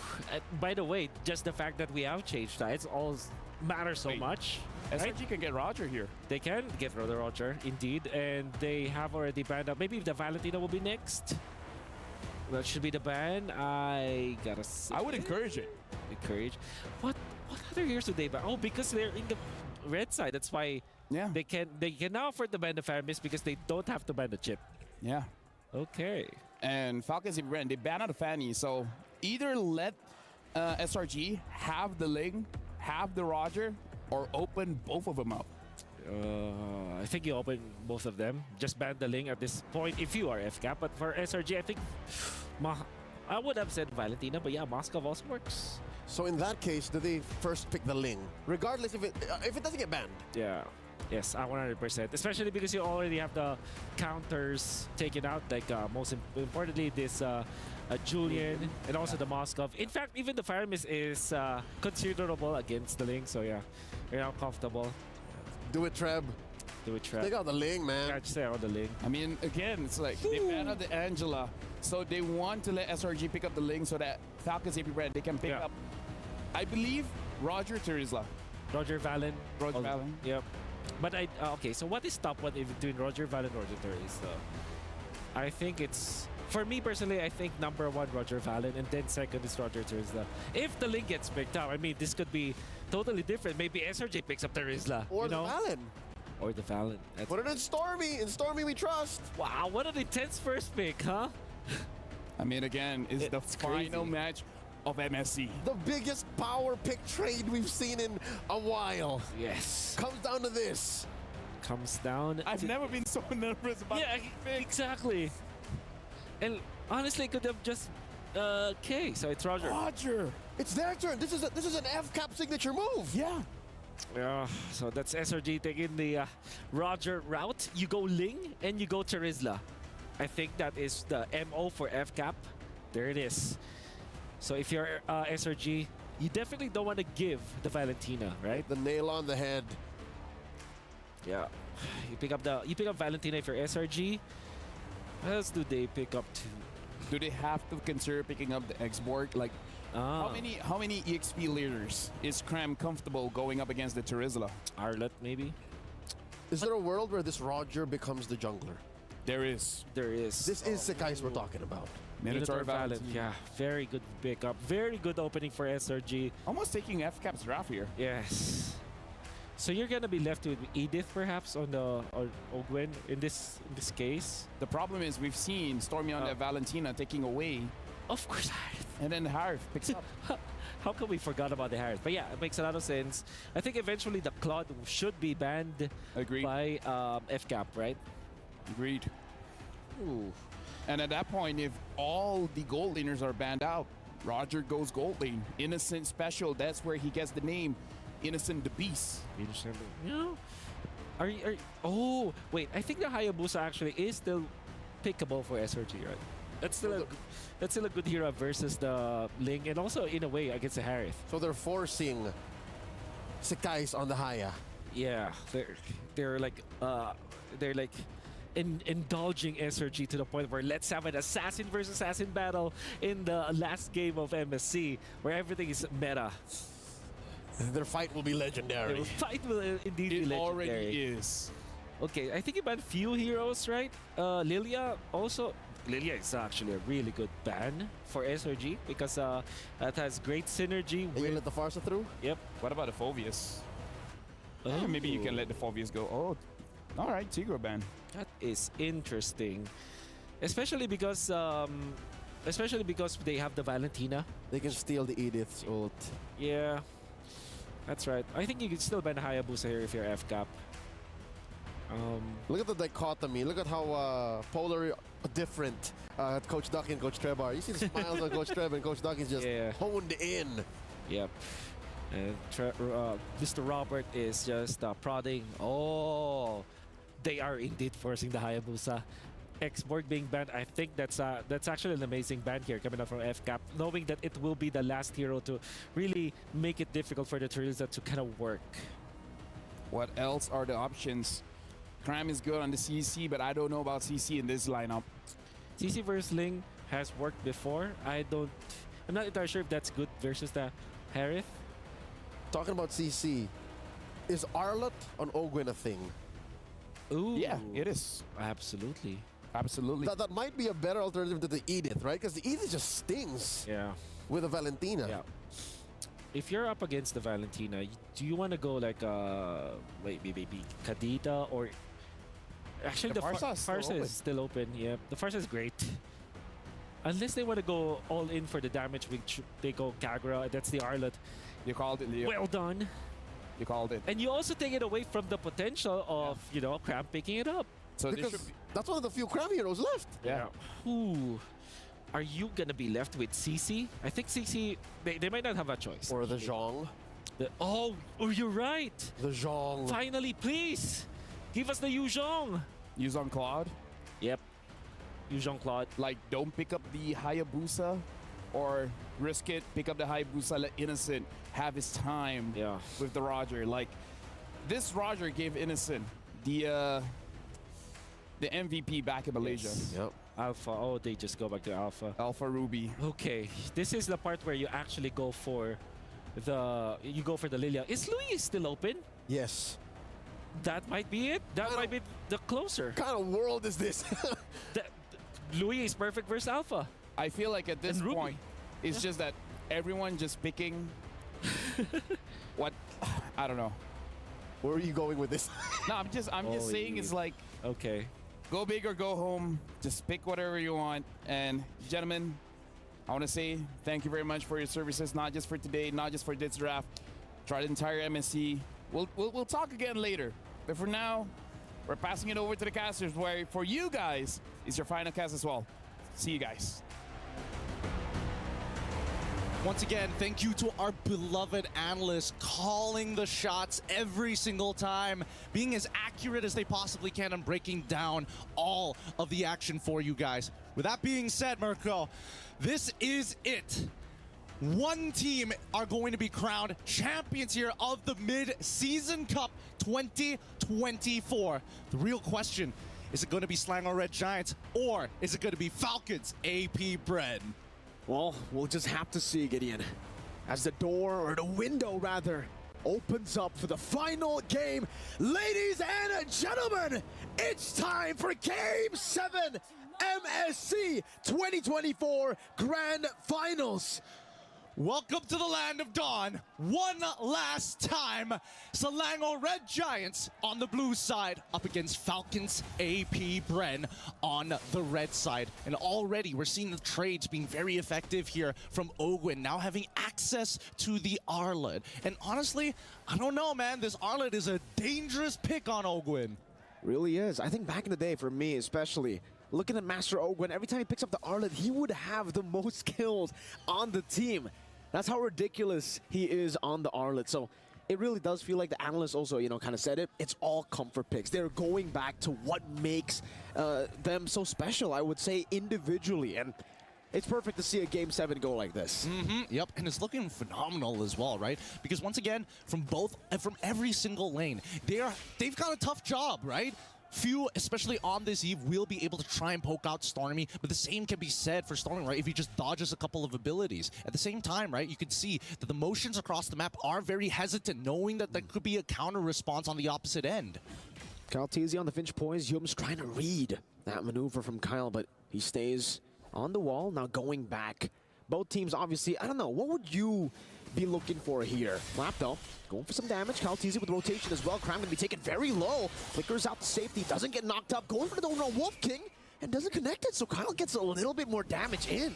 Okay, I think that's totally fine here, because again, Selangor Red Giants are going to be stronger once they have their big ultimates, right? Especially for Yums. Once he has them in Knowing Fury, then maybe they can open up a couple of options. But in the meantime, right, this first turtle is going to be a little tough to contest, considering that Ogwin is giving them very good information. Okay, they know for a fact that, especially in the mid lane, is going to get shoved in, but they know that Alpha is already on his orange buff, so Falcons AP Bren can take their time with this, go to the opposite side, farm back up, get that level lead to come back for this fight. This is what's great about Falcons AP Bren whenever they use the Assassins, because they will go back and forth with the turtle, and they won't go for it. They'll utilize the clear speed. But it seems like for SRG, they've read that. They've rotated over. Now they are the ones punishing Falcons AP Bren for the clear that they want to go over the neutral objective. Good stuff here. That's why SRG are, when they are rotating together, more importantly, they are focusing on can they get Sakai's into a position where he is able to actually out-level his opponent, especially when you're up against Ling, right? We're hoping that Sakai's gets roughly around 11 to 12, no, specifically level 12, so that he's going to have a really short cooldown on that ultimate in these long extended fights. It's going to be dangerous having multiple, if not 2 rotations of Spear of Alphas if he survives. Again, now it's coming down to a point where for both these teams, they're really just scouting ahead. They're really just waiting for the power spikes. Ogwin flickers out of the Minions Fury, placed down by Yums. That could have been scary. Super Marco, Zaman Force onto Innocent, looking for a trade back. Sky's doing some damage back onto Ogwin, and Marco will have to respect Innocent's damage on the Roger. Him on a signature pick, by the way. Yeah, and I'm curious to see what Innocent is going to be building, right? Because previously in these types of matchups, especially against the Harith, we've seen here at MSC, he likes to go first item Thunderbelt first before he goes for the traditional build. I mean, the fact of the matter, he likes to go Quantum Charge as well. He likes the extra kiting capability. Oh, wow. Windtalker first. Okay, so he's going to be fighting for he's not just mobility, but fighting for priority, because Roger is not great at clearing waves, but with the Windtalker, he can at least go toe-to-toe. Yep. You get that additional damage coming down. You get that, I would say, what is it? An additional strike. But the gust of wind. A gust of wind. That's a perfect way to put it. Sky's also with the War Axe here. Are they very, very early on able to secure his first item of the game? And that's really going to be good for him, because I think on the Alpha, when he used it in Game 3, I believe, it was a bit shaky when it comes to the early game. He was taken down quite a bit. So the fact that now he is able to get to his item power spike without any real hurdles is great. This mid game is going to be great for SRG. I think the best part about it all is because the laners are so even, it's going to be difficult for Kal'Tezi to find these freebies in the side, right? So the main time where they actually clash is during these fights of neutral objectives, these POIs. Even, I would even make an argument for River Crabs as well. Oh, Ogwin all alone up there, knocked up now. Minions Fury Yums finding 3 on the board, another knockup. It's a Tempest of Blade by Calteezy, but he can only just escape the real world of Blade. He gets placed down, but Cram is swinging the sight now on the Stormy, who finds it. Finch poised by Calteezy, finding a trade back, and it is Skies that gets taken down. So at least for Falcons AP Bren, they deny the turtle, but Stormy terrified. Don't run, Wolf King isn't ready. Cram gonna go in for the dive. Now with a dash forward, Cram takes him down. Nicely done. At least Stormy didn't have to use the IMU, and Innocent off of this double wave goes and takes down mid-tier 1. The tempo is strong from SRG's side. Falcons AP Bren, they gotta recover from the economical damage! Final slash and the flicker, Cram is still able to survive! Now baits him in onto Yums! Cram with one last hit at the site. The Don't Run Wolf King outplays Falcons AP Bren. Penalty zone from Flapteezy, straight into Calteezy, now with a Tempest of Blades, knocking him up. Innocent finding the kill, now onto Kyle, he goes! You try to catch him, you think he's guilty. No! He's innocent! He does it time and time again. He's not allowed to get away with this. The law can't stop him now, man. But now, this is an insane amount of momentum that we are seeing from Selangor Red Giants. They want more! RWM, Innocent again, Lycan Pounce. Not gonna be used up just yet. Oakwen with a vengeance, the final slash, shutting him down. Yums, Minions Fury early to try to disengage, and he gets Stormy out, but it's just Stormy. He's gonna have to die for it. Oh man, might have been an overheat coming in for Innocent. Talk about Caster's Curse here. As we pull it back, let's look at the items. What have they built so far? Looks like the Endless Battle is almost complete by Innocent side, but the Starlium side then also going to be a quick Feather of Heaven, almost complete for the side of Super Marco. For Falcons AP Bren, even though they've lost out on the neutral objectives, they're still able to fight. And seriously, this composition is really built for those hero moments. You got so many big plays that can happen. Flapteezy penalty zone is a Bond Force Owen, obviously with the final slash, and they can all, if they are able to get the combo, it's gonna be ridiculous. I'm offended by Cram into the Don't Run Wolf King, no follow-up though. SRG not in the position to really all in, not on a Terizla. Yeah, hopefully Falcons AP Bren don't make that same mistake where they kind of, especially in earlier stages, nobody has anti-heal at this point of time, right? So Cram is pretty dangerous if there's a lot of people, B, an entire wave in front of him. No, I think they got to play it a little bit slower, right? Because again, if we're talking about tempo, that's kind of died out for the side of SRG, right? At least from Falcons AP Bren, they've kind of evened out the score in terms of who makes that first move first. And until we see Super Marco get the Holy Crystal, I think that Falcons AP Bren understand that it's pretty difficult to fight cleanly. It is. It's going to be very, very hard, considering SRG, how mobile they are. That Wind Talker that we were talking about for the Prio, it now works even more for SRG because technically they can attack from different angles, and Falcons AP Bren, they really have to rely on that front to back to be organized, to be coordinated. If SRG displaces them, it's going to be tough, and they know right now they're in no position to actually force out a clean fight. That's why they're giving away these neutral objectives, but it will only build SRG to be even stronger here. Come the 8th minute, come the 10th minute. Well, I don't know. The Turtle, a lot of people are like, oh yeah, Turtle's such an important neutral objective, but we gotta calm down because again, Turtle really just benefits, like, slightly benefits the team, but honestly just benefits one person who has that Turtle buff, right? We've seen time and time again that Falcons AP Bren can push back, and it really boils down to that very first Lord to see the big economical swing that benefits the entirety of the team. That's Vengeance. Owen, final slash, displacing Yums into the Synchro Fission, but it's just poke. It's just poke that they're dealing with now. For Falcons AP Bren, let's talk about win cons here, because technically, late game, they've got it too. A few Ice Queen Wand, the utility as well, to slow down the mobility that SRG have been utilizing all the way from the early game to this point to actually get an advantage. Yeah, and that's going to be very effective for those who kind of like to stick on you a lot. People like Cramp, people like even Sakai's to a certain degree. Even if he does decide to go for a Brute Force breastplate, the raw slow from the kit on top of the Ice Queen's Wand from Few is going to make it really, really difficult for him to stand tall. At the same time, it does open up opportunities for Falcons AP Bren to actually go for the counter engage, right? But that's on the assumption that SRG make the first move. Now in the bottom lane, it's a shove again for Falcons AP Bren. This is what they can utilize. I think for the most part, this is why Lings have been so ferocious in MSC 2024. You're able to farm up so fast. You get places real fast as well. Obviously, you have that Finch poise, but it's all about just being a threat in the side lane. And technically, do SRG have someone that they can actually like send towards this Ling to match him at all times? Because even if you can 1v1 him, you can't get to the rest of the team faster than the Ling. Yeah, and there's also the secondary problem, right? Because if Ling is able to split push very effectively, then it boils down to how much wave clear do you have? And wait a minute, if Falcons AP Bren get the Lord, do they have enough wave clear to protect from high ground? That's just not the case for SRG's side. So this very first Lord might just be a make it or break it for them. Definitely is going to be, especially considering, you know, they got a Harith here. They need to find these big team fights. They need to be able to force these big team fights. They're committing on the Lord. Retribution on point for Skies. SRG take it away, and Falcons AP Bren, they concede. I think they don't mind. They know that they have the high ground defense. Worst comes to worst, Tier 2 start falling. As long as they maintain all of their inhibitors, they can actually push back. They're not at like a wave disadvantage for the upcoming Lord push. Sorry, not Lord push, but the upcoming Lord spawn. At the same time, it begs the question, right? What's going on through Falcons AP Bren's head? Did they not want a 50-50 it? Are they more worried about Yums' prime positioning? I don't know about going on to Yums. Able to find a Minus Fury on the 2 straight into the I'm offended. And on another lockup, Stormy deals some damage. Innocent in the back line, gonna be Kai able to flicker out from the Tempest of Blades. Tram again finding View. They're going for another Stormy with the flicker forward. Ogre gonna be taken down. Super Marco, oh, no. He's bulletproof, but not anymore. Not to the claws. Oh my goodness, this is on the Lord push as well. This was such a risky maneuver. Falcons AP Bren, they needed to trade up here. This could be an inhibitor pretty quickly, but we'll see. The Lord's still knocking on the tier 2s. Falcons AP Bren, they could diverge, they could divert. A big Lord in the bottom lane. Holy defense used up, and the Lord is still full HP. Oh my god, no way. Now, I'm offended onto Flap, still going with a hammer. Stolen real-world manipulation, format penalty zone into Calteezy's damage, but Cram deals with him. It's a killing spree as Calteezy picks up the blades. Now in the midst of it all, caught again, the glowing wanted.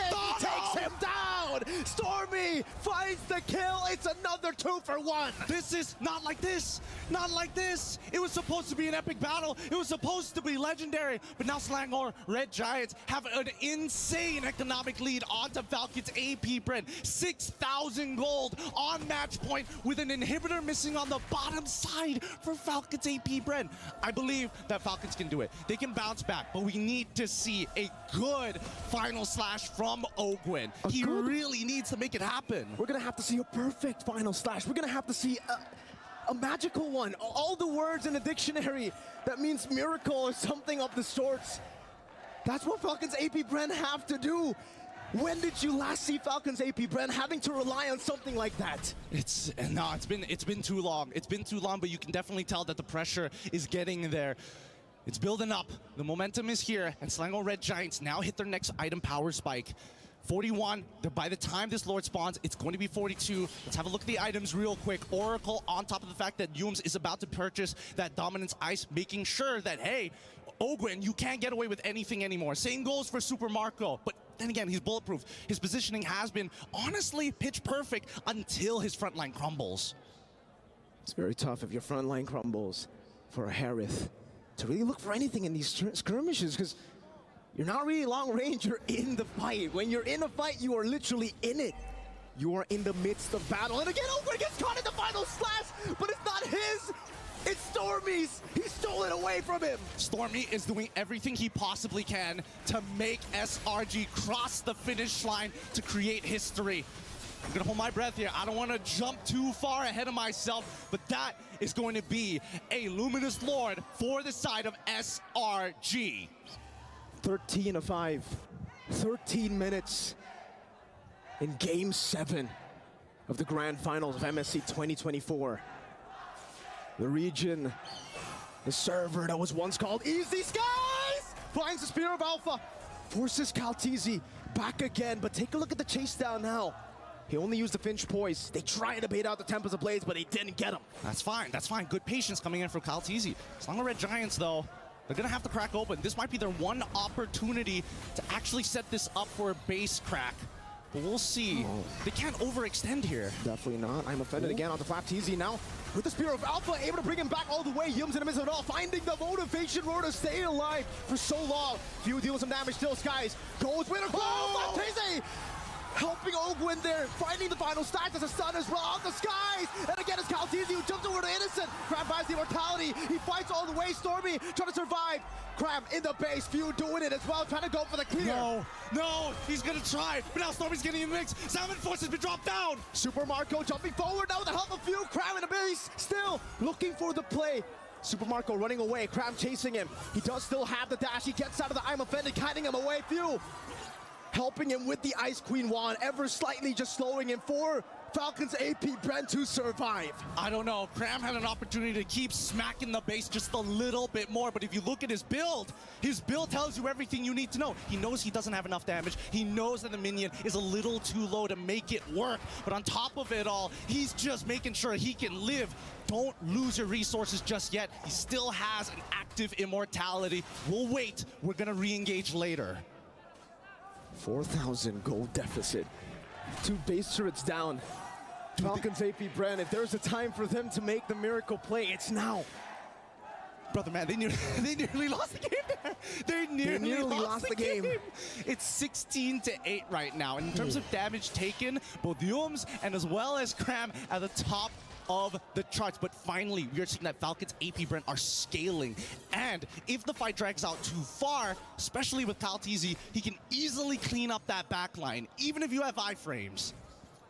Again, it all comes down to one fight. Despite this massive advantage, you can take a look at the turrets, you can take a look at the stats all you want, but it really comes down to one fight. Falcons AP Bren, how were they even able to make that fight close? I don't know. SRG, I mean, they missed their opportunity, unfortunately, to close out this game now. You got to give props where props is due. Falcons AP Bren, they may be the final boss, but they won't make it easy for SRG. They're going to have to fight for every inch of space. And that space is being utilized by Falcons AP Bren. Again, despite these base turrets, luckily for Falcons AP Bren, it sides with them. Despite that advantage for Selangor Red Giants, it's not in the far lane, that base turret. So for Falcons AP Bren, they can constantly send the Ling up top, but they have to try to make a decision as well, because now SRG are forcing them. Oh, SRG need to take their time. They can honestly reset this, right? Just wait for the waves to start crashing closer towards the enemy crystal, and then maybe consider your options at this point, right? They're holding it hostage once again. Look at this, and even Falcons AP Bren, they know it. They're like, man, we gotta send somebody up there.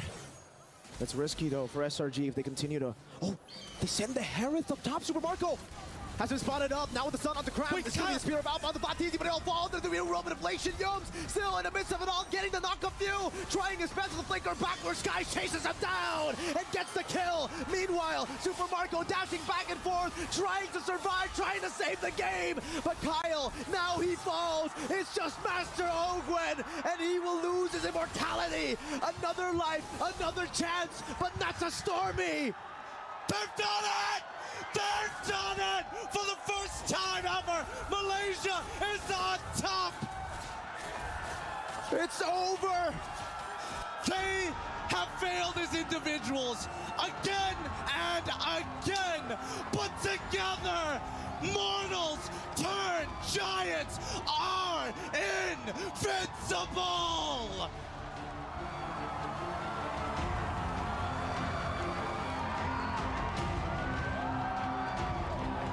The Giants, who slew Titans, unbeatable, they said. Invincible, they said. SRG are truly special. This is an unimaginable moment for the region of MY. What a beautiful game that we got to witness here today. The full 7 games and a new champion here for the Mid-Season Cup 2024. A region that many believe to be an easy server, an easy region, a region with no accolades. They prove to the world that it starts today. Today is the day that you see Malaysia on top of the world. That you see Malaysia reach the horizons to see the world. I'm at such a loss of words. I'm holding back tears at this point. This has been everything that we've been waiting for the longest times to show that we are competitive. But man, Mirko, This has been an absolute blast. Once again, to all of our viewers out there, enjoy this moment, savor it, live it alongside these professionals you see here on stage. Phenomenal performance as well from Falcons AP Bren. Ladies and gentlemen, give it up for SRG and Falcons AP Bren for a phenomenal Grand Finals. They've achieved the final key that they were looking for. They thank the fans as the confetti falls. This is unthinkable, some may say. This was unbelievable. Even looking at all they have done, they've achieved, some might say, the impossible. They played like champions, and they'll celebrate like champions as well. Now the trophy, the last piece of the celebration. Selangor Red Giants are your new champions of the Mid-Season Cup!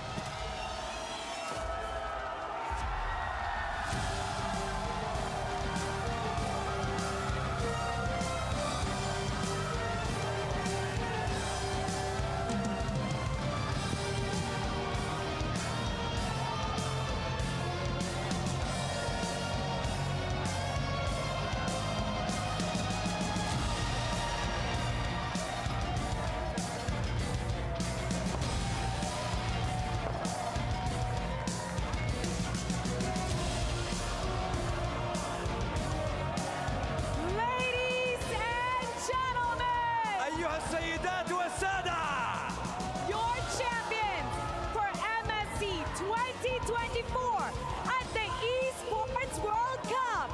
Selangor Red Giants! So guys, congratulations. You have stood taller than the defending, than the reigning MSC champions and the world champions. You are the new MSC champions at the Esports World Cup. How do you feel right now? I feel I'm not wake up yet. I feel like I'm dreaming right now because this is my first time to join international tournament and I champion. Wow! Honestly, indescribable emotions and feelings. And Innocent, I have to ask you, you stood taller. You are now the MSC 2024 champion, and you've won $1 million. What's the first thing that you want to buy? It feels like a dream because, you know, we didn't expect it that we will get the champion. We just want to play and we will show to the world that we can fight against strong teams.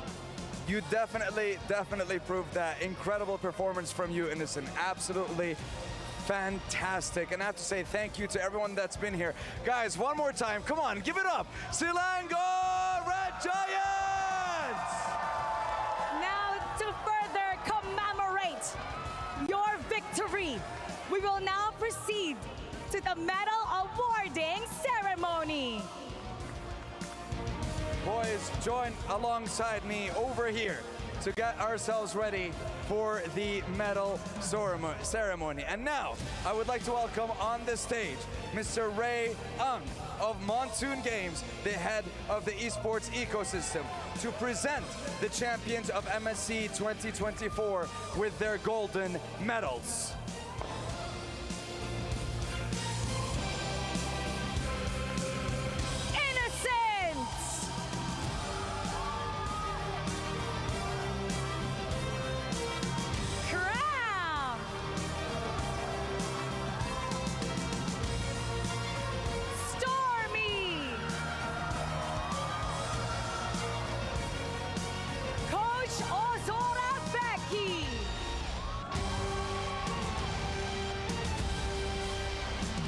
Arcadia!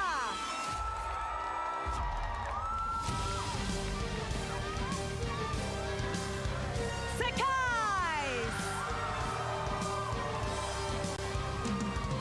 Yunes! Gorgeous!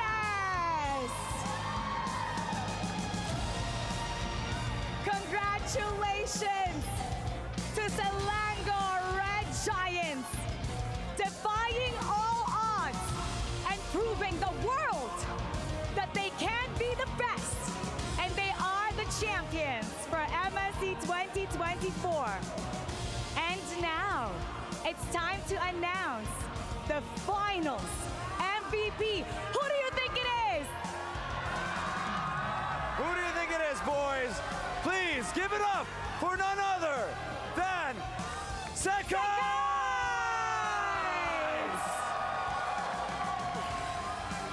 Sekais! Congratulations! Sekais, you are the finals MVP.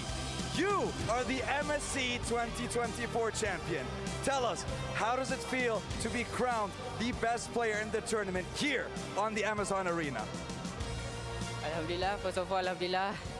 I don't have word to say, but I just really want to say thank you for all the Malaysians fans and who are support us, and until we champion, and I never expect to unbeatable until 100, I don't know, 7, yeah.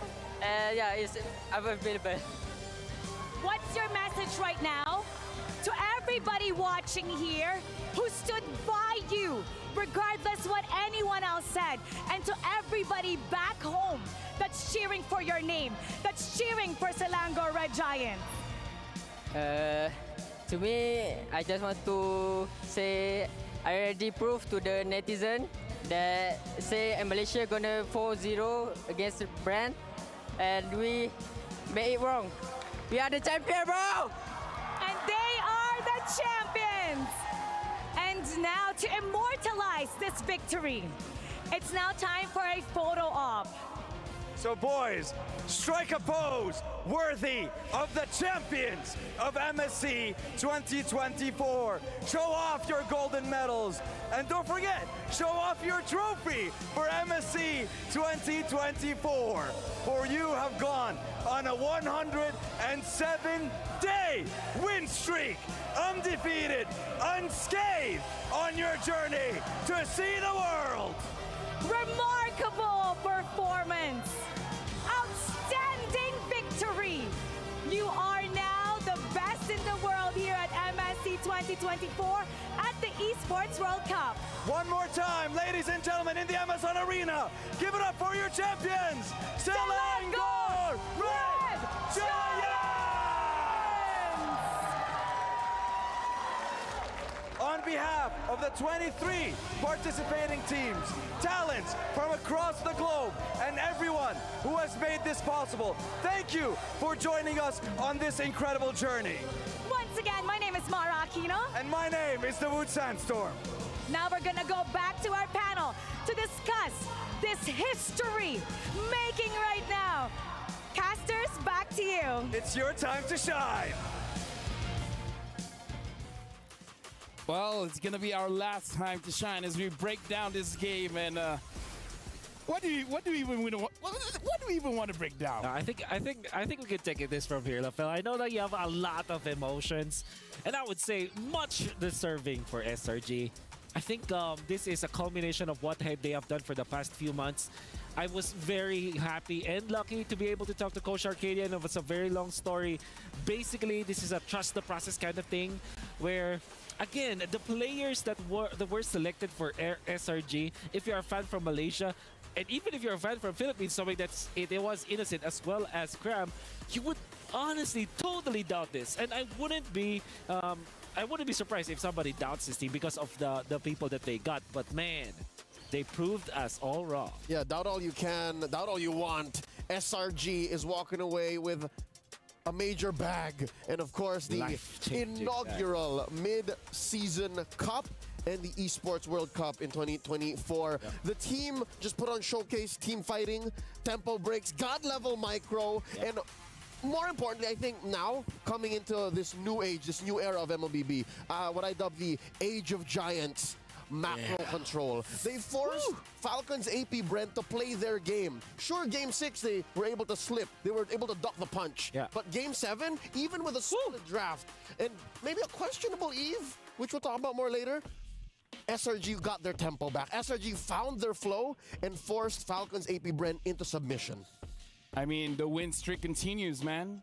Now comes to the question, who is gonna break that streak? Like, people would thought this would be the end, but dude. Think about the words just came out of your mouth, right? They just extended their win streak. They just won what many people would say would be impossible to do. Yeah. But now we're already questioning, when will it end, right? Again, I told y'all, they now carry a new legacy, a new chapter is written. Not only are they looking to extend that streak, they're carrying now the mantle of the world's strongest team. Dude, this reminds me of Onyx Kage days. Oh yeah, especially because of how they play. And I wouldn't label them aggressive easily. I think that they can play aggressive if they're needed to. Their team fight, I think the best part of this is that they look really good at team fights. This is what we can say about SRG, and the fact that they were challenged so much by Falcons AP Bren as well. It's like what you saw literally in that game was the best team in the world right now, and it's SRG. As a Malaysian, the only thing I can say is Alhamdulillah, man. Like, this is real. Like, I'm gonna echo what Sakai says. I feel like I'm still dreaming. Like, this is a dreamlike state, even speaking as a Filipino, right? Again, it's so easy to say, oh, we're going to continue the status quo. Our teams are the strongest. Our macro, our play style is the best. But SRG here proved that, hey, that's not all there is to MLBB. You know, what makes me happy, despite, you know, being from the Philippines, is that because I know the story of how Coach Arc did it. This is not just, you know, a team or an organization spending all of their money getting the best players around and thinking like, hey, do something, come on, win something. No, this is not. This is process. This went through a lot of scouting, a lot of a systematic approach to the game. Even the way that they handled their opponents, like when they won against Fireflux, when they won against NIP Flash, and now how they won against the, you know, formerly the best team in the world, and now best drafters as well. It was systematic, great for the community for sure. Wolf, on social media, we got it right. We both said SRG That's true. is gonna be champion. I did. I called it 4-7. Bring it up. All right. Oh, sorry, 4-3. 4-3. 4-3. I called it. At some point in the series, I accepted the fact that I could be wrong. Yeah. And then we went past the threshold of Wolf being wrong. Yeah. And then eventually, it came down to destiny. So, Caster Lafel, cursed. Yes. Panel host Lafel, blessed. Different beast. Different beast. Blessed.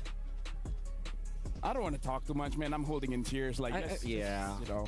Just so you know. I understand how this is odd for you, because again, for years now, actually, no, not just for years, in the history of MLBB esports, right. This is the biggest one. Yeah. Malaysia has never stood so tall. Yeah. Now, this is a bit special, but with them winning, I heard that there's a clip where gonna throw it over to them singing the national anthem.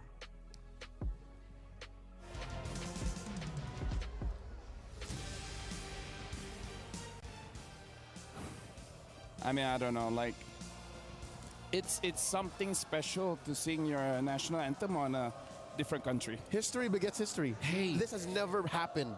And the thing is, when we go to M6, where they will be hosting it, they have a title to kind of defend.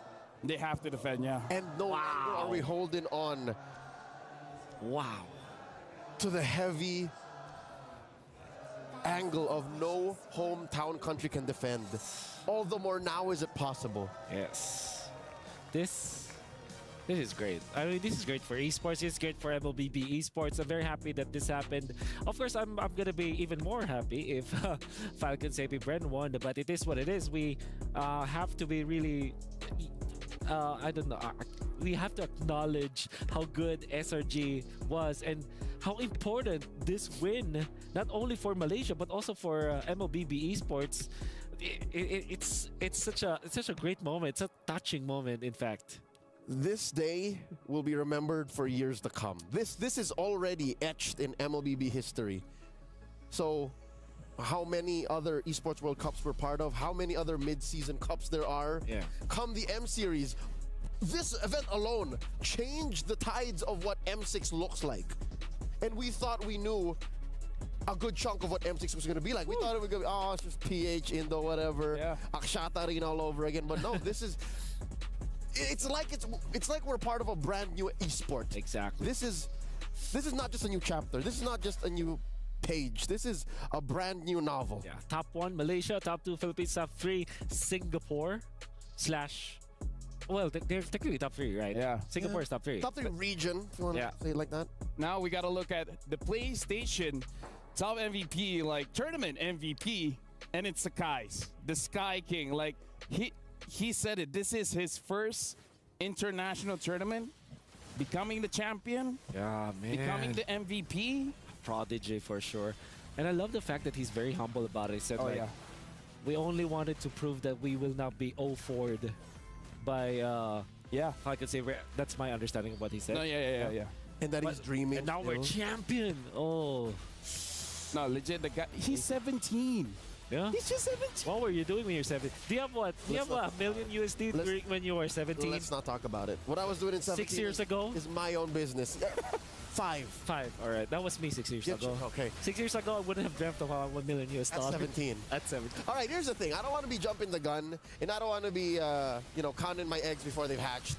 But Sikais, the Sky Prince, a native of Terengganu in Malaysia, is he not now what could be the face of MLBB? Is he not the prime of what a lot of MLBB players want to be? Just playing a game I love, working through the ranks, Play assassins, playing assassins, all the flashy heroes, and winning $1 million. As the PlayStation Tournament MVP, I feel like at least regionally, at least for the face of Malaysia, there you go, Sakai's. He's the guy. That's it. All right, I don't want to put the pressure on him, but I even dare say up there when you're just naming MLB around the world. Currently, this is the biggest event in our esports calendar. And by winning MVP, by winning champion, by dethroning the Philippines, I think in my book he's earned it. Yeah. Honestly, here's the thing. MSC has been so grand, M6 might have a difficult time topping this. But that being said, let's look at the STC play predictions. 86. Wow. Can someone take a picture of this? Like, I don't know. It's just like 14%. Can you do this and then 14%. Screenshot, please. Yeah. Do the Andrew Garfield. 86% of y'all wrong. We're gonna cry. There you go. Screenshot. There you go. Do the Andrew Garfield. Do the Andrew Garfield. No. What is the Andrew? All right. Yeah, you know the meme. There you go. There you go. I went from almost crying to memeing. That's great. Thank you very much, guys. It's a roller coaster. You guys are helping me out a lot here. Of course. I'm still in disbelief, so you know. What else are we here for? We are actually like, and I've said this before, Gideon as well as LaFell. No matter how much I hype SRG, these guys won't accept it. It's because they're coping with trauma. Well, I guess now, for all of the Malaysian fans out there, including both of you, you now have to best believe that we live in the world where it's Malaysia. Wait. The world just turned upside down. You're right. Not only did we flip the predictions, but also this is Wolf full on analyzing 7 games worth of Malaysian games? Of a Malaysian game, and they won. This is, again, truly a change in the winds. Yeah, it's a change. Dude, at this point, we gotta celebrate one more Malaysian play because we are looking at the PlayStation Player Bounty, where this is the craziest. Lord Steel, and it's actually Zorn on the Grok, stealing the Lord with the wall. Yep. Guardian's Barrier. Guardian's Barrier. Look at this. So, where is... It's a full dance. Eyes on Zorn. Eyes on Zorn. After this, he's gonna get a kill too. And Hades already controlling it. Yep. With the wall. Actually, at the edge of the wall, indeed. Right as it manifests. And flicker, boom. Yep. That's killed the guy that should have secured it. That's a beautiful. That's serendipity. That's just. Yep. There you go. Also Zorn. another icon in the Malaysian scene, right? And also internationally. He's the few of Malaysia. Been The playing what? since the few. Oh, okay. He's been playing since season 1. He's my Malaysian Jordan. Yeah, he is. I hope this was not his last dance. Again, we've been hinting at it. There were rumors down the grapevine about 6-7 months ago. Yeah. I hope not. I hope if he's gonna keep doing that, please stay Zorn, please. Yeah. For you guys at home, your opinion matters, man.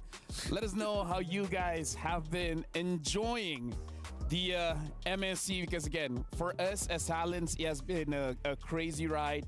Scan the QR code and hopefully we entertained you guys. Yeah. Oh, wonderful ending to MSC. I'm happy that we ended this way. Best of 7 and a new champion being crowned. Good. I think that MLB esports will just continue to grow. A All new is spotlight. well. All is well. All is well. Yeah. What a way to end it. Honestly, at this point, I'm just hungry. Yeah. Feeling a dinner? I have actually not eaten a meal since we got in. We are already full just by watching the games. Well, let's actually see the updated club championship. Oh, yeah. See now how everything is shaping up. Team Falcons is still number 1 with 1,600, but Selangor Red Giants. Selangor equals T1. Times SRG equals T1. What an age we live in. Wow. Dude, Simon should take a picture of this. Say like, Selangor Red Giants T1, potato, tomato. Same thing. Selangor Red Giants over Team Liquid, Fnatic, and Over G2. NIP. Oh. NIP has been here since the very start.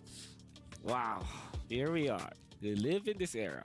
We live in a new era. At this point, I don't know what's going to happen in M6, man. Like, I'm worried because those that win MSC afterwards don't have a good time. Yeah. All right, you know what? Even if we did make history, Look at him still not already doubting and ever the pessimist. This is PTSD. Come on, live in this moment. Indulge in it, LaFell. Listen, this is your era. We've lived to the point where it's like when one good thing happens, something bad's gotta follow up. You know, it's like PTSD, man. I know. Although he is not wrong. I need friends at this point. What are we? But here's the thing. For you guys at home, you guys got to catch the MLBB Women's Invitational 2024 starting on July 24th. The only all-female tournament at the Esports World Cup features 12 teams from 11 regions, breaking barriers and redefining esports. And the thing is, for all of this, I need a phone to capture the moment. So capture moments like a pro with the 6-axis hybrid gimbal stabilizer equipped camera. Asus ROG is the official gaming phone of the MSC 2024. Are we gonna pretend like you just did not call us your friends? You guys are my friends. You know who else are my friends?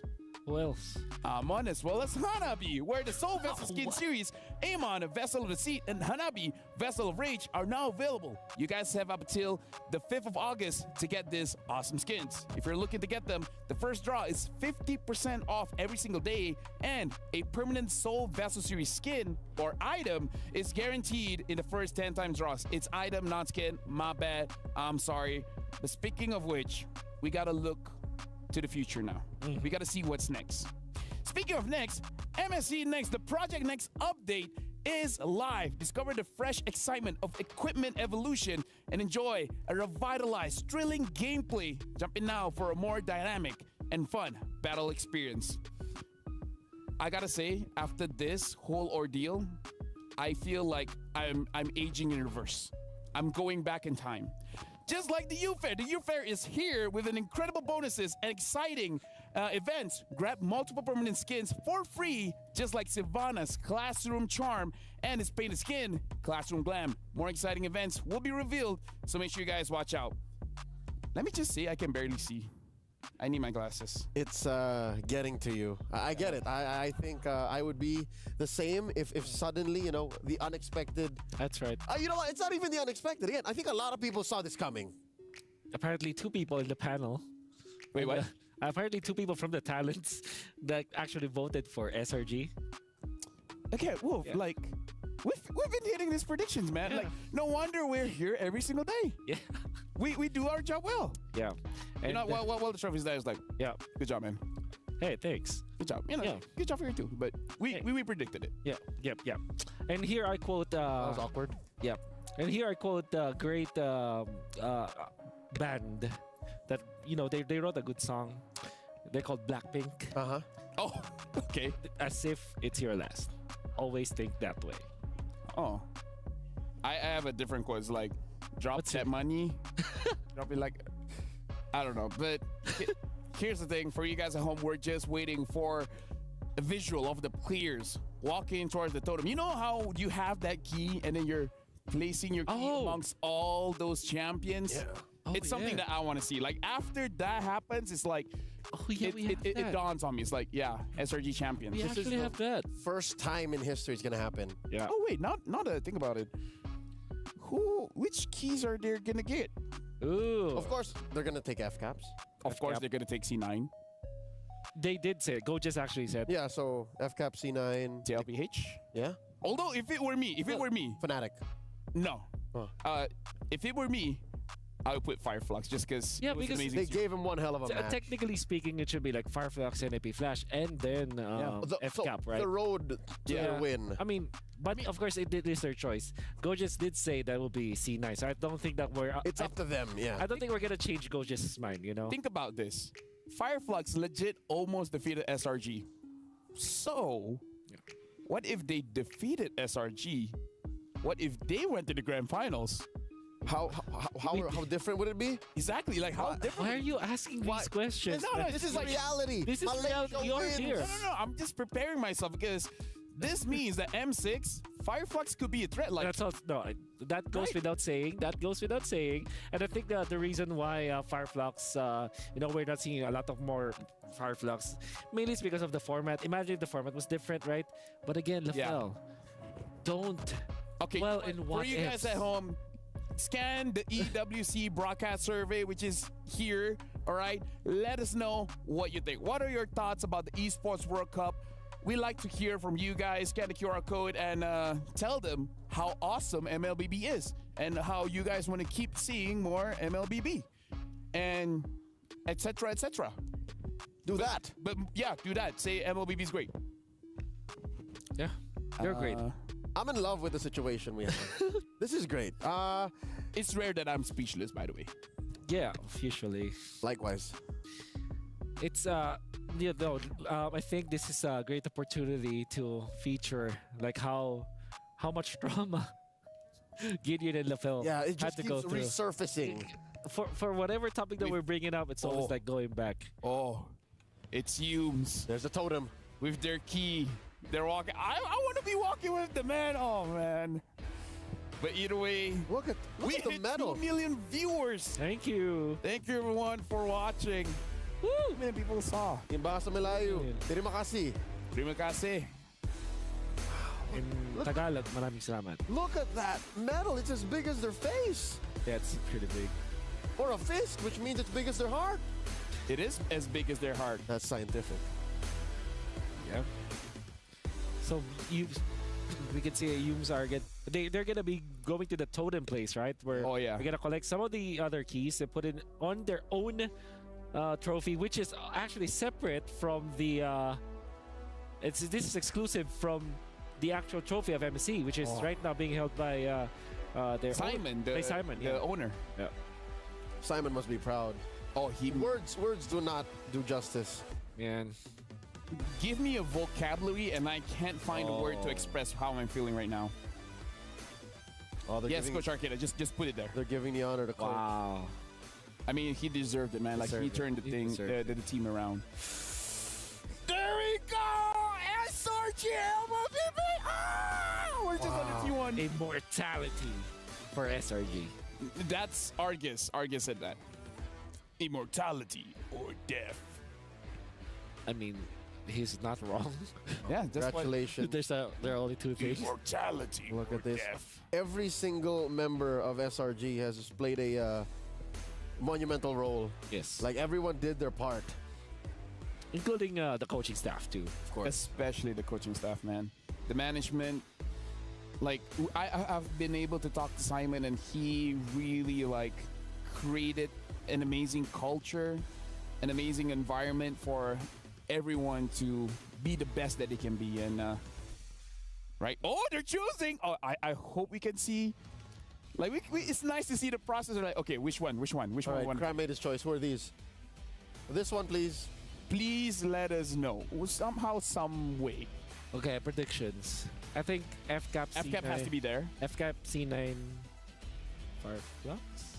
Oh, these are the other. Oh, things, I think. right. These are the ones they let go. Yeah. These just go into oblivion.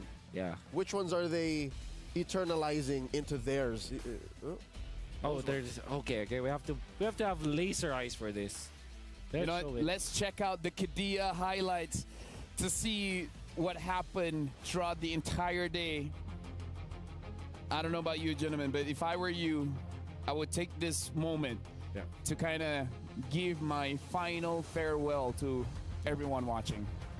It's been an honor to serve on this stand, on the desk. It's historic to be a part of the mid-season Cup 2024 in Esports World Cup. I just look forward to being at your service once more. Thank you, Esports. Thank you, MLBB, to all the fans of the professional casting of MLBB. I'm very happy to have served you for quite a long time. And thank you so much. And yeah, good game and good night. For me, again, I feel like words doesn't express it. It has been a very long journey for this MSC. It didn't start from the wildcard. It started from every region's MPL, every region's qualifier, and then eventually getting champions over champions over champions, where teams go to the wildcard. Homeboys made through it. They gone through the group stages, the knockout stages. They themselves didn't do well, but this is the new landscape of MLBB. Like, I didn't thought MNC would be the one to change things up. This update is definitely something special, Wolf. It changes. Yeah. It changes the logic of MLBB. And we're all thankful for it. This is a breath of fresh air. I think that overall, all of the fans all over the world are very happy about the result, and I'm just so blessed to be part of this, you know? And if you're not, and I understand, you have every right to feel the way you do about the results. That's right. Give it time. Give it time. I think in the long run, this should be the best outcome for our beloved esport. My name is Sofel. That's Wolf. That's Leo. On behalf of all the casters as well as the production, we'd like to say thank you very much. Hope you guys enjoyed the show. Until next time, bye-bye. It's a remedy. Throw it all at the enemy. If I don't do it, it's the enemy. Chop, chop, yeah, I'm moving in. Let's go, let the game begin. This is the fight of a lifetime. So don't need nobody here telling me. Don't need nobody here telling me how to be, what to be, who to become. Eating it too, I ain't giving you some. Better believe I be getting it done. Getting your head and I do it for fun. Taking me to the one destination. Going to battle and I will confirm. I'll be looking for the domination. This is the fight of a lifetime.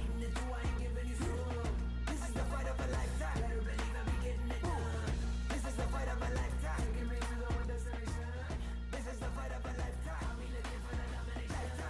Knock, knock, it's my destiny. Trip, it's a remedy.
the fight of a lifetime. Yeah, this is the fight of a lifetime. Even if I ain't giving you some. This is the fight of a lifetime. Better believe I'll be getting it done. This is the fight of a lifetime. Taking me to the one destination. This is the fight of a lifetime. I'll be looking for the nomination. Lifetime. Knock, knock, it's my destiny. Drip, drip, it's a remedy. Throw it all at the enemy. If I don't do it, it's the enemy. Chop, chop, yeah, I'm moving in. Let's go, let the game begin. This is the fight of a lifetime. So don't need nobody here telling me. Don't need nobody here telling me how to be, what to be, who to become. Even if I ain't giving you some. Better believe I'll be getting it done. Getting you ahead and I do it for fun. Taking me to the one destination. Going to battle and I will confirm. I'll be looking for the domination.